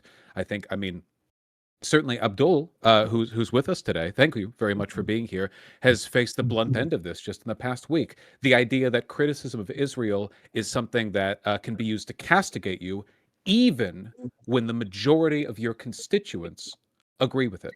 I think that's insane. I think that any sensible politician should be able to agree it's insane, even without touching on the morals. And I really don't know how the Democratic Party can survive, can win in the future, unless it's willing to reconcile with this. That's my opening bit. I just wanted to make it clear. I know that all of us agree, end the genocide, right? Free the Palestinian people. I know that we're on board with that. But also, man, on a political level, we are off. It's crazy. And Vosh, if I can jump in here, I'm sorry for the screen issues, but I think you hit the nail on the head. If this is not a legitimate space for conversation about where our tax dollars go in the aftermath of having subsidized a genocide and now getting pulled into an absolutely insane war in Iran because Netanyahu finally found an American president stupid enough to take us there, then I don't know what is. Now, it's absolutely critical for us to differentiate consistently, constantly, and clearly between Israel and AIPAC and the Jewish people and Judaism. Those are different things. And we need to, in the same breath, love and embrace the Jewish people and constantly decry anti-Semitism. And also, because of our love for people, recognize that we decry anti-Semitism and love the Jewish people, and also need to decry any form of genocide and apartheid being committed by a foreign government, particularly one that is taking our tax dollars. And so we can say all of those things in one breath. In fact, we have to, if we're serious about our foundational ideals, and we lead with those. So, I just think it's important for us to hold space, to keep saying what we believe about the state of Israel and about AIPAC, which is a MAGA-funded super PAC set of super PACs trying to move our foreign policy in lockstep with Israel. And at the same time, recognize that has nothing to do with loving and embracing Judaism and the Jewish people. Yeah, Abdul, I want to piggyback off of that because it's crazy that you and us have to make that distinction because the people that conflate anti-Zionism or Israel criticism are the ones who's actually spreading anti-Semitism in a way, the same phenomenon that Vosh was talking about, where you see all these people using Israel and Netanyahu as bad. Those people don't see that distinction. And those people hear the people defending Israel and saying, oh, you're anti-Semitic if you criticize their policy. And they say, well, I guess I am anti-Semitic because I don't like what Israel is doing. I don't like what Netanyahu is doing. And this same phenomenon of anti-Israel, Instagram memes and TikToks and spreading throughout the youth, that's turning into anti-Semitism. And, as a Jewish person, I'm getting a little nervous. I can't lie. I'm like, whoa, geez, some of these don't seem like jokes anymore. So it is important for us to make that distinction. And it's insane that we are the ones who have to do that.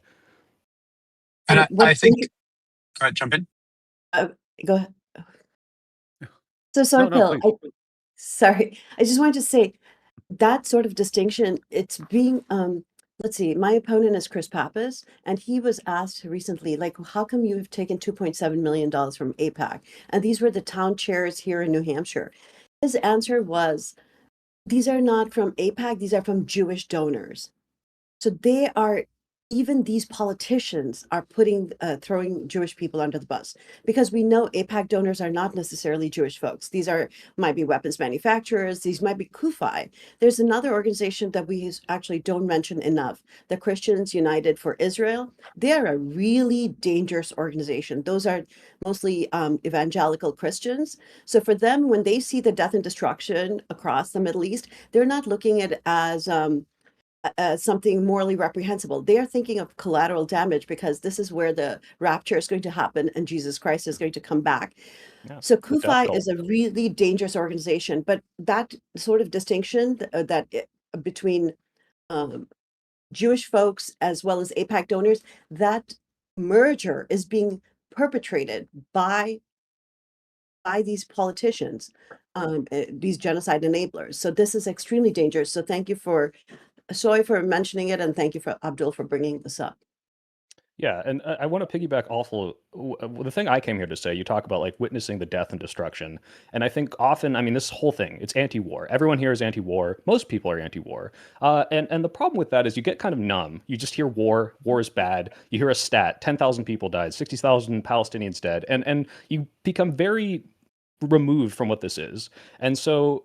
Maybe this is something that has worked for me. And I ask, if anyone supports the war, you have family members that support it, you have Trump, relatives or friends, show them the anecdotes, because these stats sometimes are lost on people. Show them a mother watching her child be shredded by a bomb. And I know that's you're saying, hey, no one wants to see that. That's morbid. That's visceral. But that's what war is. And so there's a reason we oppose this. And we kind of get lost in the rhetoric of it before we see, oh, these are the direct consequences. Imagine you have a daughter that you raised for 12 years and that's erased in 10 seconds because of some stupid fucking policy from our current government.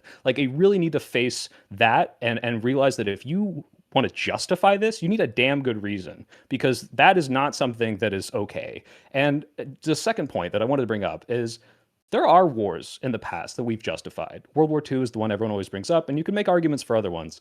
But there's a world in which you could say, hey, if there was a nuclear country that was willing to use that the instant it happened, you could potentially get someone like me to say, you know what, maybe we do need to start a war, face the awful consequences of that to stop something worse from happening. But the problem is, and Kyle was so kind as to make that list of 10 reasons maybe why Trump is doing this, not a singular one of those was, hey, because they might nuclearize.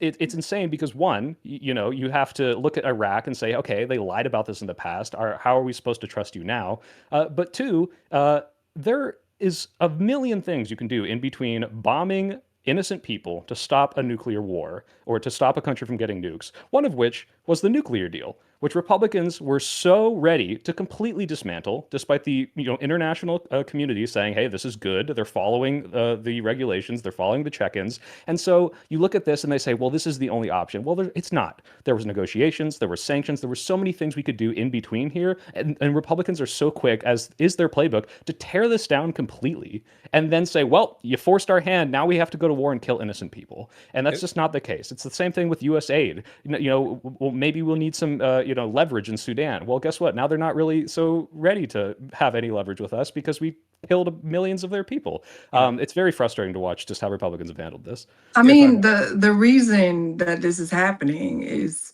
because it's profitable. I think that's really important to just really highlight. It's making folks money, the folks who are at the top, as well as Donald Trump and his family and his friends and his campaign donors and all those folks. And so war is profitable. And what we have to remind people of is that it doesn't have to be this way at all. We can actually start electing hardworking, everyday people and things would change. Like I am a union organizer, I am a community organizer. I've been a state lawmaker here in the state of Florida, ground zero for everything bad, right? So you all know that many of the bills that come out of our state legislature, they cross the country and they go into other state legislatures, and they're also federalized on a federal level. And so I come from the school of feeling as though hardworking people should get to shape what their economies and their communities look like. Right now, that's not happening. And so it is going to be up to us, right? And the people to realize that no one politician is going to save us, right? There's two types of power. There's organized people and there's organized money. And right now, organized money is winning, and that's because the people aren't organized. We keep allowing them to divide us in regards to Blacks and Hispanics and Latinos and all these things, right? And that is profitable. Again, like division is so profitable because it keeps us off of looking at them pushing these bad policies. But again, like when it comes down to war at the end of the day, like I've seen numbers that Donald Trump has gotten richer, his friends and his family, every time he says something or whatever, like the stock market goes up and it goes down. And it's like, that is intentional. And we have to change the architects right now, which are these horrible, corrupt politicians, right? If we want to see something different. And I think that's why all of us are running here on this, not a Zoom, on the stream. And I agree with you. Sorry, Julie, go for it. Totally. No, I'll just jump in and say, one, I'm hoarse just because I came back from our No Kings rally, and immediately before that, we had our state assembly, and your girl just took top line, and we'll be in a head-to-head with John Hickenlooper, a Go Along to Get Along Democrat who has done absolutely nothing to fight for working people to stand up to the Trump administration. But what I will say is that to this conversation, right, when it is in this moment, for so many politicians, it is easier to say nothing than to put forward a critique of this administration, of Israel's policies, of entering into this war. But when you look, I come at this work as an immigrant rights organizer, and when you look at what were the conditions of the United States intervention in so many countries across Latin America a generation ago, that then led to the destabilization that then created the conditions for immigration. And then you look at globalization, and I grew up on the border of Deep South Texas way back in 1993, 1994, NAFTA is enacted, and you then see that goods and services get to cross borders freely, but people did not get that same respect. And now when you look full circle a generation later, and who is profiting, just as Angie's saying, right? It is defense contractors, but who is going to pay the price? If not Americans with our lives, it will be us who pay the price at the gas pump, at the grocery store. And it begs the question, right? When we're in a moment where it becomes fraught to even just say anything, what are we doing as a society, right? And it's so lovely to be here in this room with y'all, to be able to have these conversations, because nobody ain't coming to save us but us. We're the ones that we've been waiting for. if I can jump in on that, and I really appreciate both of those points. The other side of it is this. It's not like we don't have problems here, right? I've been up and down my state, 90 different cities now, and every room I walk into, people are talking about, I can't afford to take my kid to a doctor. I can't afford to fill up my whole tank of gas. I don't know how I'm going to pay my rent. I can't ever afford a home. I am stuck in debt after debt after debt, credit card debt on top of student loan debt, on top of housing debt. And I'm still trying to figure out what I'm going to do next. And the reality of it is every dollar that we spend dropping a bomb on somebody else, every dollar we spend destroying a hospital or destroying a school is a dollar we're not spending actually solving problems here at home. And the thing about it is this, like, you don't have to go very far and you don't have to say very much for people to understand that there's an opportunity cost for the dollars that we are wasting abroad. $22 billion to subsidize a genocide sent to a foreign military. You're talking about $1 billion a day in this war. I don't know anybody who pays their taxes in April and says, you know what, I can't wait to buy another country a tank or a bomb. And so we've got to remind people that really, at the end of the day, like, we are the actual America First Party, right? But we actually want you to benefit, not our corporations to benefit at the end of the day. Yeah. And so, Pill, you mentioned a good point. Like, how do you connect with folks? And so, Abdul and Angie and Julie made all these great points, like talking about the economic costs. And this is sometimes, unfortunately, when people hear 300,000 Gazans died and you see you're not moving the needle, you're like, okay, let's try a different strategy, right? And so, of course, the economic cost is really working with a lot of folks. People don't want to know that they're paying taxes and it's not coming back to their communities, it's going to war. The other is, unfortunately, which is terrible, is the fact that 13 service members were killed in the last 4 weeks. So a lot of times I lead with that. If I say 1,000 Iranians died, it might just be another number. 1,000 Lebanese died, again, just another number. And given that we know that all these death and destruction of Gaza didn't move the needle, I always say 13 service members died. How many more service members are we willing to sacrifice at the altar of Netanyahu, a war criminal? And so this is, and people, that's exactly what we have to do. And also, like the other panelists mentioned, talk about the economic costs. And just like what we're seeing in Michigan, what Abdul just said, here in New Hampshire, homelessness crisis is really at an all-time high. And now, of course, it's been also criminalized to be homeless. So you can't even be in a camp. They're just shoving people around from one side to the other.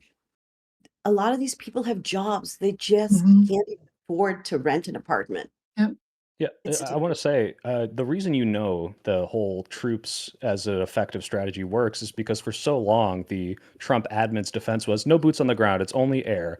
And now that they're apparently, as per this recent news, going to be sending thousands more people and we might be doing ground operations, it sucks that you can't say, hey, look, 1,000 brown people died, don't you care? And the answer sometimes is no. But these are, service members. It's very prevalent in the Republican Party to have family members in there, and you can weaponize their like extreme dogmatic support of the military to say, hey, do you want your children dying for this senseless war where the administration can't even give a straight reason? That is a very effective strategy. And also, let's look at what the numbers from the Iraq war. Again, the Iraq war, Iraq was much smaller country, but just look at the numbers, and you most probably all of you know about it. But over 500,000 Iraqis and Syrians died in that Iraq war. Remember, it was going to be quick. We were going to be welcomed as liberators. It was going to be cheap. None of that happened. It lasted, 8 years? It resulted in the deaths of over 500,000 Iraqis and Syrians. That's a conservative estimate. Some people say it's over 1 million. And if you just look at the numbers of service members, 4,492 U.S. service members died in that war. And over 30,000 U.S. service members came home with either a mental trauma or physical trauma. And over the course of the last 25 years, over this whole war on terror, we have lost over 5,000 service members to suicide per year. So I always lead with, what are we doing to our own troops? You may not care about those brown people overseas, but do you at least care about our own troops who have, what did they sign up for? National security. They didn't sign up for Benjamin Netanyahu's wars. They didn't sign up to enrich another weapons manufacturers. So that's what I lead with. And right now, because thank you, and I do see, I think Casey's here, I wanted to do a shout out to Track AIPAC. Amazing group, what you guys have done. People understand AIPAC now. I was at a nursing home and 60-year-old or 70-year-olds, I don't know how old they were like, and how, AIPAC, do you take money from AIPAC? I'm like, yes, we've done it. If nursing home folks are asking me about AIPAC money, then, Track AIPAC has done its job. So shout out to all of you. Thank you.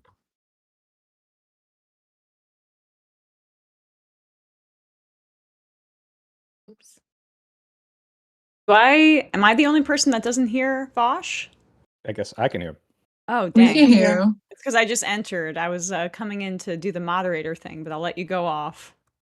I'll raise my hand when he's done, Emma. I can't hear him.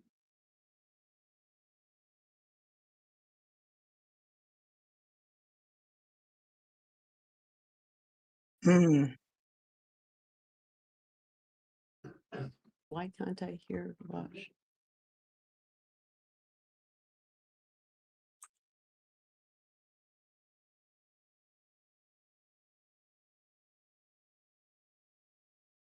Yeah, there's our own.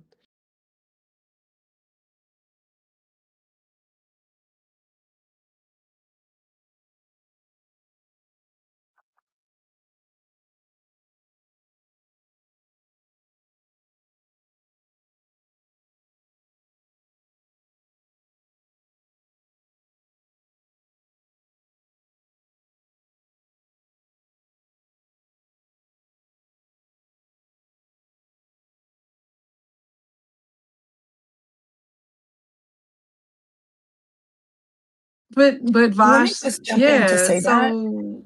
Go ahead, and then I want to jump in. So Vosh, the thing is, that is kind of where we are right now.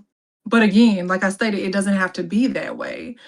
It says a lot that I have a husband, right? And he's saying to me that the Democrats and the Republicans are different wings on the same bird.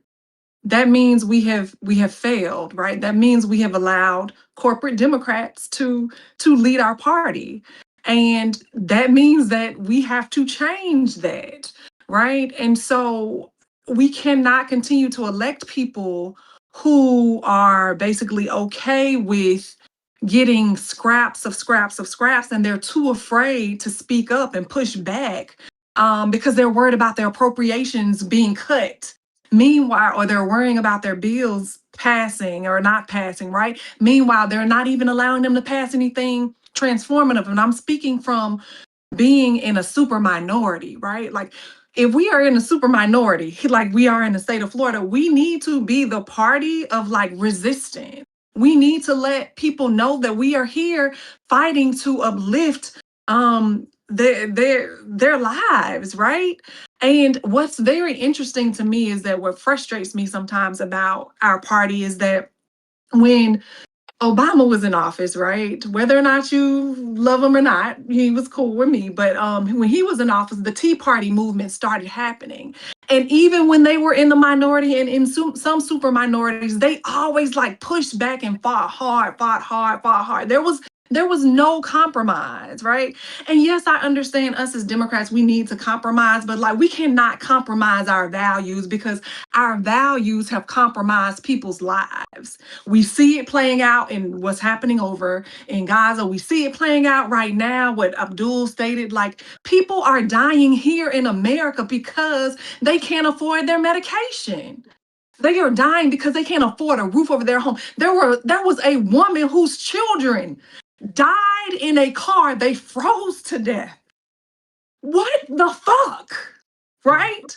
I literally had a call with my friend the other day. She is fearful if she lose her job because she just came out of the hospital. She doesn't know what is going to happen. There is so many people that are living their lives like that. Not only that, but when you think about it, I am a Black woman, so I am going to speak from a Black lived experience. Over 600,000 Black men have lost their jobs in a matter of months. Over 500,000 Black women. We should be upset and pissed off. But we have, and I want to say, Brother Abdul, they're spending $2 billion a day. $2 billion a day to bomb people. But they want to tell us they ain't got money to feed our children breakfast. at schools. They don't want to expand ACA. Get out of here with that. If you want different, everyone that's watching us on this stream, then you need to make sure that not only do you vote differently, but like we are outspent, right? We are outraised on this call. And so we need you to tell a friend and tell a friend and tell a friend. All of you all need to donate to these folks that are on this call, because these establishment Dems, they want to keep the status quo as well. And so if we want different, we will do different. That's absolutely right. Yeah. And it's about building a stronger opposition to the fascist forces. And that's like what this is about. This is not criticism or for criticism's sake. This is about building a stronger party that really represents working people and their actual struggles. So I want to thank this panel so much for all of your contributions. Of course, everybody on here support campaigns. You can go to, of course, progress.win/rally to support this general stream, but everybody check out all of the candidates and creators on this stream right now. I still don't know if I can hear Vosh, but gotta say goodbye to everybody at once, and then we will bring on our next panelist for our final panel. Thanks so much, everybody. Thanks, y'all. Sorry, Vosh, I couldn't hear you. I apparently cut you off, but that's one way for women to rise over men. We just cut you guys off. So anyways, bye guys. Bye. Yeah, I can't. Yeah, right. So Vosh is talking, you're talking. I can't figure it out. This must be a Discord problem. Or listening to a stream, he's saying really nasty things, but making a nice face. I don't know how he's getting away with it. Okay. Or he's really, really doing a great job of faking me out. So next up, we are going to bring on our final panel. These are two different political, or this is a political commentator, Dylan Burns, who's who's an on-the-ground conflict reporter known for live stream journalism, including coverage from Ukraine and international political events. And then we also have Josie Caballero, a community organizer involved in progressive grassroots campaigns running for Montgomery County Council in Maryland. Quick panel here, folks, I guess. Or do we maybe don't have Dylan right now? I think Dylan may be in the wrong chat. Oh, okay. So he's being moved. There he is. Okay, great. Yeah. We have Dylan Burns here, political commentator and on-the-ground conflict reporter, known for live stream journalism. There you go, including coverage from Ukraine and international political events. I know that you guys are perhaps I'll leave you guys to a discussion here about Ukraine. This will be a 15-minute panel, and then Crystal and I will be back to wrap up the stream. Fantastic. Thank you, Emma. So good to see you. So great to see you too. I muted myself. Yeah. Sorry about that. Yes, Go ahead. No worries. Yeah, absolutely. Great. So it's good to see you, Dylan. Yeah. To see you too. It's been a very long time, and I'm happy I'm on here, as I said beforehand, with a Marylander. So we're with some civilized parts of the country. We're talking to some real down home based Marylanders. That's right. So Dylan, you have been out and about for the last 5 years, in and out. You want to start with some of the things you've been seeing out there, going to Ukraine? Yeah, I've been reporting on the front line in Ukraine now for going on 5 years. I've reported on just about every front line, from the Kharkiv front line, from the Konstantinivka front line. I filmed the Pokrovsk battle for over a year as that went going on for a long time. Documented the human safari, and it had a really transformational impact on my view of war.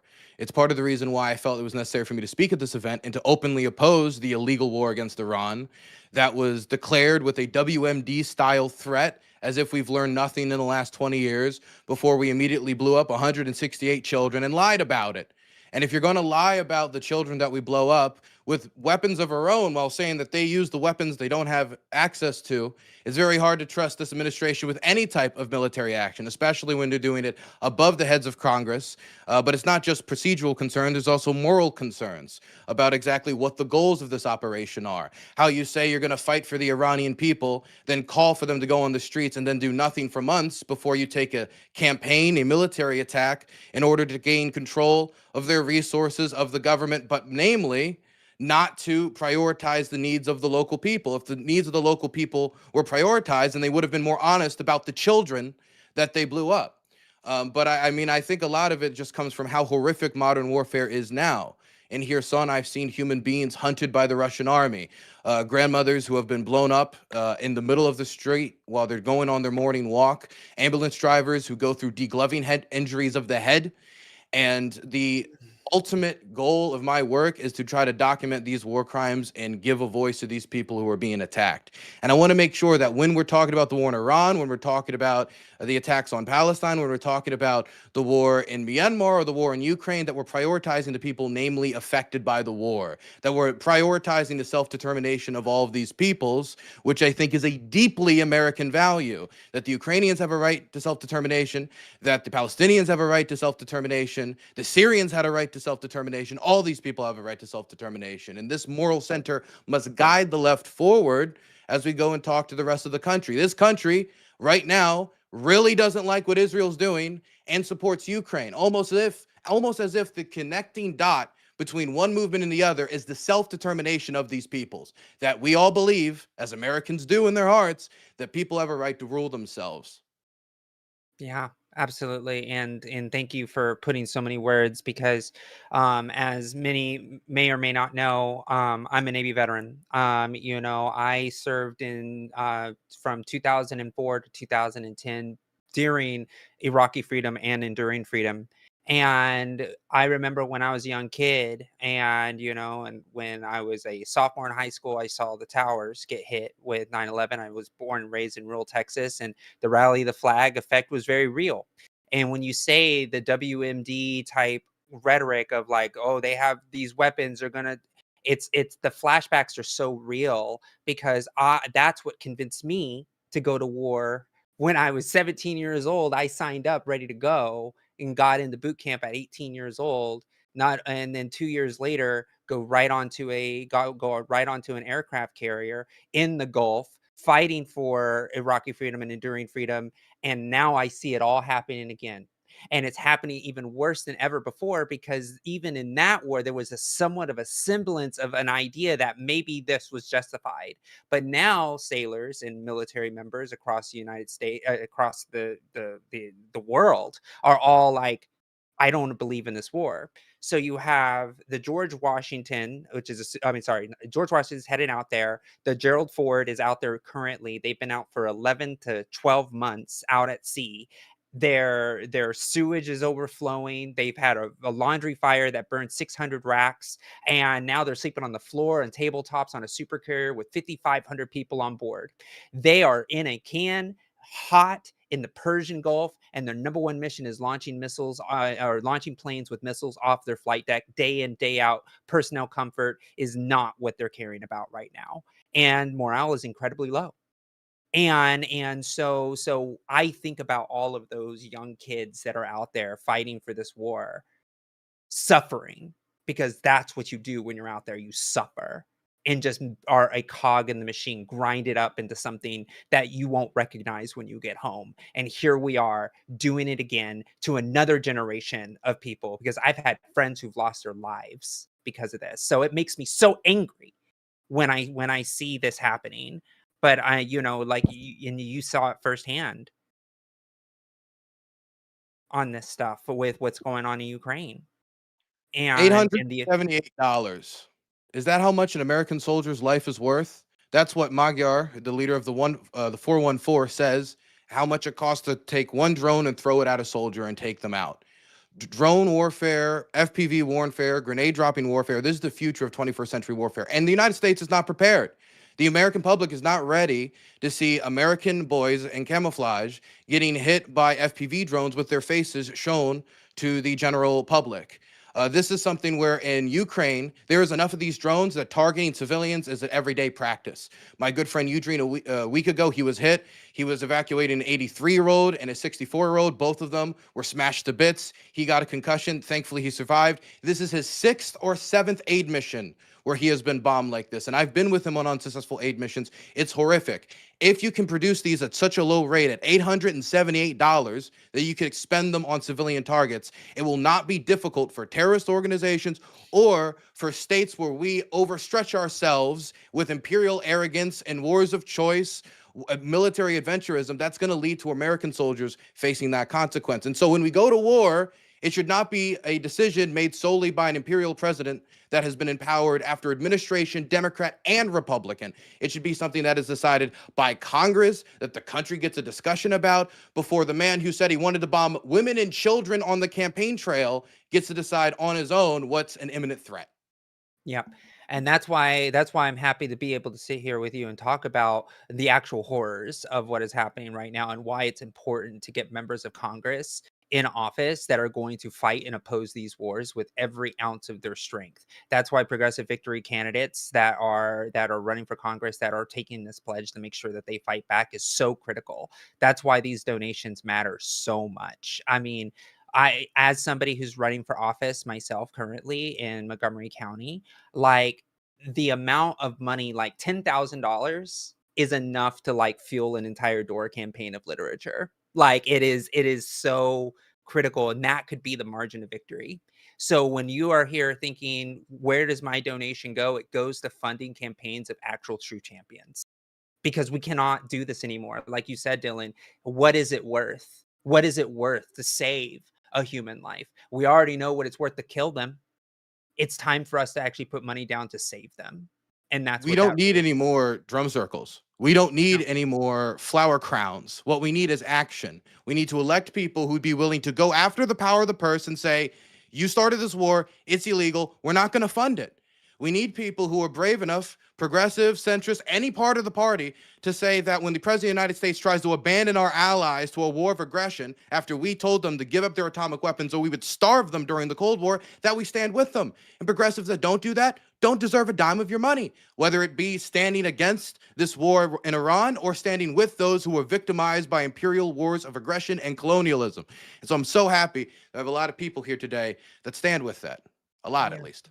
Absolutely. And you know, one of the things I wanted to show is something that I thought was, which is relevant to what the United States used to be when it came to military soft power. This is a photo from when I was on deployment in 2008, where we were giving USAID boxes to the people in the Philippines surviving and recovering from a monsoon. This doesn't exist anymore. We have a Department of War that doesn't think that this is important. And if you want to see an actual United States that people bring smiles to their faces when they see us, we got to get good people in office that actually fight for what the values of what we stand for are, where our dollars actually save lives instead of kill them. I think about this a lot. It's been keeping me up at night thinking about these folks out there. It's terrible. We're both DC area people. You know, we know a lot of federal employees. I'm from Prince George's County. Over 20% of the people in our county are federal employees. I've heard so many stories of people who have worked tirelessly for years, have decades of experience working to get aid to people, working to get assistance to people. And these were the first programs that were targeted. In Ukraine, I've seen U.S. aid handed out to civilians who are fleeing the worst parts of the front line. The absolute worst parts, where it's literally hell on earth. They go to these places, try to get some food, some water, some assistance. Those programs have been shut down. I don't see it there anymore. It's no longer there. We're no longer known for either giving them the help they need to defend themselves or the help they need for the children to survive. I think it'd be a lot better for the United States if we were known for sticking by the people we make commitments to and not going and blowing up children's schools. Yeah. I have a friend who was a Marine in the front lines in Fallujah when the war started back in 2001, 2002. And he talked about when he went to Fallujah the first time, it was one of the worst fighting of the war of that generation. And he said when he went back the second time, he was handing out soccer balls. And he will tell you that the time that he remembers fondly are the times that he was giving soccer balls out to the kids instead of actually patrolling their streets with ammunition. And it really touched me to know that that's what we should be doing. And every military general and everybody who's seen this war, not every one of them, but the good ones, will say the more aid you give, the less bullets you have to use. And we are in an administration that doesn't believe it that way.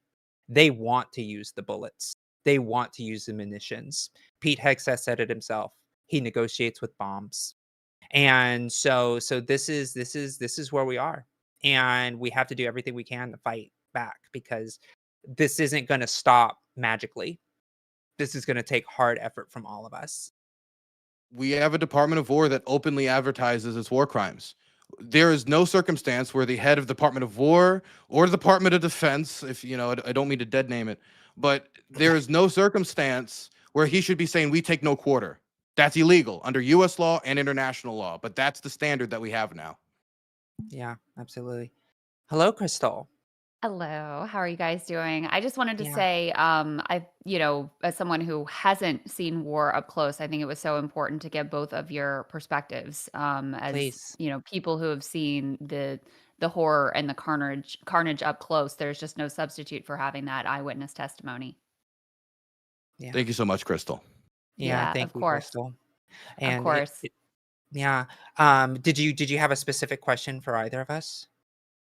Just last thoughts as I was saying earlier, we just learned that it's very likely that there are going to be ground troops. They're, putting plans forward, submitting them to the president. Obviously, we had additional Marines reach the region. So, Josie, maybe you could speak to, what that is likely to look like. What will that look like for those service members? What will that look like for their families? Yeah, absolutely. We know that they're out because we see the troops, we saw the movements, and we know that they've already kissed their family and loved ones goodbye, hoping to come back home. It's incredibly horrific, and you also have to think about the sailors and all the people that are involved in this operation that will have to be there to support.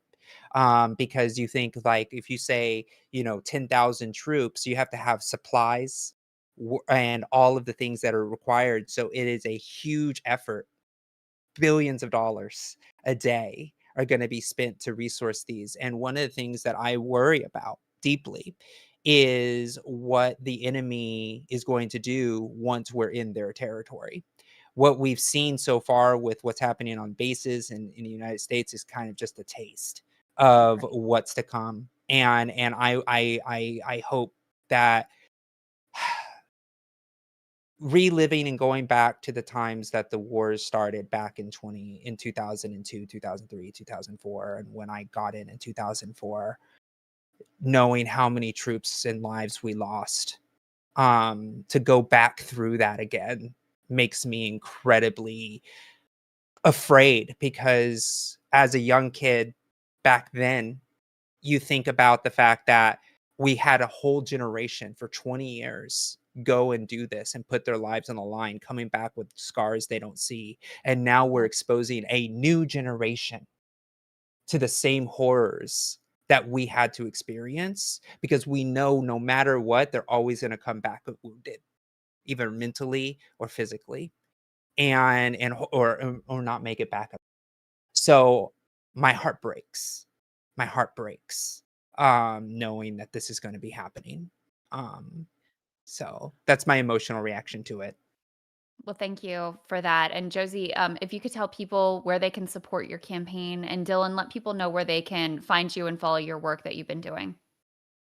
So josieformaryland.com. So that's Josie with the word for Maryland.com.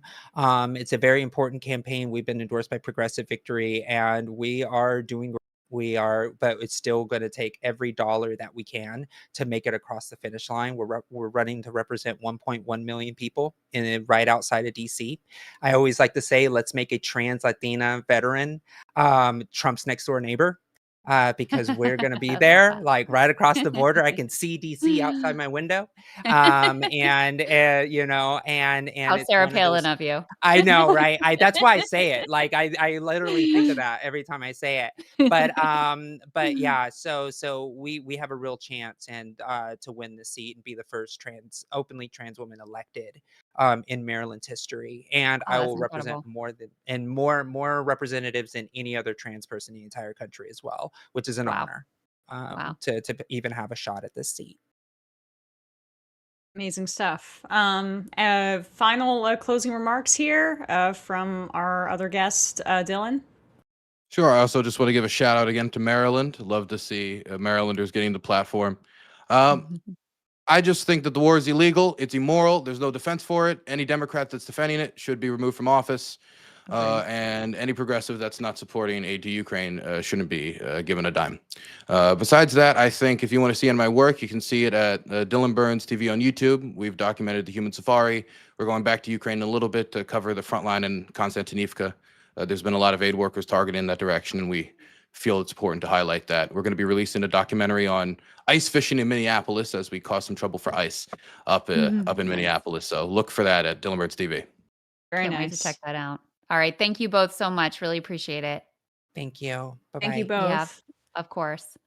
And thank you to all of the panelists and politicians and just activists and good-hearted people that were on this stream today. It really was great to just see the litany of voices standing up against this criminal war. Hartzell, your thoughts? Before we start, I just want to say thank you to both of you. This has been so amazing. I really do think that this is one of the first times that something like this has been done, where the online space really meets the electoral space. We're doing it streaming. I don't know. I feel like this is the beginning of a beautiful friendship. So you people made me learn Discord. And we'll it's really an evil software, isn't it? I hate it. So I just want to say thank you. Also, we broke through for breaking 26, the breaking points code, right? So it's freed, which is wonderful. And also, I really just want to say left is best. So yeah, I should probably plug the Majority Report. Look at me just no, your presence plugs the Majority Report. Sam actually actively tells me don't do promotion. I'm like, I don't understand what this is about, but sure. This is one nice thing about working with a right winger is he's much more comfortable with promotion than I am. Tiger always handles the pitch. Go ahead, you capitalist friend. I can see that. What is this Majority Report you keep talking about? We are I want to say this too, as we just, we all got that breaking news, right? We're all processing as we head out of here. Yeah. And what I was, I had something I was kind of prepared to talk about, but I'm still trying to, actually it does kind of still fit for what I want to say, because this war, this illegal, this barbaric, this disgusting, insert all the awful adjectives, it is the antithesis, right? It is the opposite of what I think is the American promise. And I think on the left we get made fun of, because I don't know. I think for some reason the idea of being a patriot is kind of a boogeyman, and I think actually Patriots for progress. Well, there you go. But I think that we need to reclaim what it means to be a patriot, right? Because when I think of the American promise, when I think about being a patriot, there's nothing that's more foundational, right, than the first thing you did. And the first thing we did was the Declaration of Independence, and this radical idea that we have life, liberty, and the pursuit of happiness, right? It's a roadmap. It's not evolution. It's a struggle, but it also is a direction, right? We have life. Here we are. We got a bunch of woke folks. What are we going to do, right? And it's not a religious thing. It's like, here we are. There's been an awakening, right? We got a bunch of folks. What are we going to do? How are we going to get any of this done? That's the liberty, right? It's the fact that it is not profit that controls the power. It's the people that control the power. And so then we have a mandate to pursue our happiness. And what is our happiness if not guaranteed healthcare? If it's not guaranteed social housing? If it's not a guaranteed job that pays at least a living wage? I'm saying 25 in my district, but I think we need to make that go up higher and higher. And we can't do any of that because of wars and a foreign policy that is rooted in the war machine, that is rooted in our pain and suffering. Hakeem Jeffries takes money from Palantir, the same group that installed J.D. Vance, the same group that is using AI that's taken our jobs away, and he's making profits off of that AI that's used to kill children in Gaza, and children in the West Bank for that matter as well, children in Lebanon, all of our folks from Venezuela to Cuba. The list tragically goes on and on and on. And so That's why we have to be anti-war, pro-peace. It cannot be pro-process argument. It cannot be pro-committee. It has to be anti-war, pro-peace, and we have to invest that money into our people. How can we expect the supposed opposition party? We know the Republicans aren't going to do anything, but how can we expect the opposition party to give a damn about our kids here in my district as we're blowing up kids in service to Israel's genocide, right? How can I expect to trust you with our public transit as we just demolished all the infrastructure in Lebanon, in Iran, in Palestine? How can I expect you to have my back when your back is actually in front of those who are paying you off? Like I said with my AIPAC story, they want to buy off a black face. And for too many folks, they think that that is being powerful, but you are just being an acceptable mouthpiece for power.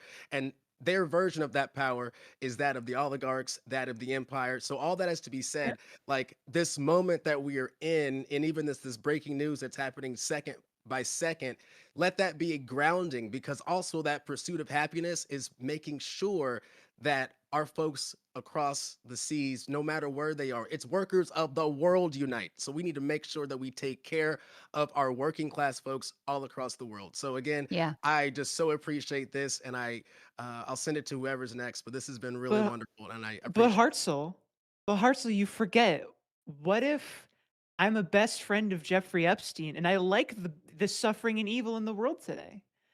Yeah, we And got to get profit rid of off that of Epstein it. class. Yeah, and what we if I make what if I money off of profit it. millions and billions of dollars off of the genocide and suffering of everybody in the world?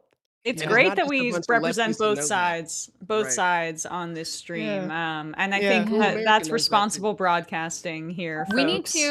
to aspire to the class solidarity of the Epstein class. True, Like, they actually. really Genuinely, yeah. got it Oh locked my down. God. We need to learn some things from that. But I mean, Well, it's because Oliver, they're winning. Because there's no yeah. infighting when you win. There's only infighting when you're losing, which is why they're now all fighting with each other. Well, that's true. Yeah. And I mean, and they're very clear on, like, they're not going to get confused and think that like trans people are actually the problem or immigrants are actually the problem. They understand that's, that's what they can throw out to the masses to confuse people and divide people, but they know the project that they're engaged in. And Oliver, one of the things I've been thinking about is like, it's not an accident that the same people that will take the AIPAC money take all the other money too, right? Because wars and oligarchy, that all goes together. And I do think the Epstein files like really revealed just the way these people it's so much more overt and brazen than I even thought, where they're messaging each other like, oh, there's a war over here, won't that be profitable for us? What if we started some instability over there? Wouldn't that be good for us?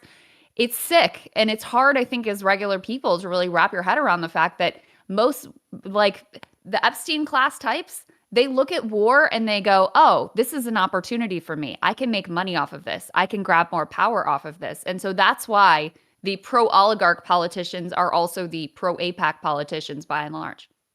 Yeah, and Crystal, what's been coming to mind for me recently with the new releases of these new tranches of the Epstein files is something called the Panama Papers. Do we all remember that, the Panama Papers, that there is a big multinational global conspiracy of billionaires and corporations dodging their taxes, housing their profits in offshore tax havens, and we are in an environment.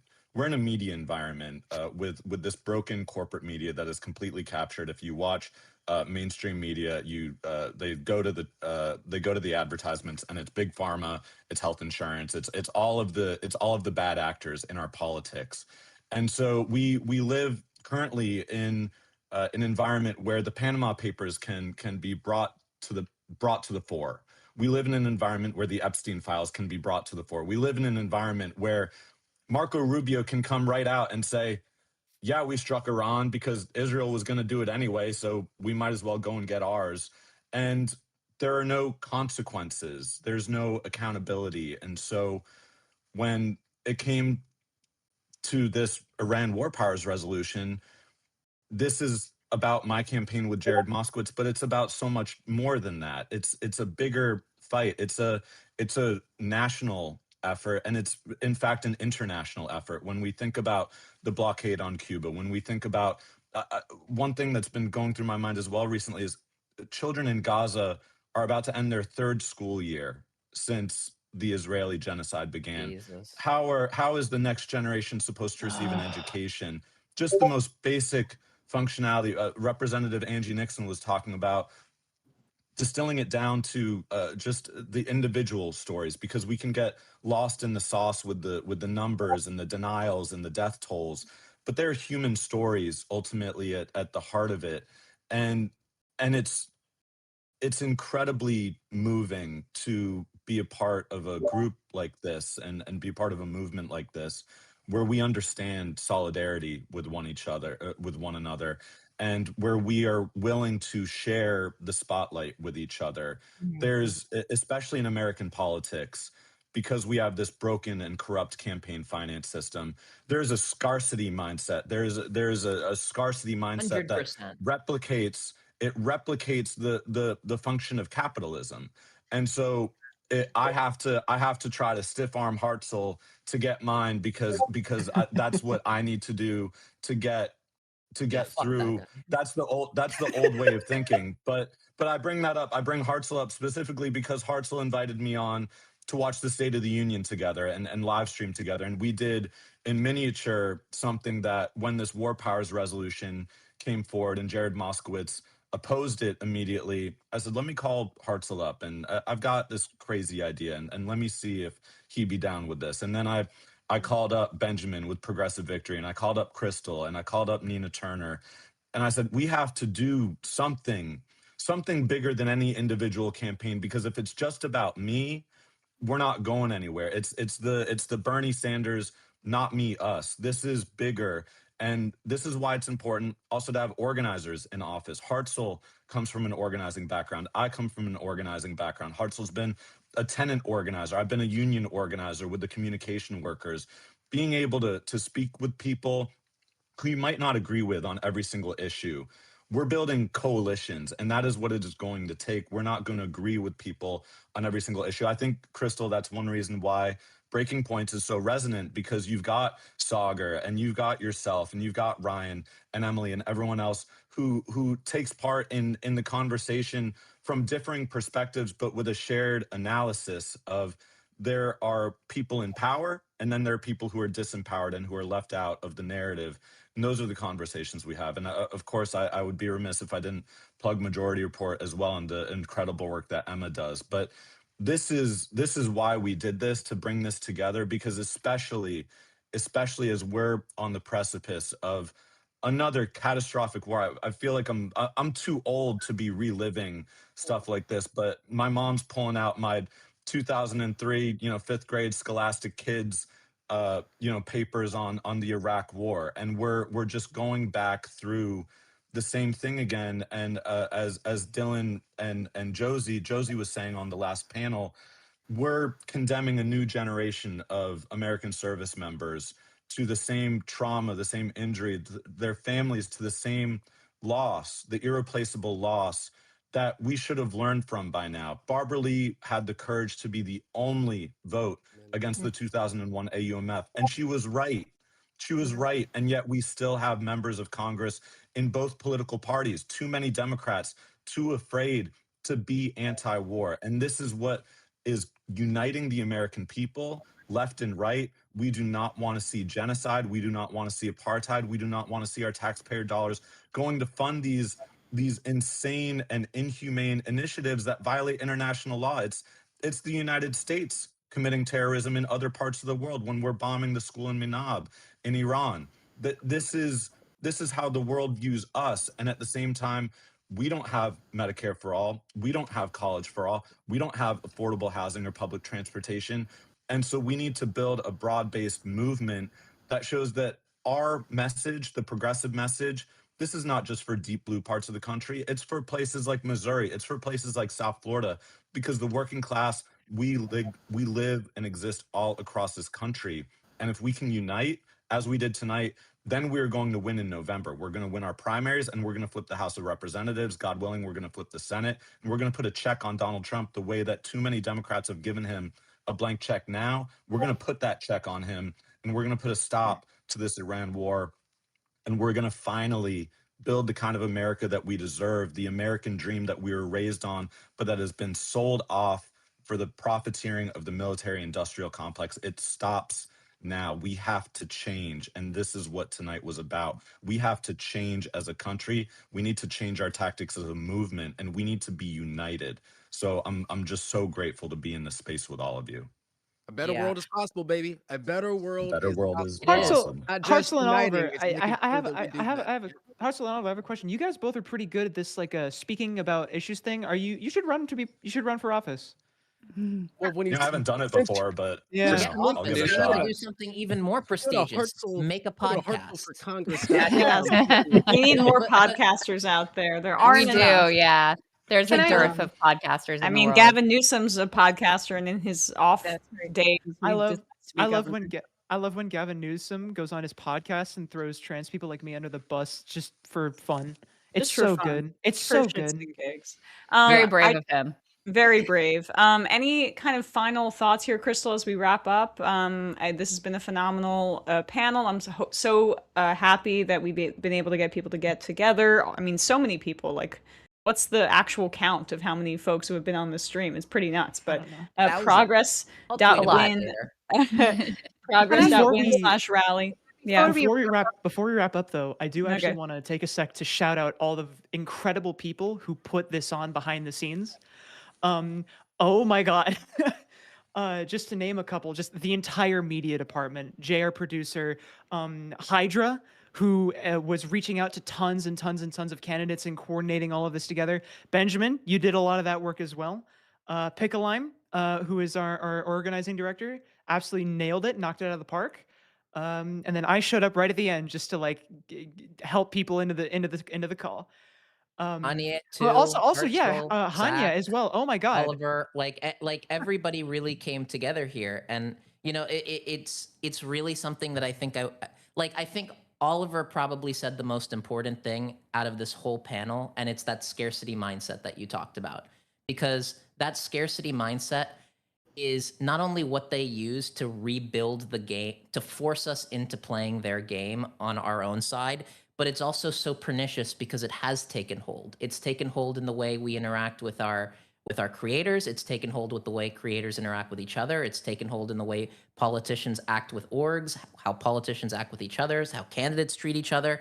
It's so pernicious because that scarcity, that fear has just become so like ingrained and so built in.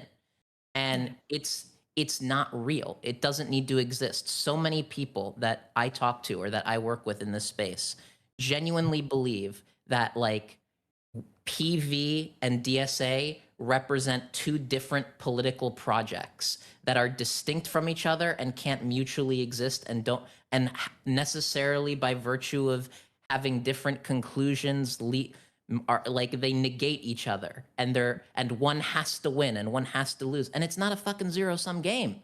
Like, it's all collaborative. It all builds each other. Not to throw out a Reaganism, but I see it in chat. Rising tide, the boats, they go up. It happens. Well, and Hanya, I would also wanna just can say, Hanya speak real quick? I know, especially all the breaking news. Hanya, I'm just wondering if you could ground us. Like right now, as we are, preparing to send ground troops to Iran, you are Iranian. Can you just kind of ground us in what this really means? We're on a call that says anti-war. Well, what are we doing it for? So Hanya, tell us why. Yeah, I think you said something that was that hit home, Oliver, when you said, you have to revisit back your trauma from the war in Iraq and Afghanistan, right? And just imagine having lived this experience in Iran during the Iran-Iraq war, when we, again, as I mentioned on one of our previous panels, like the bombs would drop and we would have to seek shelter downstairs. And the one thing is that, my heart goes out to my country, my homeland of just 90 million people who have been trapped under sanctions, under 47 years of, the government, completely overlooking their human rights. And now this sort of, buffoonery where now we start a war absolutely for no reason, right? And so it is people like yourselves who make me feel good about what we're willing and what we're able to do together, right? The news is extremely hard.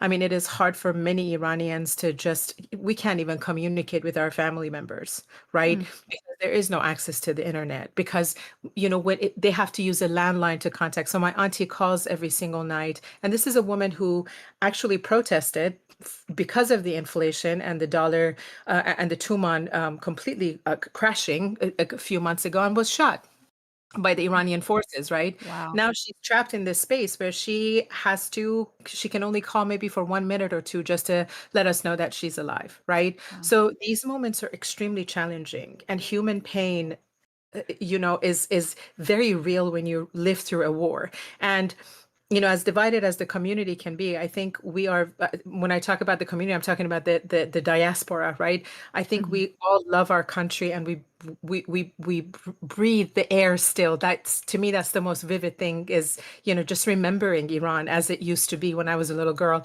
So, for me, I just want to thank every single one of you. When Oliver reached out to us, and when the World War Powers Resolution was mentioned, we had a very intimate conversation, and something in me just felt so supported and protected as an Iranian American. The anti-war, the left movement cares so much for my people, cares so much for Palestinians, cares so much for people in Gaza, in the West Bank, in Yemen, in Lebanon. And we have to remember Lebanon. Thousands of people have died, so many injured, right?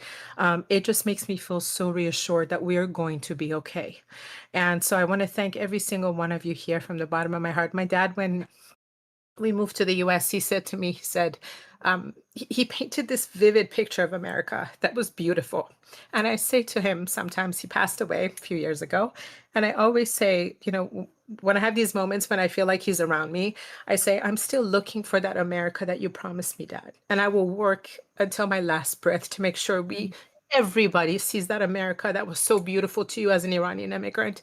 And so I thank you, every single one of you. I want to thank you, Crystal, for being the backbone of this, to you, Benjamin, Emma, incredible sharing the space with you. Hartzell, for being just so bold and so wonderful as a candidate, and Oliver and Zach.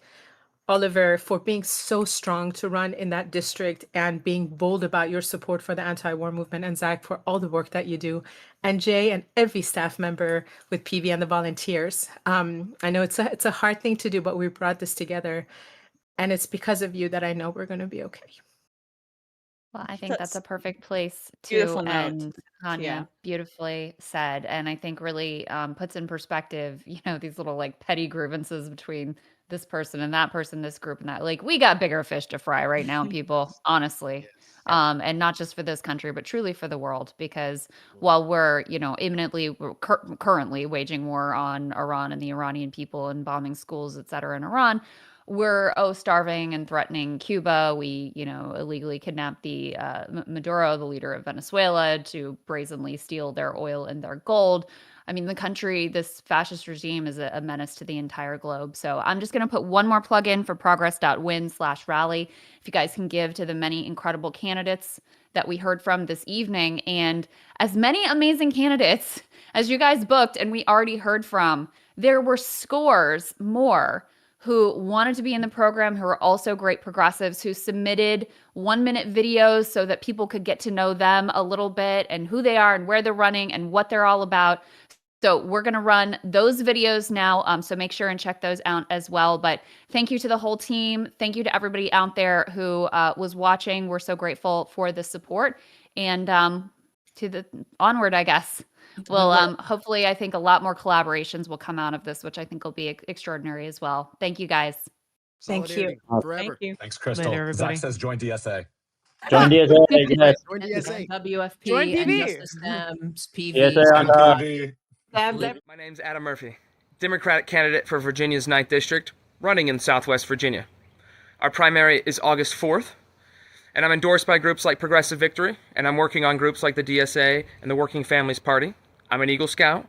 I'm working with a lot of our local unions, teachers associations, community action groups, community service boards, you name it, I'm learning. My opponent in the general would be Congressman Morgan Griffith, who's been an elected official for over 30 years and has been there since 2010. If there was one policy I had to choose to put forward as the one that I'd like to get enacted, there's a lot that needs to get changed. But I would like to have the people of the United States to have single-payer, universal health care. And the only one on the table is Medicare for all. If you'd like to learn more, if you'd like to learn about our platform, what we're running on the 21st Century Deal and the 21st Century Bill of Rights, check us out on our website at murphy4va.com. Hope to see you there. Hope to count on your support. Thank you so much. A decade ago, these were in my spine, and this is what my back looked like. In 2016, I suffered a severe back injury that nearly left me paralyzed. I had to have my spinal cord rebundled and had 4 rods and 8 screws put in. And then 4 years to the day, I had one of those rods break. It was my experience with the for-profit healthcare industry that inspired me to run for office and fight for universal healthcare. We always seem to have more money for war, but not enough money to actually help people here get the healthcare they need.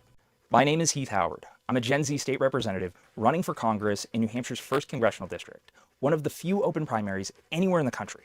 As a state representative, I unseated a 12-year Republican incumbent who is also chair of New Hampshire Right to Life. I've also operated completely in a Republican trifecta where I've had 28 of my bills pass our chamber just last year alone, and I had 9 signed by the governor. I know how to get things done regardless of who I'm working with. My record speaks for itself. That's why I'm proud to have the endorsements of the IBW 104, of Progressive Victory, of the Southern New Hampshire DSA, of Citizens Against AIPAC Corruption, of Citizens Impeachment, and of over 40 state legislators and other local elected officials. Learn more about our campaign at heathhowardnh.com or follow us on any social media platform at heathhowardnh. I look forward to seeing you all at the polls on September 8th. Hi friends, Heidi Hall here, running for Congress in California's District 3 with a primary date of June 2nd. I'm a lifelong public servant with an expertise in the environment and climate change, and I'm currently in my 3rd term as a Nevada County Supervisor right here in the beautiful heart of this district. I'm running to fight against Trump's authoritarian regime, to hold all of the administration accountable for their illegal and unconstitutional actions, to abolish ICE, and to pass Medicare for all. My opponent is an entrenched congressman from a neighboring district who parachuted in when it looked easy. He doesn't even live in this district. He doesn't show up for his constituents. He voted to censure Al Green when he stood up against Trump, and his time is done. We need change. We need a fighter in Congress. When I'm there, I'm going to make sure we sign back up to the Paris Accords, that we repair our global relationships to attack climate change.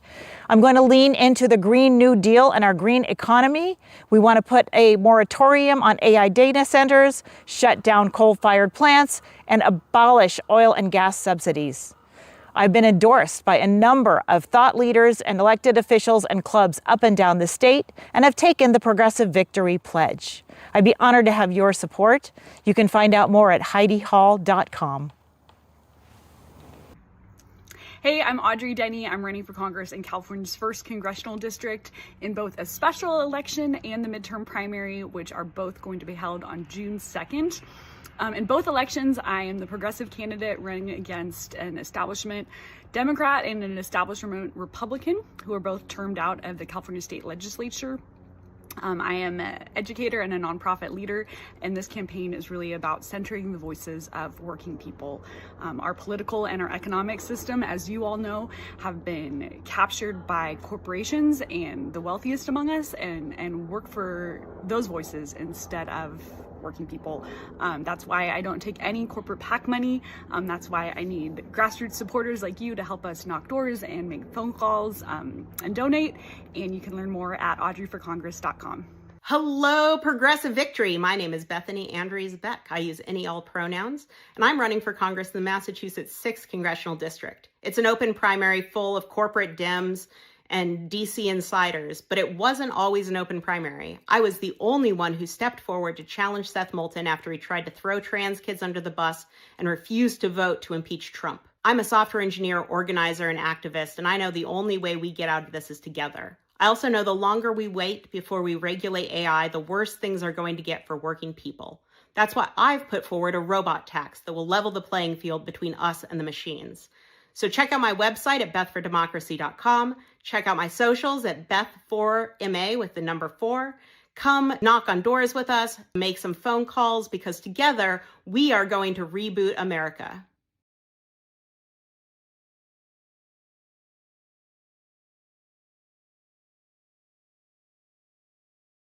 Hello, my name is Hunter Gordon. I'm a home care aide from Washington's 1st Congressional District, east and north of Seattle.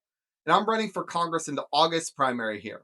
My opponent is Susan Del Bene. She's the 9th richest member of Congress, and she chairs the DCCC, deciding which Democrats get to run and which get drowned out. She takes AIPAC money and Palantir money. She has never had to face a real challenge until now. I'm endorsed by Progressive Victory because someone who actually works for a living and understands the concerns of workers should be in that seat. The policy I care most about is Medicare for all. Caregiving is my life. I watch what this healthcare system does to families every single day. My own brother survives because of Medicaid. I want to get this done so the insurance system stops killing people. If this sounds like something worth fighting for, find us at electhunter.com. Thank you. Hey everyone, my name is Kevin Fagan, and I'm running for Congress for Washington's 5th Congressional District. And we are going to flip a district that hasn't been blue in over 32 years. We're running against Michael Baumgartner, and our primary is August 4th. I've been endorsed by Progressive Victory, and our one policy, if we could get it passed, would be Medicare for all. But you can go to kevinfaganforcongress.com to learn about that policy and our other policy priorities like abolishing ICE and banning congressional stock trading. I'll see you out there.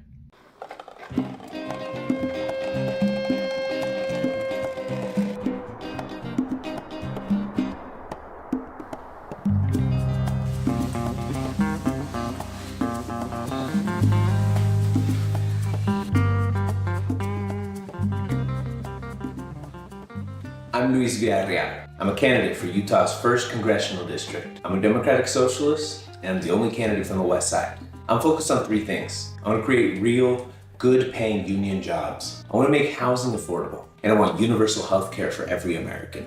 This new congressional district leans 17 points blue.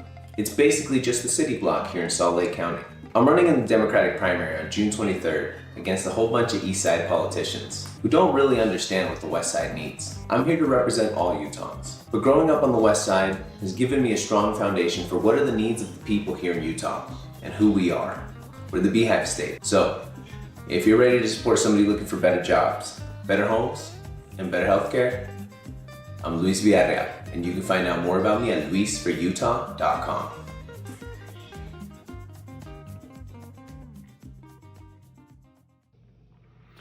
This is Matt Dodson. I am proudly running as a Democratic Socialist for United States Senate in New Mexico. I'm running against a longtime corporate Democrat, Ben Ray Lujan. My main issues are universal health care, money out of politics, tax the rich and free college. I am taking no corporate or AIPAC money, and I am too pissed off to be bought off. I've been endorsed by Progressive Victory, and I've been a longtime member of DSA and Working Families Party.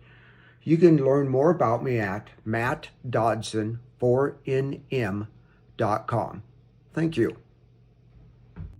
Hi there, I'm Dr. Melissa Bird, and I am running for Congress in Oregon's 4th Congressional District Democratic primary. I am really excited about this campaign because I am fighting for a better life for all of us. I have over 25 years of policy advocacy and community organizing experience. I firmly believe in all of the values that Progressive Victory holds true, including universal health care, universal child care, making sure that we are fighting for our reproductive rights from a reproductive justice framework. And I truly believe that by electing true progressives like me into Congress, we will be able to fight for all of us throughout Congressional District 4. Hi, I'm Jackson Franklin, and I'm a grassroots progressive running for Congress here in Indiana's 5th Congressional District, fighting to unseat the AIPAC plant and Trump puppet, Representative Victoria Spartz. I've been running this campaign for almost a year and a half now, and I've always been on the front lines and the fights against redistricting, against ICE, against genocide, and many others. I'm a combat medic in the Indiana Army National Guard that is deployed overseas, and a registered paramedic that has worked on the ambulance here at home. And I'm running to unapologetically fight for the working class, not the donor class. This campaign is the direct continuation of the political revolution set off by Bernie Sanders. This campaign will never accept any corporate PAC or AIPAC money because I know that wealthy special interest has no place in our democracy. Right now, we need your support. And with it, we won't only win these coming elections, but we will create a system that represents all of us and not just the top 1%. Please go to jacksonfranklinforcongress.com to donate to this grassroots campaign, sign up to volunteer, and learn more about this movement. Thank you very much, and solidarity forever. My name is Robert Arnold, and as a member of both Progressive Victory and the Working Families Party, I am running to be the Democratic nominee for governor here in South Dakota. My primary will be held on June 2nd. I am running against an establishment do-nothing Democrat, Dan Allers, who is currently heading the stagnating state party as executive director. Because independents and non-party affiliated voters can actually vote in our party primary, the winner of the primary will be largely dictated on who actually has a better vision for South Dakota and who can actually criticize the faults of our own party. Something that will be hard for a staunch supporter of Chuck Schumer. Whether or not we get into office, we will be championing the working class by proposing citizen-led ballot initiatives and constitutional amendments. We will use those to eliminate right-to-work laws and streamline permitting processes, as well as eliminate exclusionary zoning that prevents affordable housing from being built. South Dakota was founded on progressive values. With history to guide us, we will put working families first and scrub our reputation clean from Kristi Noem. For further information, go to www.arnoldforgov.com. Hi, my name is Tessa Lynn Hodge. I'm a licensed clinical social worker, and I'm running in California's 23rd Congressional District. The date of my primary is June 2nd. I am endorsed by the California Democratic Party, California Young Democrats, Teamsters Local 1932, UFCW 1167, and I have taken the Progressive Victory Pledge. My opponent is the incumbent, Jay Olbernolte, who is a MAGA Republican and who is one of the richest members of Congress with a personal net worth of $97 million. One policy that I would fight for without hesitation, starting on day one, is Medicare for all. As a clinical social worker who has worked in our medical system, I know that the only way to solve the health crisis and the medical crisis in the United States is a Medicare for all system. You can learn more about me at tessa4ca.com. That's TESSAFORCA.com. Hi, everyone. My name is Blake Brock. I'm with Progressive Victory out here in Arizona, and I'm running for the United States House of Representatives for Arizona's 5th Congressional District. We have a crowded field of Democrats running in the primary on July 21st for the opportunity to fill Andy Biggs' vacant seat. We know that policy that puts working people first can win districts like this. That's why when I go to Washington, I will be pushing for a nationwide repeal of right-to-work laws so that organized labor can effectively bargain on behalf of workers for better wages and safer workplaces. To learn about how I'm fighting for an America you can afford, find me at brockedforcongress.com.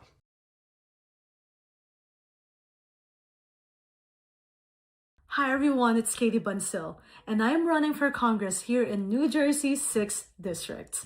We've knocked on thousands of doors in the last few weeks, and New Jersey residents have told us loud and clear, working families are struggling to pay for healthcare. The profit-driven coverage model has failed. We need to create a clear, universal, single-payer system so that no one slips through the cracks. But the current representative, Frank Pallone, is too busy fighting for his big pharma and AIPAC donors to listen. We are so grateful for all the support we've gotten so far, including endorsements from Progressive Victory, Beyond the Ballot, Gen Z for Change, Citizens Against AIPAC Corruption, Courage for Democracy, and more. But to take on the oligarchs and their friends in Congress, we need you. So head to katiebunsil.com to sign up to volunteer, donate, and learn more about our campaign. Thank you. Hello, everybody. It's me, Matt Fulmer, the waiter, running to replace Nancy Mace down here in South Carolina, Congressional District 1. I'm running for a future where America takes care of its most vulnerable, where our democracy actually represents the spirit of our people, and where every single child can prove just how far they can go because we've given them the chance. If there's one policy that I could implement, it would be single-payer healthcare. A for-profit healthcare system cannot be a for-people healthcare system. Healthcare should be a right, not a privilege, not a purchase, and not a future bankruptcy. The primary for this race is June 9th, and if you want to get involved, come check out fulmerforcongress.com. And lastly, I got to thank all of y'all for being a part of this movement. I know it's been a long time coming to grow into the America that we want to be, but it's possible because of efforts like yours. So thank you for your contributions, for your compassion, and your conviction. Thank you, everyone. We're going to have an amazing 2026.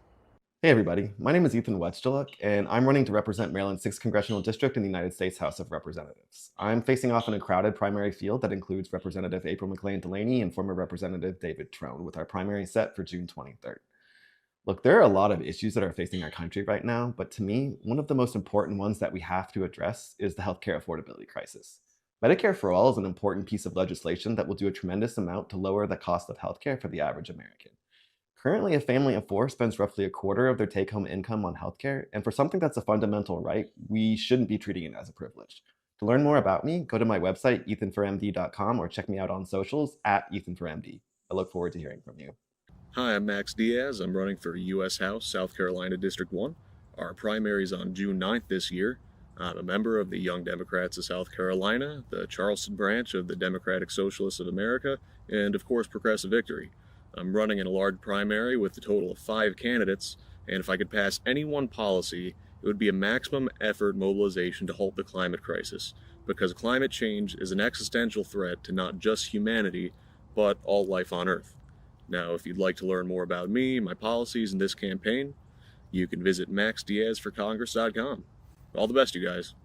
I'm Mai Vang, daughter of Hmong refugee, community organizer, and city council member running in California Congressional District 7. I'm so proud to be endorsed by so many progressive organizations like Justice Democrats, Working Families Party, and so many more. I'm running for Congress because for the past 20 years, we've been represented by the same person, and so many of our working families are being left behind. I support Medicare for All because so many of our working families are being squeezed by corporate insurance companies. I want to make sure that we have a future for our youth and our families. Join our grassroots movement today at myforus.com. Our time! My time! Our time!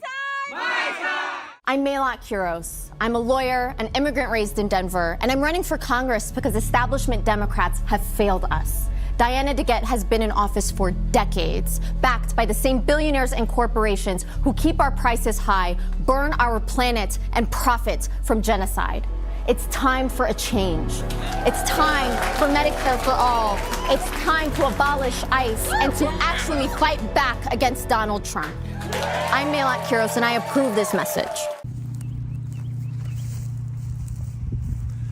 Hi, my name is Austin Dykes. I'm a father, a veteran, and lifelong Democrat running for Maryland's 3rd Congressional District. For too long, Republicans and their centrist Democratic allies have failed to address the needs of the American people. That's why I'm running on a policy and a platform of progressive change, where we have universal health care, we're going to abolish ICE, we're going to end these foreign wars, we're going to end foreign influence in our government, we're going to feed hungry children, and we're going to house people who need it. We are the richest country on earth, and I believe we can do all those things. In fact, I know we can. That's why I'm asking for your vote this June 23rd in the Maryland Democratic primary so we can have real progressive change in Maryland. My opponent, Sarah Elfreth, will not demand an end to the war in Iran. She will not say abolish ICE. She doesn't stand for progressive values. She stands for corporate interests. She's an AIPAC lobbyist in the form of a congresswoman. So I'm asking for your vote this June 23rd for real progressive change in Maryland so we can make a difference for all Americans. Hello, my name is Mita DeWitt, and I'm running for governor of Alaska in 2026. I am an Indigenous person, Tlingit, from Southeast Alaska. I have policies and platforms that I'd like to share with you. You can find them at metaforalaska.com/priorities. What you will find there is work where our team researched best practices and evidence-based decision-making that also coincides with our Constitution. Alaska's Constitution is one of the best constitutions in the United States. It guarantees freedom and rights to privacy. It also has a strong commitment to education, health and well-being, and a healthy environment, not only for us, but for our future. This election year is so important. It is the one that you can vote for the future and transformation that we all deserve. Hi, my name is Erica Watkins. I'm a member of Progressive Victory, and I am one of the Democratic candidates for Oklahoma's 1st Congressional District. That is the greater Tulsa metro area. One of the things that I want to see passed if elected to Congress, the very first priority I would have is ending Citizens United and getting big money out of politics. Because if we take big money out of politics, we can actually address the issues that matter. Healthcare, housing, affordability, working class interests, and we can actually have elected representatives that work for the people and not for the billionaire class. There is a Democratic primary that is June 16th, 2026. My opponent's name is John Croissant. I would love to have your vote and your support so that we can put the power of the people above profit. Hi, I'm William Compton, and I'm running for Congress in Kentucky's 2nd District. I'm a public school teacher, and every day I see the real challenges families in our communities are facing, from rising costs to underfunded schools to a healthcare system that just isn't working for everyone. That's why I decided to run. In this race, I'm running against Congressman Brett Guthrie, the man who is directly responsible for the Medicaid cuts in the budget bill that passed last year. I believe we deserve leadership that actually listens and fights for us. If elected, my top priorities will be making life more affordable by lowering healthcare costs, investing in public education, and standing up to corporate price gouging that's driving up prices at the grocery store and gas pumps. This campaign is about putting people first and making sure every voice in our district is heard. You can learn more, get involved, or donate at williamcompton.com. Again, my name is William Dakota Compton, and I'd be honored to earn your vote and your support. Thank you. Hi, I'm Jakia Johnson, and I'm running for Congress in Maryland's 4th District against corporate Democrat Glenn Ivey. Our primary is June 23rd, and if I'm elected, my very first priority would be getting big money and corporate influence out of our government. Because right now, so many of the decisions that are being made for donors, not people. And if we really want to make change that affects the lives of everyday people, that's where we have to start. If you want to learn more about me and my campaign, you can go to jakiajohnson.com. It's JAKEYAJOHNSON.com. Freedom. All of our faiths are intertwined, and when we are in solidarity, we make together. We are indomitable. Good evening, my beautiful progressives. My name is Matt Buchanan. I'm running for Gaston County Commissioner. I'm running for Gaston County Commissioner because we are one of the most important counties in North Carolina. We are one of the very few that actually shifted left last election. I'm also running for Gaston County Commissioner because I believe in a county that serves people first. I'm running against a lifelong Republican whose families have tremendous ties to our economy. I'm fighting an uphill battle, and I'm calling on you to be able to help me because we are fighting the good fight. And I want to look out for young people because we have been forgotten. Thank you. I hope you can support me at www.matforgc.org. Have a blessed night.